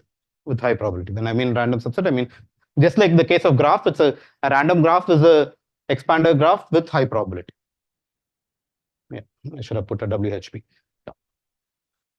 But what we do know is, actually, this is sort of the thing that started off this area, is the work of Lubotsky, Samuels, and Vishte, who showed that you can use specific constructions from algebra and number theory to construct extremely sparse hypergraphs. Hypergraphs in which 3 uniform hypergraphs in which the number of hyperedges is just order n, and yet it satisfies the previous definition.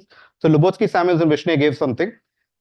More recently, Kaufman and Oppenheim gave an elementary construction of such this one. They didn't use heavy number theory and stuff, but their proof was still used a fair amount of representation theory. So in joint work with Ramprasad, we gave a simpler proof of their construction to show that it was a high dimensional expander.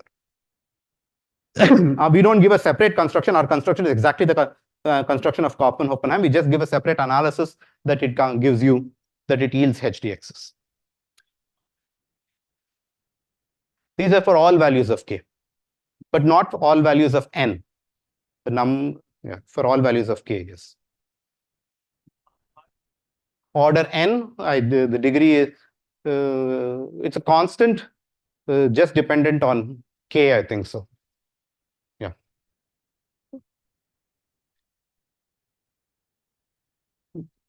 So the k basically, I think, goes from the exponent to the constant in front. Like, so if I take like the spanning to something that has this property with k equal to n, with lambda equal to 1, but what is pairing there? No, what is, it's not a firstly a sparse thing object at all. Oh, it's not perfect. It's not sparse. Too many. Yeah, it's not sparse. Not sparse. It's sparser than, it's not n to the n. It's actually it can be n. It can be into the, yeah, it's why this one. He just took the spanning tree, the matroid thing, yeah, which we'll come to shortly. Okay. Okay. So actually, my motivation for studying HDXs came from trying to construct sparse HDXs and see if they have any applications to theoretical computer science. And some of this theory, the earlier theory was all built with that in mind to construct sparse HDXs. But later on noticed that this theory was actually applicable both at the sparse side and on the non-sparse side. They have, though this has been quite recent, there's been a plethora, plethora of applications in the last 5 years itself of HDXs in theoretical computer science. There's been some of the motivations came for which I was involved with are in the context of property testing, coding theory, and constructing integrality gap instances. There have been other very, very amazing applications, especially the context of approximate sampling and counting. This is these counting the number of counting the basis of a matroid due to Anari, Liu, Garan, and Vincent. And what we will see next is we will see this particular application, and I'll show you how the theory that we built now actually gives you a very nice sampling algorithm for counting the number of bases of a matroid. So what I will do right now is just define the problem, and then we'll take a break for 5 minutes. Oh. Huh? I expect people are expected to solve problems. Yeah. Okay. So I'm going to talk about a problem. You can completely forget about high-dimensional expanders or something. It's regular graph theory. We're going to talk about sampling basis of matroid. You can even ignore the word matroid. We're going to talk about even simpler problem. You're given a graph, and you want to pick a random spanning tree of the graph. That's all is our goal. So you're given a graph, n-vertex graph. Assume it's connected. You need to pick a random. So there are several spanning trees of this graph. You are supposed to pick a random spanning tree with uniform probability from the space of all. Notice you cannot write down all the spanning trees because the number of spanning trees could be exponential in number. So I want to design an efficient algorithm. So I want to design an efficient algorithm that does this trick. The question is, how do we do this? By the way, for this particular problem, there's actually a much cleaner algorithm than it's a very clever algorithm. So let me give that algorithm first, which is not the algorithm we're going to be talking about. This is the algorithm due to Broder from 89. And he suggested the following algorithm, which the algorithm is simple, but its analysis is non-trivial. You just do a random walk on the graph. Starting from, you pick a random vertex and do a random walk on the graph till you encounter every vertex on the graph. Now, so at this point, stop the random walk and look at the first time you enter every vertex. Every vertex has a first edge through which you enter it. Just collect all these edges together and declare, and surprisingly, that will be a span tree, and the tree which you get will be a uniform spanning tree of the underlying graph. This is Broder's result. It's a beautiful algorithm. You just start with a random vertex, go to do a random walk on the graph, and then for every vertex in the graph, find out the first edge through which you entered the graph, collect all these first entry edges, the set of these, all these first entry edges together, there'll be n-1 of them, they form a spanning tree, and this, if you do this over the random choices of the starting vertex and the walk of the graph, this will be a uniformly random spanning tree of the graph. What we are going to give is a different algorithm. Let's mention the algorithm, and then we'll come to the analysis in the after the break. So what we'll do is, there's a very natural, suppose I don't come up with the exact thing. What I will define is, I'll define a random walk on the space of spanning trees. The space of spanning trees is exponential. But suppose I define a random walk, how I tell you how to move from one spanning tree to another spanning tree. And suppose this random walk converges fast to the uniform distribution on it. Then you run this random walk for a while. Eventually, you are going to be at a random spanning tree. So what we'll try to do, design now is we will design a random walk on the space of spanning trees. Notice the space now has become exponentially large. It's the space of spanning trees. I want to tell you how to move from one spanning tree to another spanning tree. You want to understand what, and I'm going to give you a random walk. Is the question clear? Okay, once this question is clear, there's a very natural random walk. What's the random walk that you can come up with? You're at some fixed spanning tree and you want to move to another spanning tree. What's a random walk a very local random walk that you could do? So I'm going to do it the other way. I'm going to drop an edge and add an edge. So take the spanning tree, drop an edge from it. So now the graph becomes the graph breaks off into two components. One, and there could be several edges across this components. Pick one of them at random, you get another spanning tree, and just do that. So that's this graph. That is from a given spanning tree, drop a random edge and move to the spanning tree T prime minus E union E prime for a random edge E prime that completes it. Not an arbitrary random edge, a random edge that will make it back into your spanning tree. So it's basically once you what Ashish said just now. You are at a random walk, you are at a spanning tree, you remove an edge. Therefore, the graph is broken off into two components. You pick any edge across this component, you'll once again connect the two components. That's with the new spanning tree. So you're going to move from one spanning tree to another spanning tree. We want to ask how fast does this walk converge? How fast does the walk converge? We're going to ask this. We're going to ask what's the spectral gap of this particular walk on the space of all on the space of all spanning trees. So it's you pick one of them at random. No, you have to pick it at random. You have to pick it at random. Yeah, you have to pick it at random. So you pick a random edge on the spanning tree, drop it, and then it will break the graph into two components. Pick a random edge that connects those two components. That's the walk. That's what I've written in one line, sort of very sparsely, but that's what I mean. Yeah. Does that not work, or like, or we just don't know? I don't know how to analyze it using this. Is it the same walk on the dual metroid? Possibly using that, you can show that it works.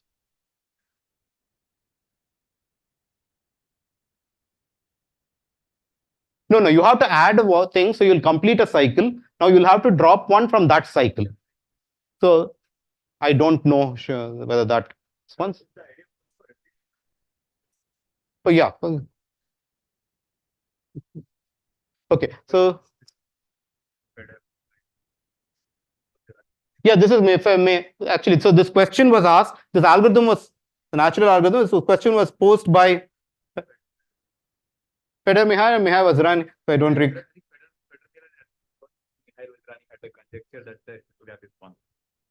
One? No, that it had inverse polynomial spectral gap. No, but it doesn't have one spectral gap. The spectral gap is inverse polynomial. Expansion. Neither does it have expansion one. So they conjecture that the spectral gap is inverse polynomial, though the set of spanning trees is exponential. Therefore, the random walk will converge.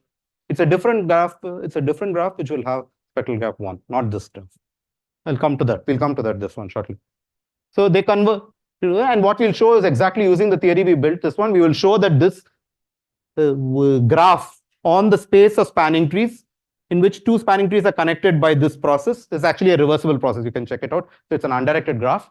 This actually has inverse polynomial spectral gap, not inverse exponential spectral gap, though the graph is on an possibly exponentially many spanning trees. Okay, so it's 3 or 5. We'll meet again at 3:15. We'll take a 10-minute break.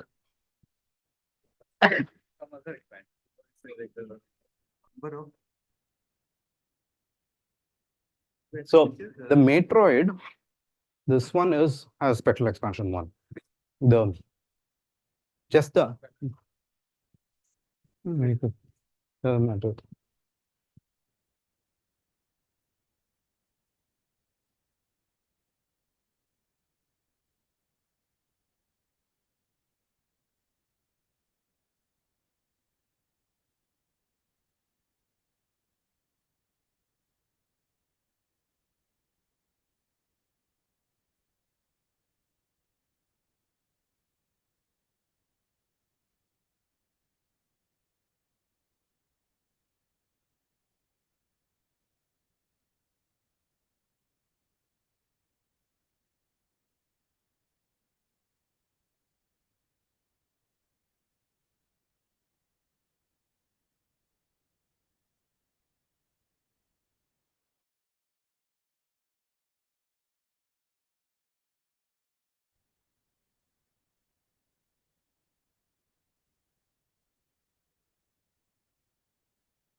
Now it's okay. Okay.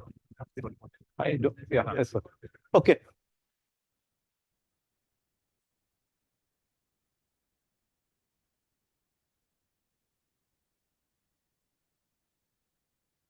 Okay. Can we get start? Can we start?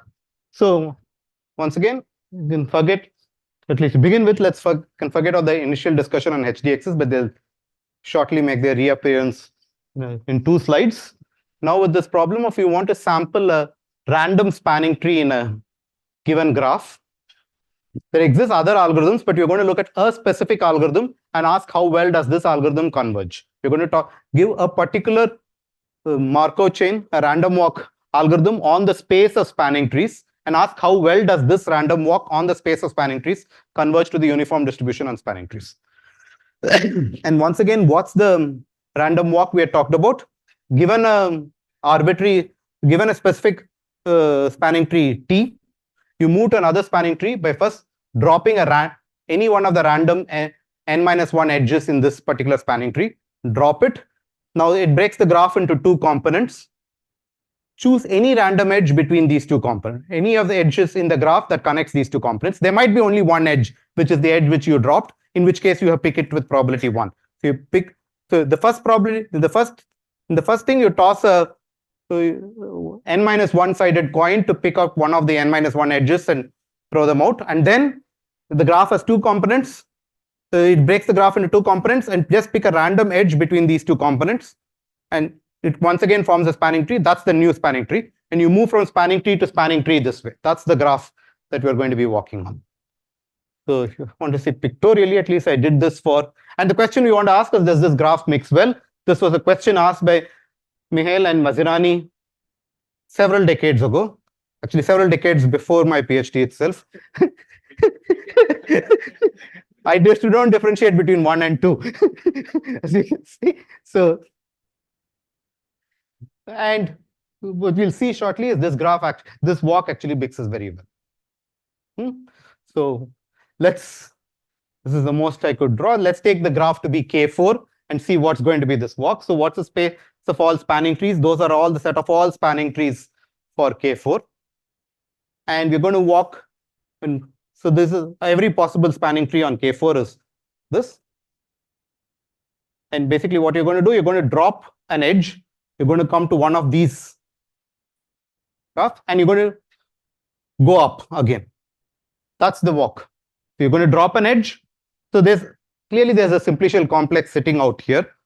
The reason I drew this picture this way, so you can think of the simplicial complex in which the set of vertices is a set of all edges of the original graph. And what are all the hyperedges allowed? Hyperedges are all possible legal forests of the graph.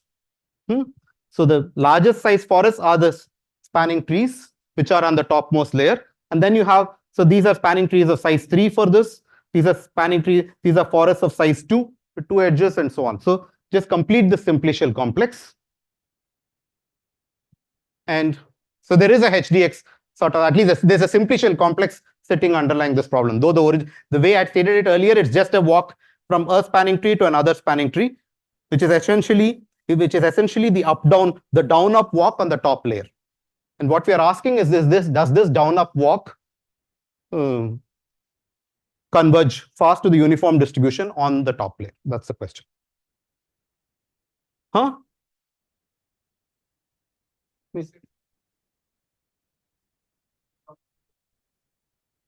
No, given the original problem is just the down-up walk on this particular top layer. And that's the original problem on the spanning tree problem. It has nothing to do with simplicial complex or HDX. But we will sort of, to analyze that walk, we will have just a walk, which is a down-up walk between these 2 layers. We are going to add all the layers from top to bottom and then use this to analyze the whole, this one. Okay. And first question, the thing we want to ask is this simplicial complex? This is a simplicial complex. It's a downclosed thing. It's a simplicial complex. I'm going to ask, is this a HDX? Either by the link HDX or by the random walk HDX, whichever definition. Is it a HDX? The amazing observation of Anari, Liu, Garan, and Vincent, call it an observation, but completely non-trivial, is in fact, it is a link HDX. This is a link HDX. And once it's a link HDX, then by the equivalence theorem, it is actually also a random walk HDX, what we have seen. And that, I want to say, once it's a random walk HDX, I want to say that will mean that this actually converges to the uniform distribution. Why does it do that? Notice a random walk HDX doesn't tell you that the up-down walk, that the down-up walk is close to the uniform distribution. It only says the down-up walk and the up-down walk are close to each other. That's all it says. But let's first see from this, at least pictorially, why this should imply that the down-up walk on this layer converges fast. Then if I have time, I'll actually write down the full proof. But let's say pictorially, assuming this, and then we'll go into Anna-Leeuwen's main statement, why this is a link HDX. We'll prove that formally. Okay. It didn't consider the top layer. It never considered, in fact, so in our definition of HDX, we never talked of the down-up walk on the top layer. We considered the up-down walk on this layer and the down-up walk on this layer. So strictly speaking, we didn't talk of the walk whose mixing time we want to analyze. It was not one of the walks that we ever talked about in the definition. That is true. But what we will, but what we want actually now is to analyze the mixing time of the down-up walk sitting from the top layer, this down-up walk. Now, here is where somebody asked this question about Girish. So the down-up walk, what's the down-up walk over here? The down-up walk is just a composition of two operators. One is a down operator, another is an up operator. So it's basically UD, because matrix multiplication, I'm applying the other way. It's UD. And then the up-down walk over here is exactly DU. Now notice that DU and UD, their eigenvalues are exactly the same. All their non-zero eigenvalues will be the same, because it's AB and BA. Both these matrices have eigenvalues. All their non-zero eigenvalues will appear with the same multiplicity. Therefore, if this particular thing has a eigenvalue bounded away from 1, this will also. So to analyze the spectral gap of the down-up eigen thing, it's sufficient to analyze the spectral gap of the up-down one of the layer below. And that's where we come to one of the walks that we are talking about. So the down-up eigen spectral gap is exactly the spectral gap of the up-down for this layer. But the up-down we know is spectral gap is very close to the down-up on this layer. Now do the same thing. The down-up on this spectral gap is exactly equivalent to the up-down over here. And keep going all the way till you come to the bottom. And the bottom, the up-down is a completely uniform random walk. It has as large a spectral gap if you want. You have to there's a loss going on from each level to another. You have to make sure that there's not substantial loss going on all the way down. But what we will show is actually there is no. So if this in fact was a HDX, it was a link HDX, which then implies it's a random walk HDX. The up-down walk on this top layer, the down-up walk on the top layer will in fact converge to the uniform distribution very fast. That's the entire proof of this one, provided we have this key statement of Anna-Leeuwen that this is actually a link HDX. Questions so far? At least this should convince you that this one, we'll have to make everything I said formal, and we'll do that in the next 10 minutes or so. So notice here, firstly, there are several things. So far, we were talking about K being 3, 4, and all. K has become n-1 over here. It's n-1 uniform hypergraphs. Not in the direct, we'll be using it in the direction in which there's no deterioration. Yeah. The direction from link HDX to random walk HDX, there's no deterioration. Okay. So let's first see a proof of this statement that it is actually a link HDX. Questions so far? If it's so, once it's so, where's the chalk? I'll use the board for next. So we're going to prove the following lemmas. This sort of this HDX, the spanning tree HDX.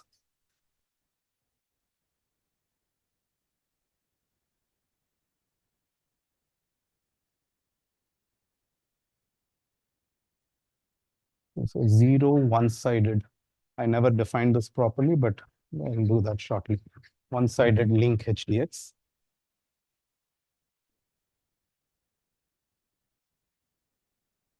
That's lemma 1.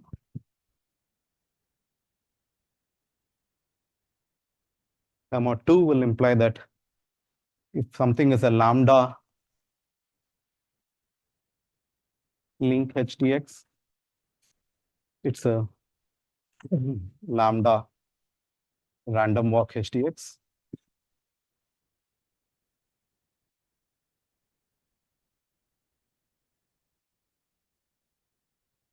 And probability of both these will together will give us that the spectral gap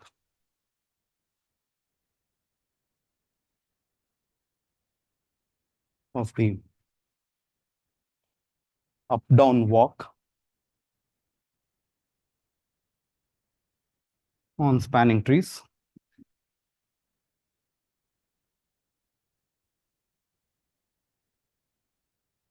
is at least one spanning trees of a graph of size, a graph on n vertices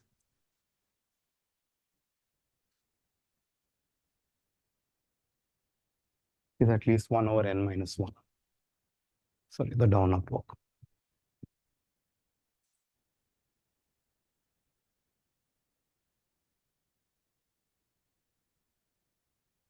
And that's enough to show that this walk converges fast because the spectral gap is inverse polynomial. So in polynomial number of steps, you will converge to the uniform distribution. So what I plan to do is I will prove lemma 1. Lemma 2 is not hard to prove. We'll take it on fact. This is the equivalence theorems. And then we'll show how the theorem follows from lemma 1 and lemma 2.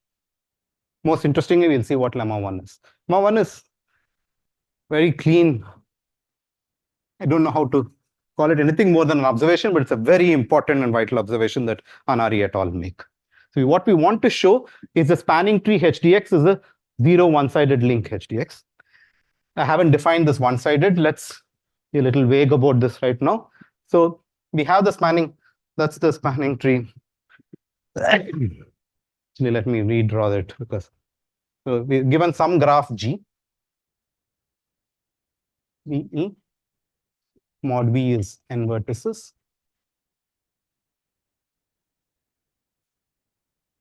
So this is the set of spanning trees.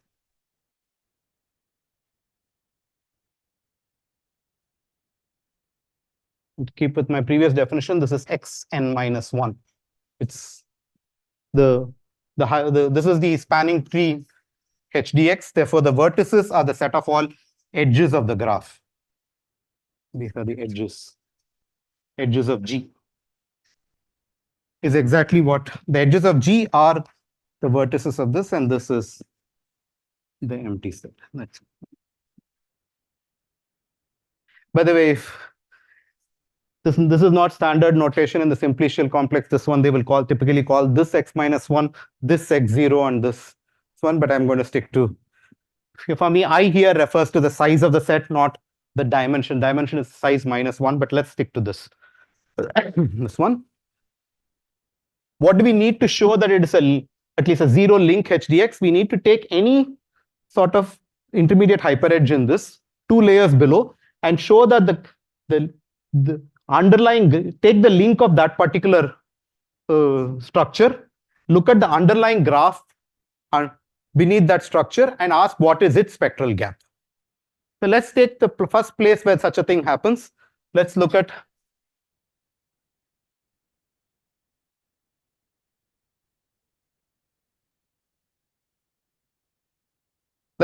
some hyperedge over here. So what's a hyperedge over here? It's a forest of what size? What's the size of the forest at this? This is a forest of size with the n minus 1 edges. These are trees. This is a forest of size n minus 3. Therefore, if you take such a forest, how many components does it break the graph into?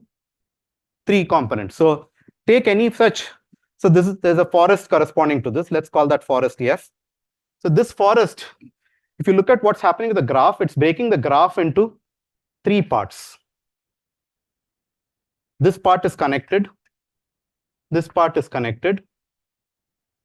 And so is this part connected. That's how the forest looks like. Let's call the 3 parts A, B, C. And then we are looking at all forests that contain this particular forest. That's the link of this forest. And we want to understand. So we're going to look at this object. These are all forests of size n-2 that contain this forest. These are all forests of size n-1, that is spanning trees which contain this forest. And then look at the underlying graph that this represents and ask what's the spectral gap of this graph.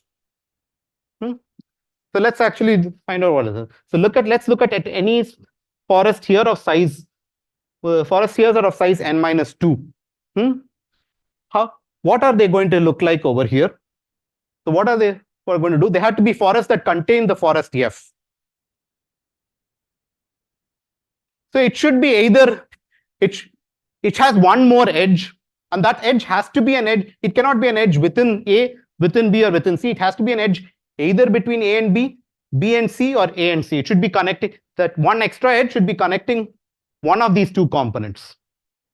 Therefore, these are the vertices of the underlying graph over here. Every forest here is a vertex of this underlying, of this link. So what are the vertices here? The vertices, so I'm looking at the link. So let's look at the link corresponding to the link of F. The vertices in the link of X are in 1-to-1 correspondence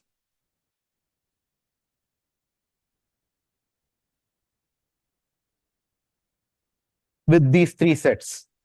Edges between EAB,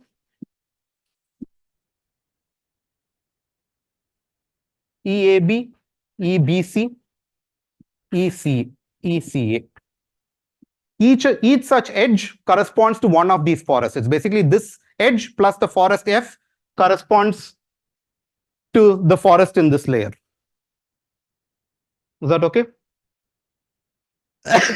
So let's actually, this is going to be a different picture from this. Let me draw. Looks the same, but this is the vertices in this are of 3 types: EAB, EBC, and EAC. There are 3 types of vertices. The vertices in this link, in the underlying graph of this link, are 1-to-1 corresponding with either edges between the components A and B, or the components B and C, or the components C and A. Those are the vertices. Now let's go to the forest one more level above. That is, you are adding 2 edges to the graph. So suppose you are add an edge between A and B. What are the possible edges that you can add to make it to a forest? Either AC or BC. Can you add anything between AC or BC? Any one of them will make it this one. So suppose a vertex here corresponds to one of these objects here. I want to claim there's an edge between this and every single vertex here. There's an edge between this and every single vertex here. Corresponding to every such edge, I want to claim there's a forest over here. Take any edge. This is a particular edge between A and B. Take any other edge between B and C. Those 2 together will form a spanning tree. F with those 2 together will form a spanning tree. You could take either B and C. Similarly, you could take A and C also. Is this observation clear, what I'm saying right now? It's important, but it's a crucial observation. That is, if you look at the edge structure of this graph is basically, it's going to break the vertices into 3 parts, not necessarily equal. Each part will correspond to the edges between A components, parts A and B, parts B and C, and parts C, A and C. But the edges here are going to be all possible edges. It's going to be exactly the complete tripartite graph on this one. Is that clear? The edges here, because you take any one vertex here and a vertex here, those two, there will be a for spanning tree which has F and exactly those two edges over here. So the link of F, the underlying graph of the link of F looks like a complete tripartite graph.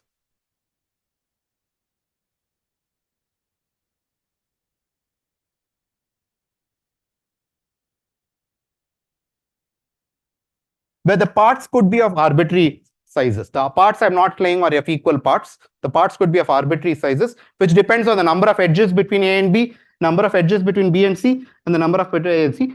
It says divide the edges, break the graph into three parts, A, B, and C. And then the forest F is some way of combined connected tree over here, spanning tree over here, spanning tree over here. That corresponds to F. And then if you look at this graph, the complete tripartite graph is exactly the underlying graph corresponding to the link of this forest. And the nice thing about complete tripartite graphs is their spectral gap is 1. They have spectral gap at least 1. They have the largest eigenvalue is 1. The second largest eigenvalue is 0 or smaller than 0. For any complete partite, it doesn't have to be a so what is the underlying graph? What is the underlying graph? For this forest, its vertices are going to be all forests that are by which this can be extended by. What were those? Those are, you have, that's one-to-one correspondence with every possible edge of the form EAB, EBC, ECA. So the vertices are in one-to-one correspondence with every possible forest here. Now I want to claim, once you have this particular edge EAB, you can add any edge between EBC and ECA, and that will form a spanning tree. So for every so there exists an edge this way. There exists an edge this way. There exists there won't exist an edge between these two. There's no point connecting one, but these edges will exist. So the link of this forest will be exactly the complete tripartite graph over here.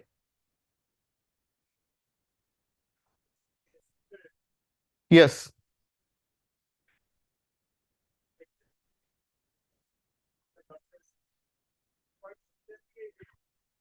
I'm talking that this EBC is the set of edges between B and C in the graph. There will be only one edge in that graph at that point of time. Either there's one edge or there's 0 edges between in the graph. So I'm not claiming that the vertices here are the edges in G between B and C.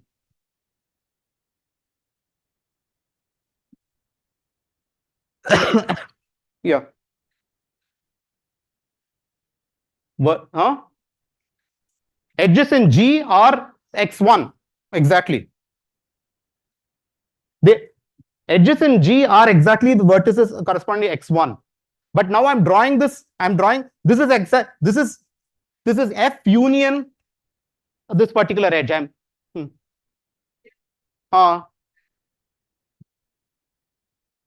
Yes. Yeah. Yes. Yeah. So I want to claim every vertex here will correspond to a forest here, which is F union that particular edge. So every vertex here is an edge, and this vertex will represent a forest here. So suppose this was an edge E, this represents F union E. And then you have an edge here that is between two original edges called E1 and E2. So this one here will represent the forest F union E1 union E2. And that will be the complete tripartite graph over here. Takes a little bit of time, but once you see this, it's obvious that this is a complete tripartite graph. Stare at this. And by the way, and this proof works not just for spanning trees, for every this is just requires the matroid property. I haven't defined what a matroid is, but if you can do the same thing for basis of a matroid, exactly the same proof will go through, and you will realize that the underlying graph of the link of any hyperedge two things from below will exactly be a complete tripartite graph. Tripartite, okay, I'm not sure of tripartite, will be complete some partite graph, but any complete partite graph will be actually has lambda 2 will be less than or equal to 0.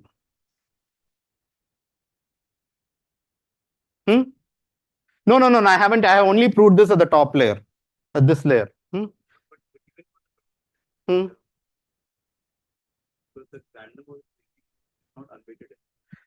The top layer is the uniform distribution.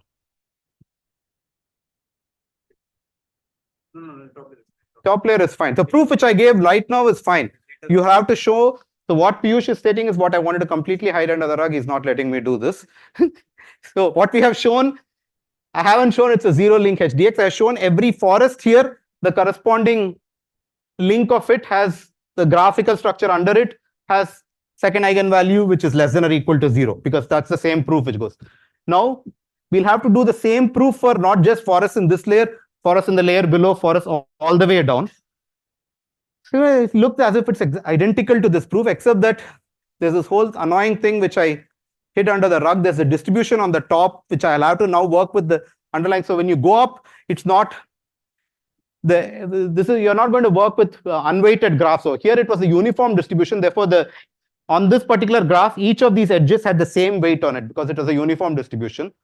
And therefore, this was lambda 2. Once you go to the layer below, the edges will have weights, which will be the distribution. Even under these weights, you'll have to show lambda 2 is this one. And it so happens to be Merak. So right now, we have only, this proof is only, this proves that is lambda 2 of xf is less than or equal to 0 for all f's in xn minus 3. Yeah, we need to prove it for not just n minus 3, n minus I for every I greater than or equal to 3. It doesn't prove what I say, it doesn't prove, but there is a theorem which says that if this has spectral gap, if links at the top layer have a particular spectral gap, the links at the bottom layer will also have a certain spectral gap. The spectral gap sort of trickles down. There's Oppenheim's trickle-down theorem, which is not hard to prove, which will show that all of them will have actually second eigenvalue at most 0.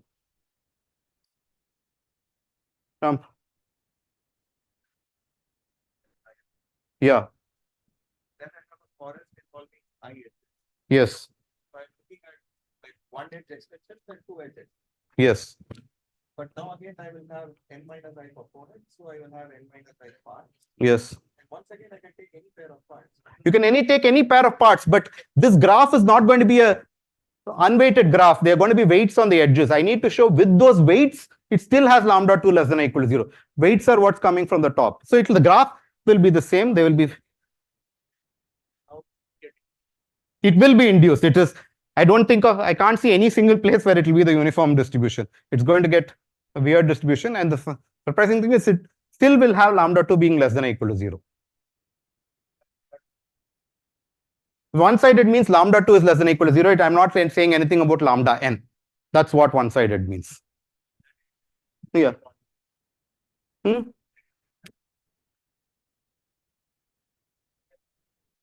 It happens with any. So the trickle down. Let me write down the trickle down theorem. So to prove lemma 1. So let's.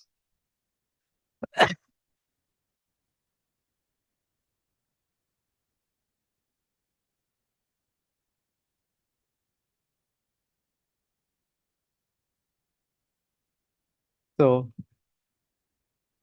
there's proposition 1, which says for all f's in xn minus 3, lambda 2 of xf is less than or equal to 0. This is what we proved. Just now proved. So Oppenheim's trickle-down theorem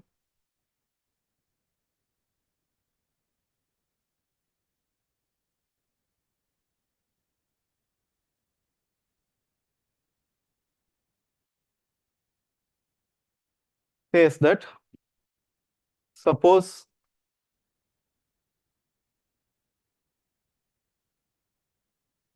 for all f in xk,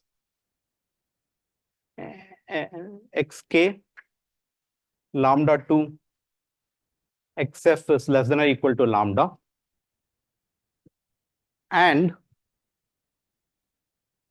for all h in x k minus 1, the underlying graph of link of H is connected. In other words, it just means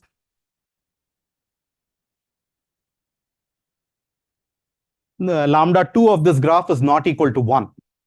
Then it says once it's not equal to 1, it will imply that for all H in xk minus 1,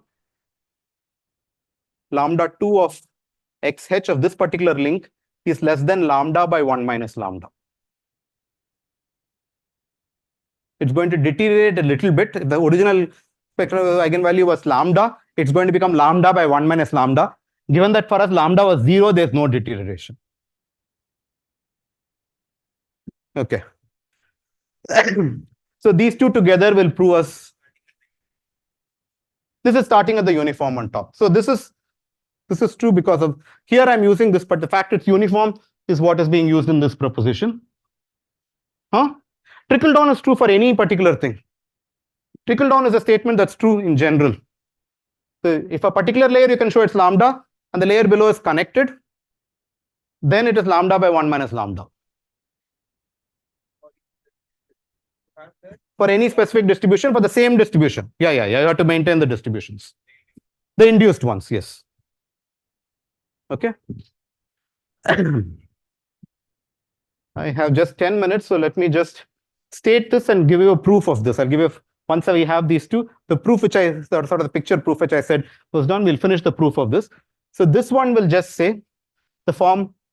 So lemma 1 we basically proven completely now, assuming Oppenheim's trickle-down theorem, which by the way is not hard to prove at all. You write down these statements formally, what they mean, and it's easy to get this. It's less than 4 lines, the proof of it.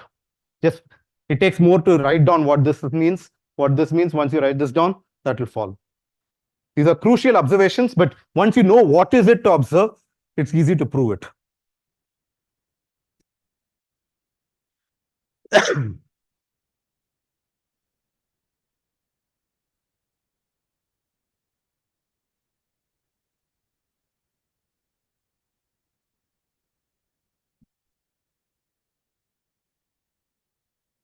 And this one, so claiming that if every link is lambda, what we will show, what I mean to show, then I need to show that the up-down walk and the down-up walk are close to each other. What we'll show is even the following fact: for every layer I, Pi up-down. I think I'm right over here. Let me make sure. Don't mess this up. Yeah. Minus Pi down up. But I'm actually now going to make the down up. When I put this line here, I'm making it lazy. The up down, I'm not including any lazy part. The down up is lazy. This is at most lambda I. That's a formal way of stating this. That is, if you look at these as operators, this operator is always bounded above by lambda I. Okay, given this, I want to claim the statement of the final theorem. Basically, what I need to show the spectral gap that is 1 minus lambda 2 of P. What was it? It was n minus 1. It was the down up, but possibly lazy walk, is greater than 1 by n minus 1. That's the statement we want to do. So let's actually write that down. We are looking at the spectral gap of 1 minus lambda 2, Pn minus 1.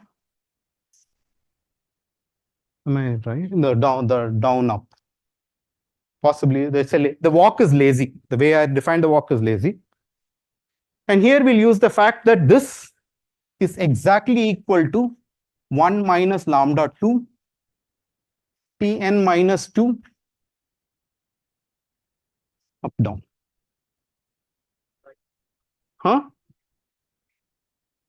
right hand side is the right hand one is what you are actually running, right? The lazy down up. But this is what I want. You'll see in it on proof in a minute. Look at what's going to happen here. I want to analyze this, guys. This one. This is the flip is going to happen here. Let's look at this. How many? 5 minutes more. So I want to analyze the down up over here. So we then said it's exactly the up down on the top. It's exactly the same second eigenvalue. But the up down on the top, because of this, is this what you're trying to say? Is that what I'm messing up?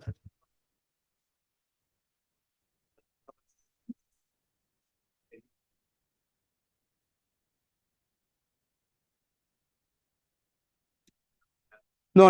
I went so this is what? This is the up down. This is the up down.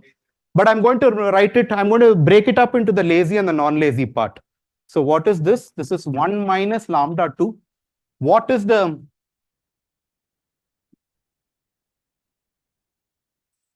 lazy? So I want to break it up into two.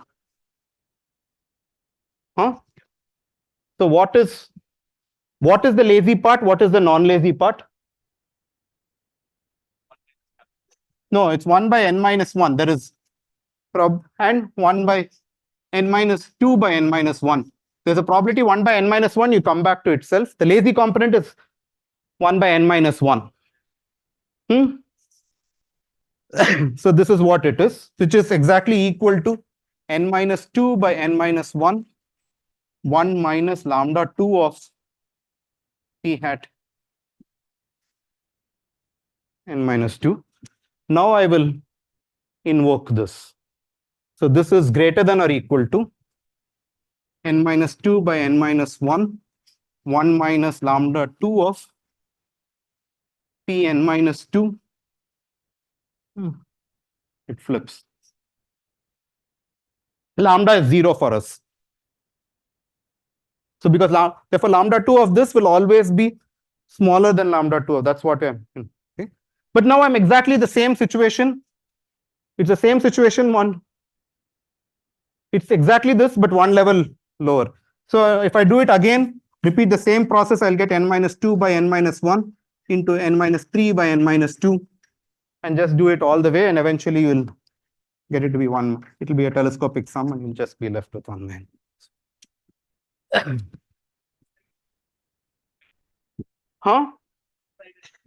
One-sided is enough for this. So I only want this direction, yes.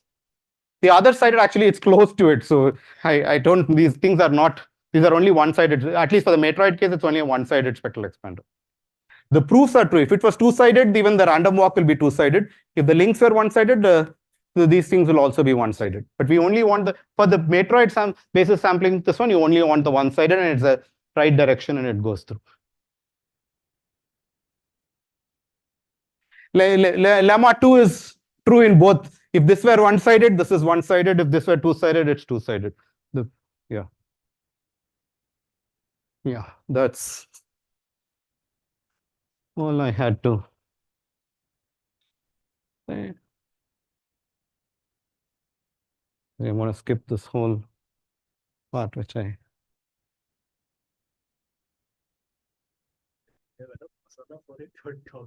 Okay, so let's just one. We define this new object called high-dimensional expander, which generalizes expander graphs to hypergraphs. We saw one cute application of it, which sort of this was not the reason for the original definition, either the link definition or the random walk definition, but it's a beautiful application of these two definitions in this context, and it proves this long-standing open problem that this very natural random walk on spanning trees mixes fast. I'll stop with this. I hope we can see more applications. Sure.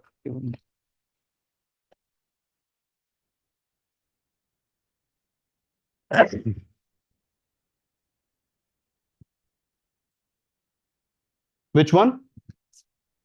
This one? This is exactly this inequality. This says that pi lambda minus this is less than or equal to lambda I. Lambda for us is 0. That's what we proved.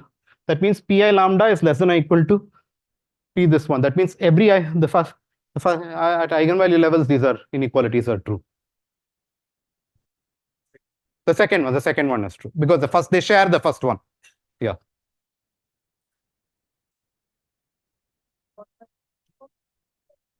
It says the spectral gap is greater than 1 by n minus 1.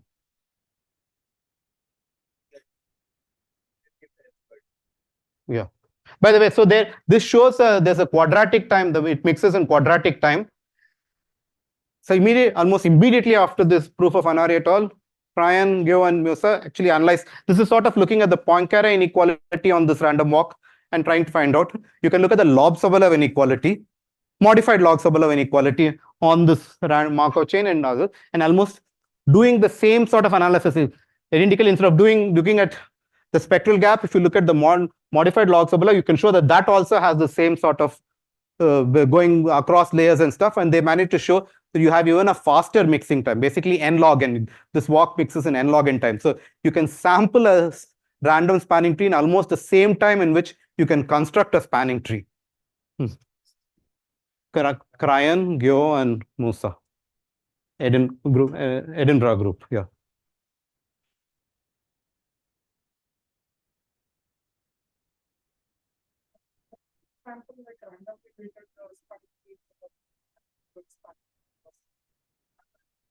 With random weights, I don't know. I don't know of applications. For example, one of the first experiments was based on sampling spanning from I should take a mic and.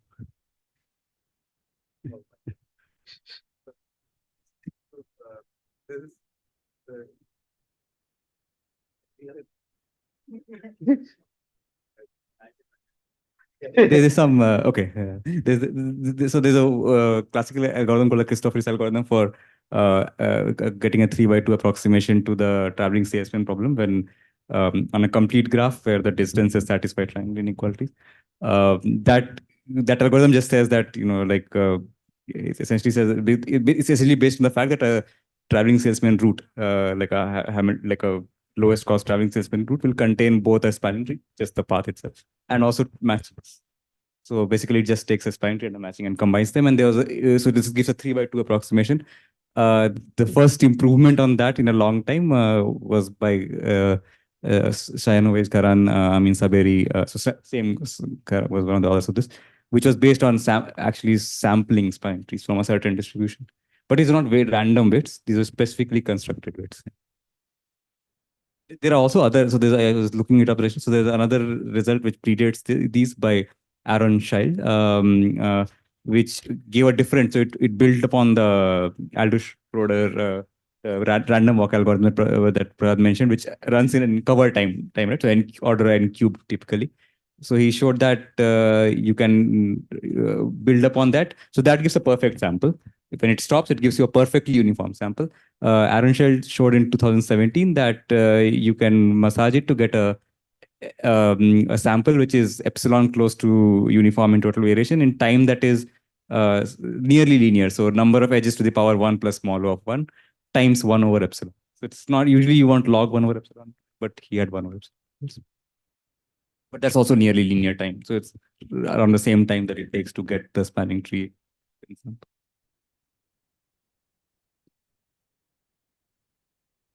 Wait, it's time for log again.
Okay, everyone, let's start. So today, this is the last talk of the day. So this talk was by Ajia. She's a PhD student at Georgia Tech, working with Santosh Vempala. She's done a lot of cool work on SOS-based algorithms, random walks on convex bodies. And today she'll be telling us about her latest work on learning, robustly learning affine transformation. Yeah, thank you. Thank you for the introduction. So today I'm going to talk about the paper that on robustly learning affine transformations. And this is a joint work with Pravesh Kothari and my advisor, Santosh Vempala. Now I'll start with the definition of the two words in the title. So the first one, what is the affine transformations? So, and we'll focus on the affine transformations of hypercubes. So affine transformations of the standard hypercube. So that means on each coordinate, it is a uniform distribution from -1 to 1, and it's in RD. And suppose this small s is a point from the hypercube.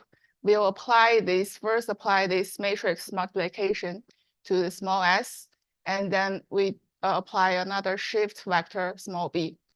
Now we get another vector x, and this x is the algorithm we'll look at. And here, these two parameters, this matrix A and this vector B, are unknown to our algorithm. So our goal is to learn these two. And from these figures, geometrically, we can see affine transformations are composition of the following three types of operations. So the first one, translation. So now we can think those blue cubes are the standard hypercube. So those are the, this is a 2D picture, but we can think same if it goes to high dimension. And translation, we just translates the standard cube to some random arbitrary direction. And this corresponds to this small vector B. And second type, the diagonal scaling. So for this one, we don't have any shift. So B will be a 0 vector, and A will be a diagonal matrix. So it only has non-zero entries on diagonal. And the last one, rotation. So this one corresponds to the A that is a rotation matrix, and again, 0 vector B. So we can see in 2 dimensions, the affine transformations of the cube is parallelograms. And in high dimensions, so what we'll see, there will be parallel pipes. So we can also say that we are learning the parallel pipes. Now let's define the question of learning affine transformations. Sorry. So our samples will be first we get the ID points from the standard hypercube. So we take random sample uniformly from each coordinate over -1 to 1. And then we apply the unknown affine transformation to those samples. So the inputs the algorithm can see is just the points after transformation, not those original samples from the hypercube. And our output, or our goal, is to learn an estimated affine transformation, hat capital A and hat small b. And what's the error guarantee we want to achieve is we want the transformed cube is close to the unknown cube in total variation distance. So total variation distance, in our case, because we focus on the uniform distribution, so we can define it, or we can prove it equals to this one. So suppose we have the blue cube is the unknown cube, and orange one is the unestimated one.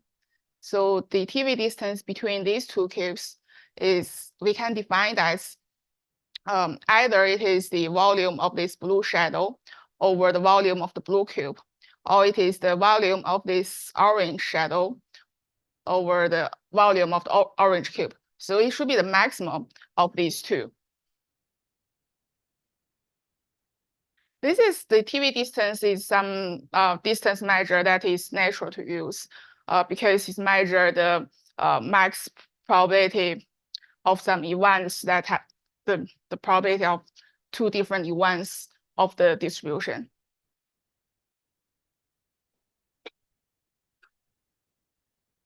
And so why this problem is interesting?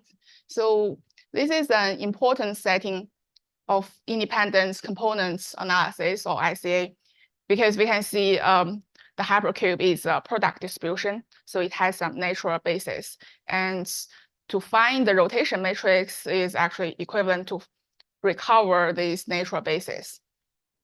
And this is also a special case of learning intersection of path spaces or learning polytopes.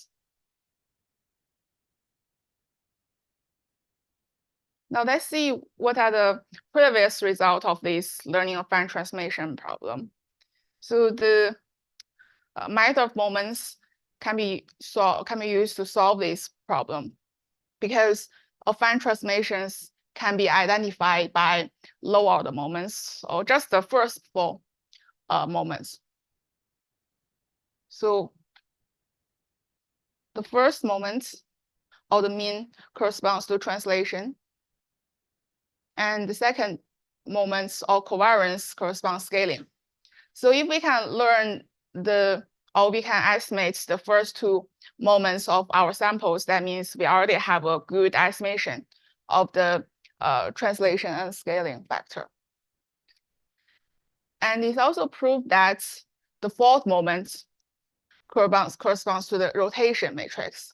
So the third moment is always 0 because it's metric. But now we can see the rotation.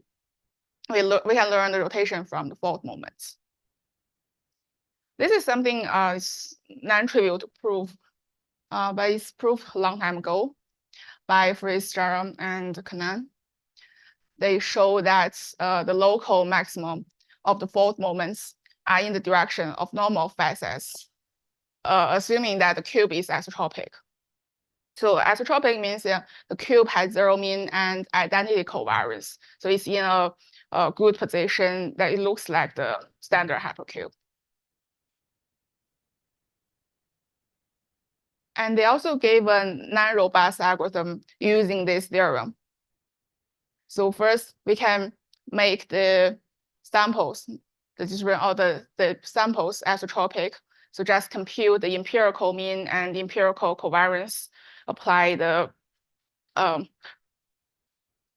transformation like according the empirical mean and covariance, and then we can make the distribution isotropic. Now we can find the directions that maximize the fourth moments. And that should correspond to the facet normals. So this is a algorithm that works for this problem without noise. So it seems the problem is already solved. Why we're still working on this one? So let's see, what if there are some outliers in the sample?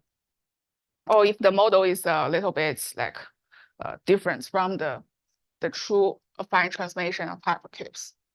Now let's introduce the robust setting. So robust setting means we have a constant fraction, or we denote epsilon here. So a fraction epsilon of data is arbitrarily corrupted by the adversary. So this means the adversary can do anything to those small fraction of data. They can remove whatever they want, and they add those extremos or outliers. And they can also the procedure to draw sample is first we draw a sample the same as the procedure as I just mentioned. And then the adversary can look at all samples and they decide to replace which part of those points. And here is some figure that, for example, this is our ideal model. It's a single Gaussian. And this is just additive.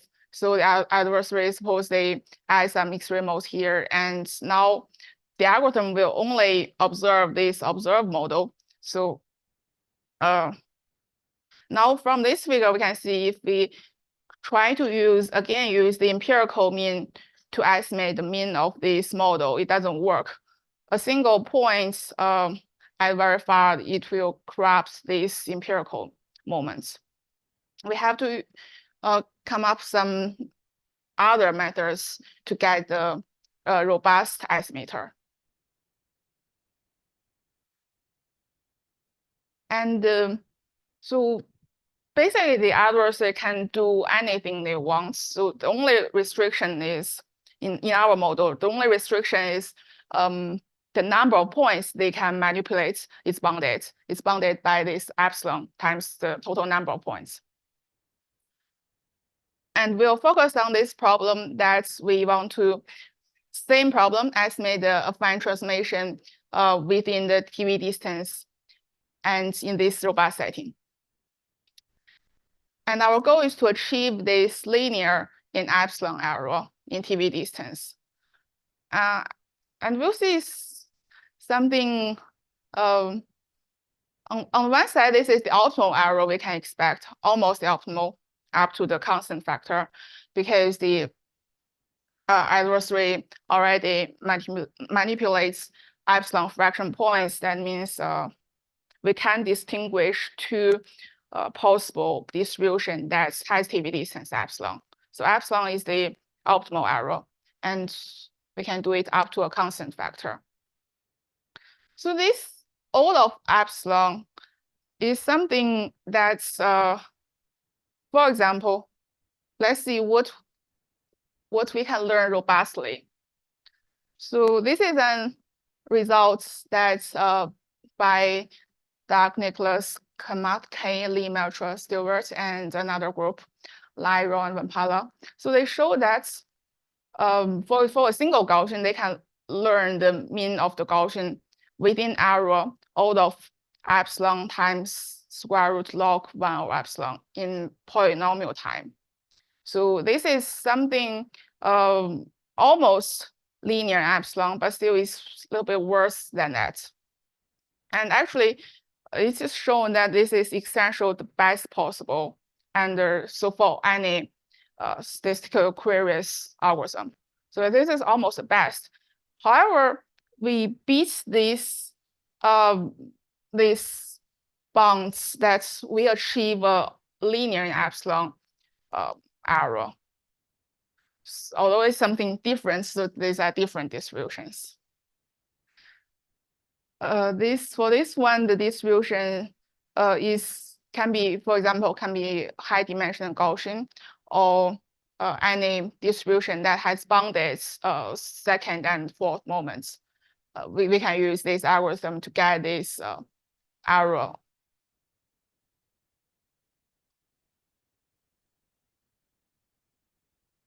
So let's see what we can do to learn this affine transformation. We just seen that we already have a good algorithm for the non-robust case. Let's see if this algorithm works or not. But the moments are arbitrarily corrupted by a small fraction of noise. So this non-robust FJK doesn't work. But like in the last slides, we see that we have some good algorithm that can robustly estimate the moments. Now, because this FJK just is a simple algorithm, we just estimate the first 4 moments and we should get the correct distribution. Now we can just replace those empirical moments by the robust moments. However, this doesn't work either, because the robust estimator can only give us poly epsilon accuracy. And this is the lower bounds. This is info theoretical lower bounds, because due to this epsilon fraction of noise, we can't expect to get the error less than epsilon. However, in FJK, if we want an epsilon TV distance or any error, TV distance error that's independence on dimension, we have to have the accuracy of moments to be 1/d square something accuracy. That is can't achieve with any robust estimators. So this directly use FJK doesn't work. Now let's see another attempt. So we can use some robust method of moments and also some good and common used methods, sum of square. So Kothari and Sierra, they have an algorithm. They gave the robust algorithm to recover the linear transformation A hat. So we can think it. They assume that the cube, the hypercube, is already in the isotropic position. Now they only want to learn the linear transformation because there is no shift. And their result is they can recover this A with the guarantee that each column of A hat is close to the corresponding column of A up to some polyepsilon relative error into norm.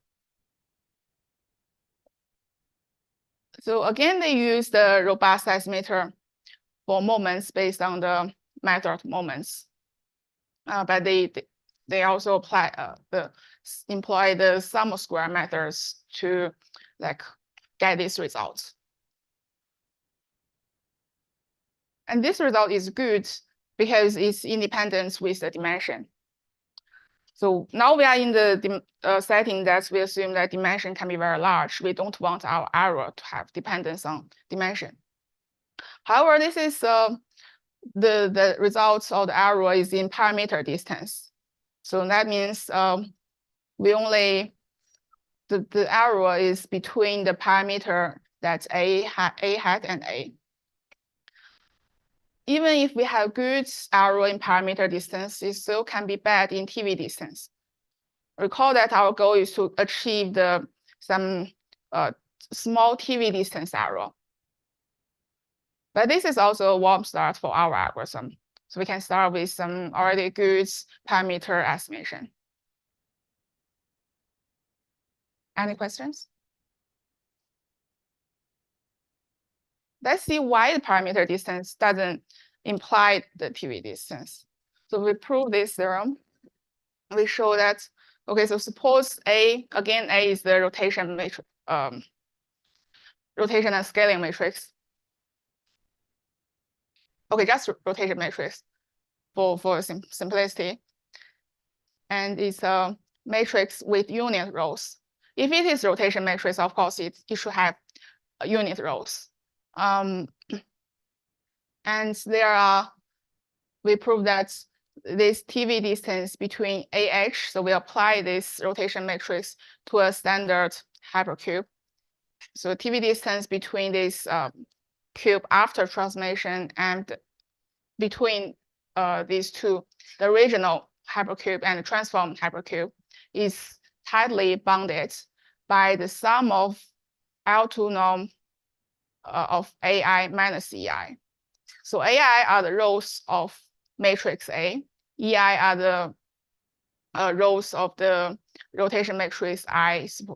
So we can add a rotation matrix before this H. And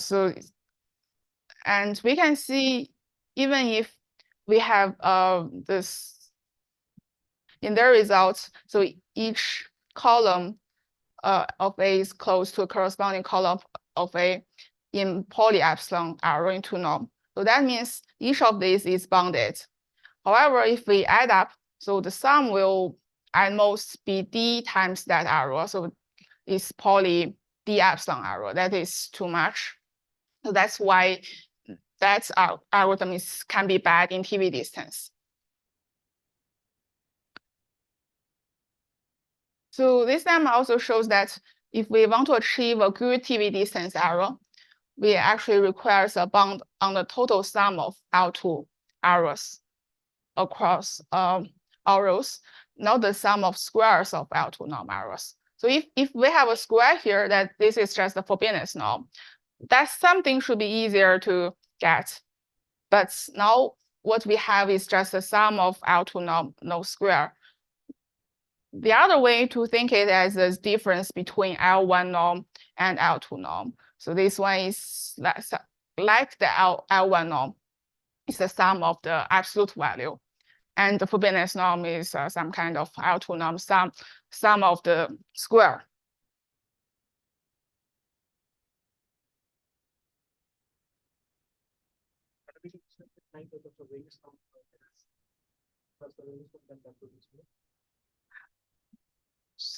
So at least from these results, this is not a forbiddance norm bound guarantee. It's just a like operator norm.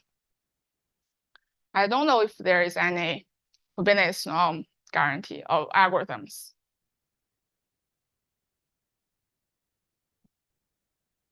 So even for forbiddance norm, we don't know any algorithm. And there are two simple examples indicates why method moments doesn't work.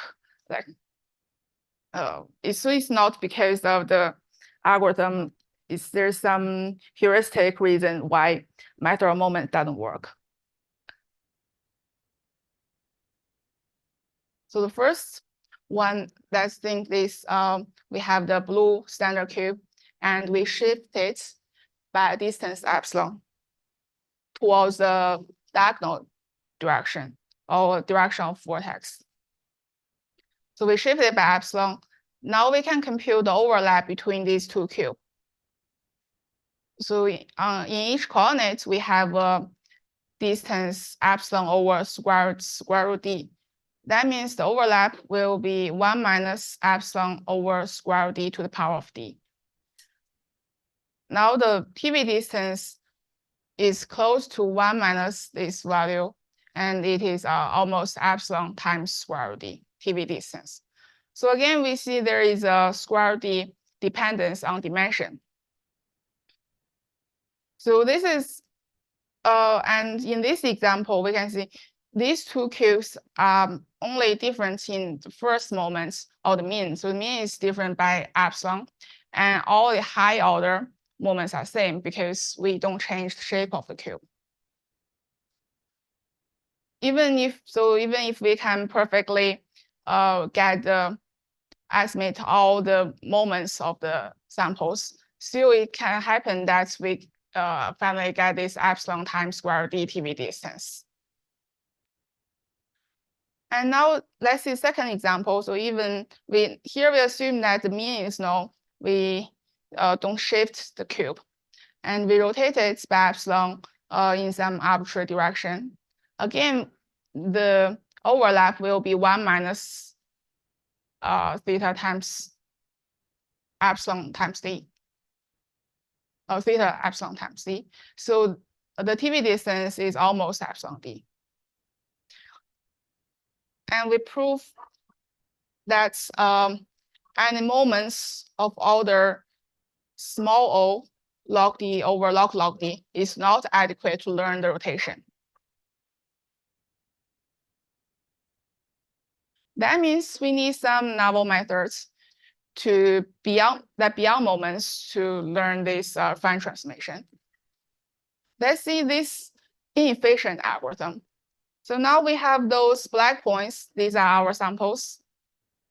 So one algorithm can be, we just find the smallest cube or the cube that has the smallest volume among all the cube that's containing at least 1 minus c epsilon n points. So this is enough many points that make sure the cube we find is close to the true cube. So, and this algorithm will guarantee a c epsilon TV distance error. However, this requires exponential time to find such cube.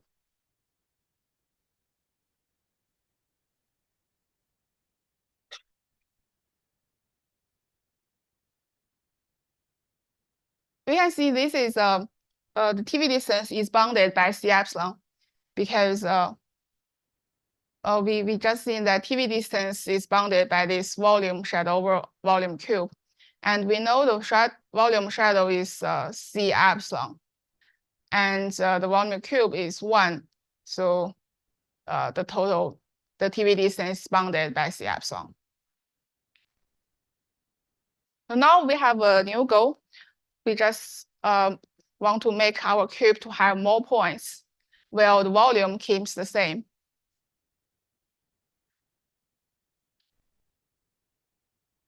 And this is the idea that's without moments, so beyond moments, we can update the current cube to add high density parts and remove low density parts.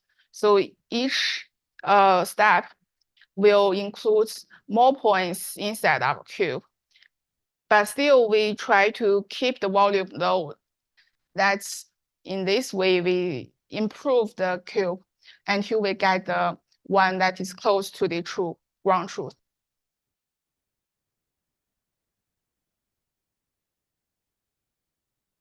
Now I can state our main theorem. The main theorem is just we gave an algorithm that solved this problem, achieve the TV distance linear in epsilon.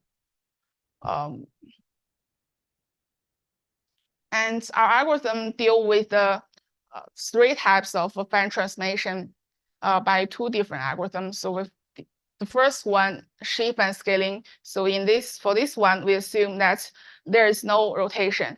So just shape and scaling. That it means we know the coordinates of the cube. And the second algorithm, the rotation one, we assume there is no shape or scaling. And we focus on learn the rotation. So both of these 2 algorithms use the same idea. So we update the current cube to add a high density part and remove the low density parts. And the same goal, so we want to have more points inside our cube.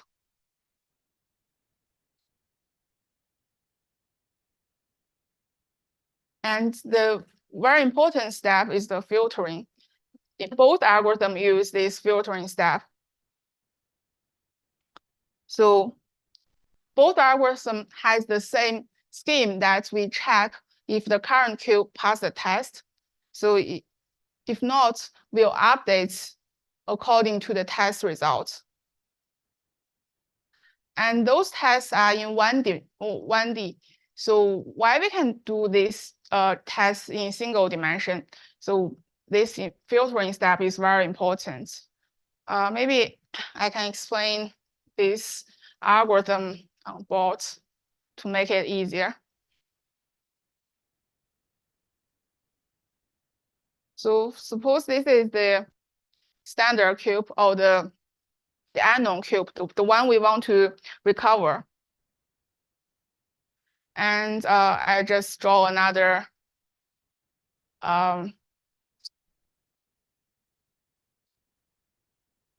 so this is what we have now. Recall that we are using some warm start for our algorithm. So we already have some cube that is close in parameter distance.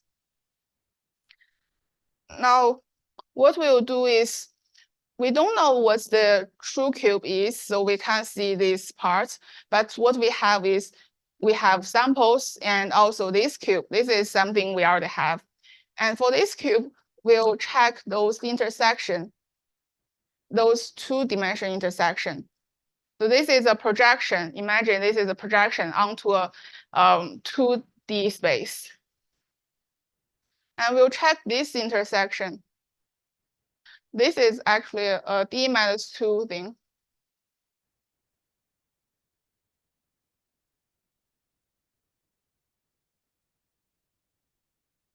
This is a small epsilon, epsilon over D. And we'll check all those small 2D intersection if those parts have enough points inside. we know the correct density of such small intersection. The correct density inside should be epsilon square, or epsilon square over d square. Suppose the whole length is 1, and this is the length here is epsilon over d. And it is epsilon d on two coordinates, and it is 1 on other coordinates. So the number of points here should be epsilon square over d square times n. And we can check if the number of true samples inside here is actually this number, or is larger than some constant times this. So if this is the case, we know that there has to be a lot of noise point inside. Then what we do is we just remove all points here. We can't distinguish between good points or noise, so we'll just remove all points here and continue doing this until all such 2D intersections will not have this condition. So this is the filtering step. Why we want to do this? That's like the d minus 2, that whole cylinder ball point. It looks like a. So that thing was the d minus 2 dimensional thing is well, it's a d-dimensional object. It's a d-dimensional object, but it's a. The 2-dimensional projection is that shaded. Yeah, in 2 dimensions it's very small, but in all other directions it's large. It has a longer length. Yes, a full length.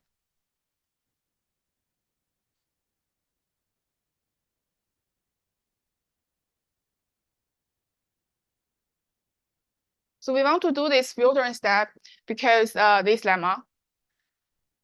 So this lemma shows that suppose we have D subset, and the fraction of D order is just a normalized size of those subsets. So it's defined as the number of points inside set divided by the total number of points. And suppose we know the union of S has a fraction epsilon. And also we know that the intersection of each pair of Si and Sj is bounded by alpha times the fraction of Si times fraction of Sj. So suppose this is a uniform distribution and there is no noise. We can see as, so this is the hypercube, and we have n points that uniform from this hypercube. We can think this is, suppose this is Si and Sj, and this is Si intersection Sj. If this is the case, that means alpha is 1. So this is just a uniform distribution. And now, if we have these two conditions, the conclusion is that the sum of fraction Si is bounded by epsilon over 1 minus alpha times epsilon. So alpha is something, we can set alpha, or we can set epsilon to be small. So we want alpha times epsilon is less than 1. Suppose we have alpha times epsilon is 1/2. That means the final conclusion will have epsilon 1 minus alpha epsilon is 2 epsilon. So the conclusion is we can bound the sum of fraction Si by constant times epsilon. This is the reverse of the union bounds. So the union bounds is we bound the probability. So we bound the probability of the union of events by the sum of the probability of the events. And here we bound the sum of the probability by the union of the probability, by the probability of union, because epsilon is actually the probability of union.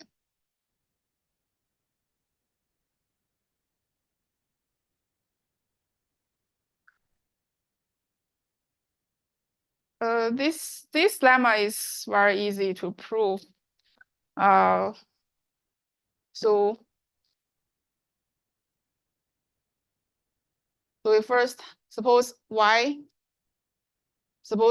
are uniform.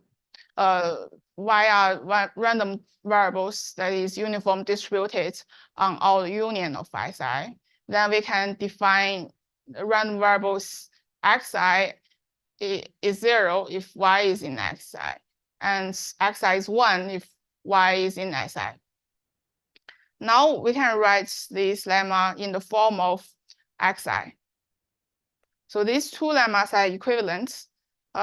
This one just is, we prove this one is easy to prove.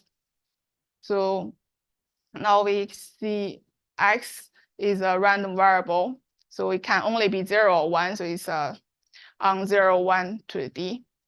And suppose we have for any pair ij, that's the expectation of xi times xj is less than or equal to epsilon times expectation of xi times expectation xj.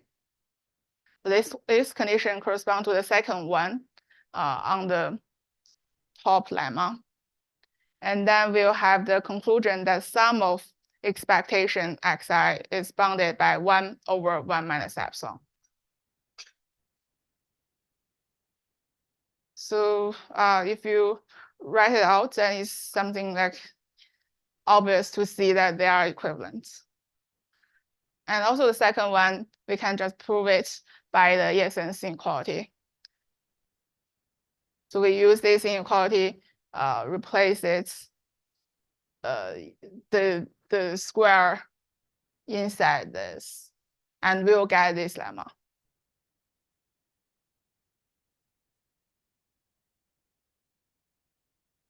Questions?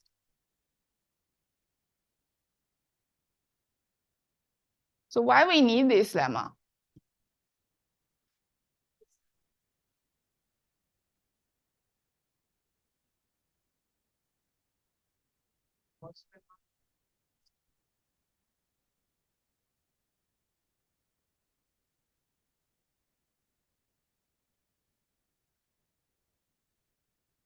Yeah, the second one, we can prove this by essence inequality. Yeah, we can. So we wrote the first one is just it's easy to see that those xi we can make it. So we can think it's those subset has noise in samples. And so how do we use this lemma is we let those subsets are the noise in the sample. And if we can bound the sum of the noise, that means we can bound the total error or the total TV distance that's created by those noise.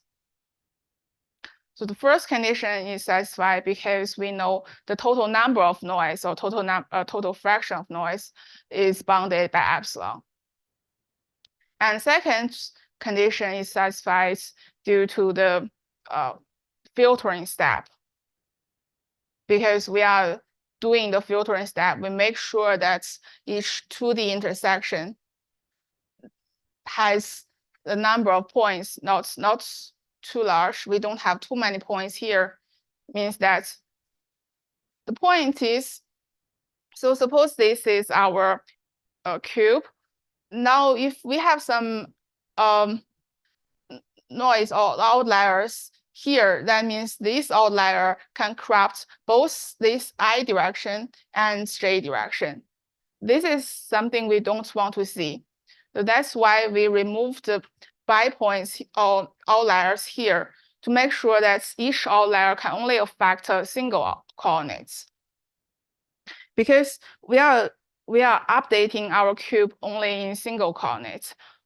So then if we to bound the TV distance, the TV distance will be the error from all directions, sum of all direction errors. That's why we have this filtering step, and how do we use this lemma?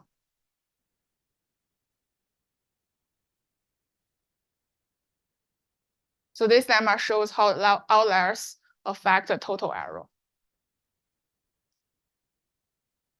Now we can see what's these two algorithms, so how we update the cube. So the first one, the shift and scaling. Now we only have the cube is axis aligned. So we know those coordinates. In this case, we just check the slab on each boundary if there is enough points here. So if the number of points here is small, means that we can move the boundary towards the center. And if there's enough points until epsilon distance, that means this is good enough. And we'll continue on other coordinates.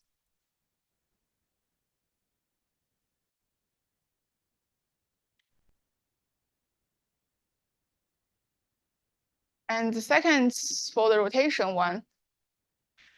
So for rotation one, again, we check the points so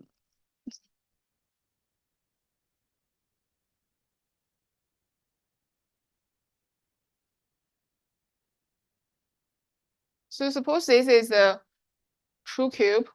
Now we have something that's a rotated cube. But our sample is from the true cube. So we can see there are some points outside the current cube. And we'll use this part of point to update our cube. We'll compute mean of this part. So this is our current facet normal. Let's call it a hat. And this is the one we want to find. This is vector A. Now this A is unknown, but we can see the samples here. What we'll do is we compute the mean here, the mean of, so this set is defined as X.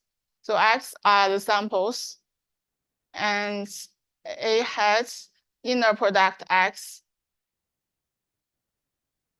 larger than 1. So this is in the case, suppose we know there is no shift or scaling. So we know this is this distance from center to the facet is 1.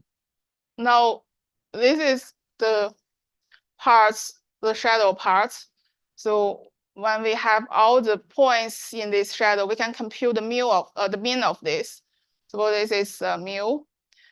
What we'll do is we'll move a hat to the opposite of this direction. Yeah, so you can see in this example, yeah, we go to the correct direction. And actually, we prove that even in high dimension, we always go to the correct direction if we have the correct mean mu. But remember, we are in a robust case, so there are also some noise, arbitrary noise outside anywhere. So instead we'll use the robust mean. We can't find the exact mean mu. We'll use the robust mean estimation algorithm. So find the mu tilde. And we move a hat to the opposite direction of mu tilde. So we repeatedly doing this until we find a good direction. That means the points outside, again, in this area, a good A hat, the points here is small.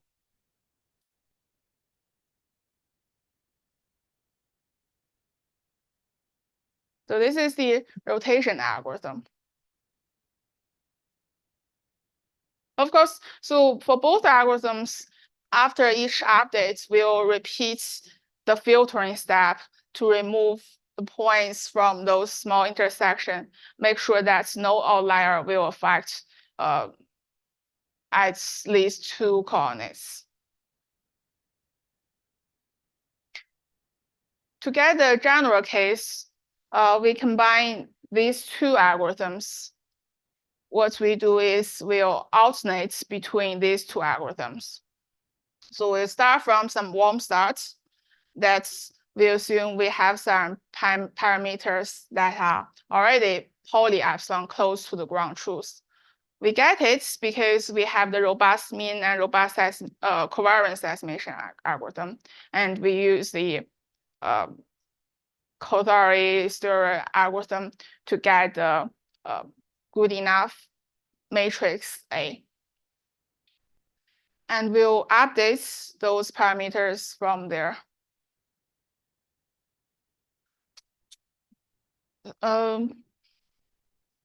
So when we run the shift and scaling algorithm, we know that the rotation or the coordinates, those are not accurate. But we can also think those inaccuracy as noise outliers. Those are adversary noise. The good thing is, suppose that part, we call it delta. We have some epsilon. So this is the real adversary noise from the true adversary. And this part is the error from the wrong rotation direction. And in total, we get this adversary noise. And we'll apply our algorithm. Suppose this whole thing is our new epsilon. The good thing is we'll reduce this by some constants. For example, will epsilon maybe same or C epsilon. We can't reduce this part actually. But for delta, suppose we can get half delta. We already have some improvements. So this is the part of shift and scaling. And we also have the second rotation part. Now, again, this is our new error, and we will use this as the starting of the rotation. So for the rotation algorithm, this is the adversary noise or the corruption, fraction of corruption. And we do the same thing. So we have the C1, now it's the C1, C2 epsilon. So yeah, let's ignore the constant here. Something. This part doesn't matter. And again, the delta will suppose that this part, if we have delta 2 here, again, it stays delta 2. This is good enough because we already improved these delta parts from delta to delta 2. Now we go back to the shift and scaling. Now we have a smaller corruption here. Now we can continually reduce this delta part until the whole thing is a constant times epsilon. So we get the total error as a linear in epsilon. And how do we check that we can stop? So we'll check the number of sample inside cube is 1 minus constant epsilon times n. So because we have enough points in our cube, so we know it's good. And in summary, method of moments is inadequate for this problem. We see that 2 counterexample. You can't get a good TV distance even if all the moments are close. So we use some techniques that beyond moments. For example, the filtering and robust gradient descent step. Also, we call robust gradient descent this algorithm. So each time we go towards the opposite of the mean. So it's kind of some kinds of gradient descent. And if we have the warm start, then the algorithm has fast running time. However, the part of the getting warm start,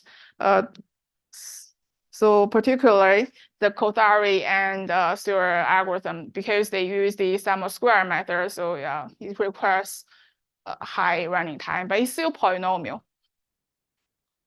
Our algorithm itself only has a running time d square or something, log d. And the open problem, we can think of the extension of this problem. For example, in FJK, their algorithm works for any product distribution with the fault moments that are different from Gaussians. So if the product distribution has the same fault moments as Gaussian, that means, for example, Gaussian, you can't really find the basis, the product basis. It just looks like a ball in high dimension, a sphere. So it's in our direction, it looks the same. But suppose the distribution has a fault moment different from Gaussian, then we can learn those directions from the fault moments. You're using the same idea, find the optimum, the maximum or the minimum of the fault moments. And can we do the same? Can we robustly learn such distribution? So this is still open. And can we extend this algorithm to other polytopes? Even the non-robust learning problem polytope is very hard. So we don't know how to do that. But we can see if we can generalize this algorithm to other polytopes. We may add some restriction. For example, can we do simplices? That should be some easy start. And there's another version of robust learning. So in our problem, we assume that the corruption fraction is small. So it's a very small constant, actually, much less than 0.5. But now if the fraction of corruption is large, that means larger than 0.5, maybe we're close to 1. So almost all points are bad. From adversary, only see a very small fraction of points from true distribution. Can we? In this case, it's impossible to really learn the distribution. But can we get a least decodable result? Means that the algorithm outputs a list of hypotheses of signs all of 1/1 minus epsilon. So the guarantee should be there is at least one candidate in this list is close to the ground truth. And that's all I have. Thank you for listening.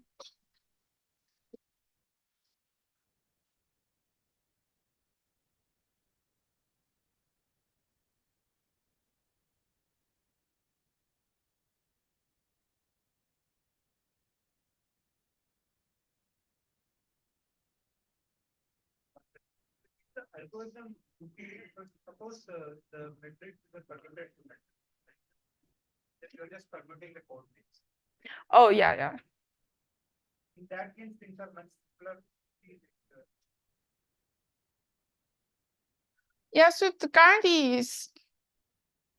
error guarantee is written in the PV distance. So that's one reason, because the matrix is not unique. Okay. Yeah, the permutation. The permutation is okay.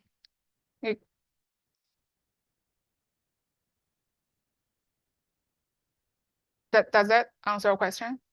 And the total variation is basically 0, no? So it's the same parallel. Yes. So the bound should be easier to prove. So yeah, there are different. So matrix can be different, yeah, but the parallel paths they are same.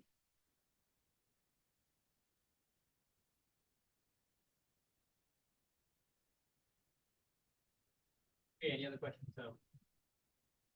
Yes. Why does FSTTCS for the code? Well, what can Why you does FSTTCS product have a code format that's out here? why do we need this? You mean why do we need this additional? Yes, yes. Oh, because we can't learn Gaussians. I mean, we can learn Gaussians, but we can't learn Gaussian as a product distribution to recover the independence analysis. Yeah.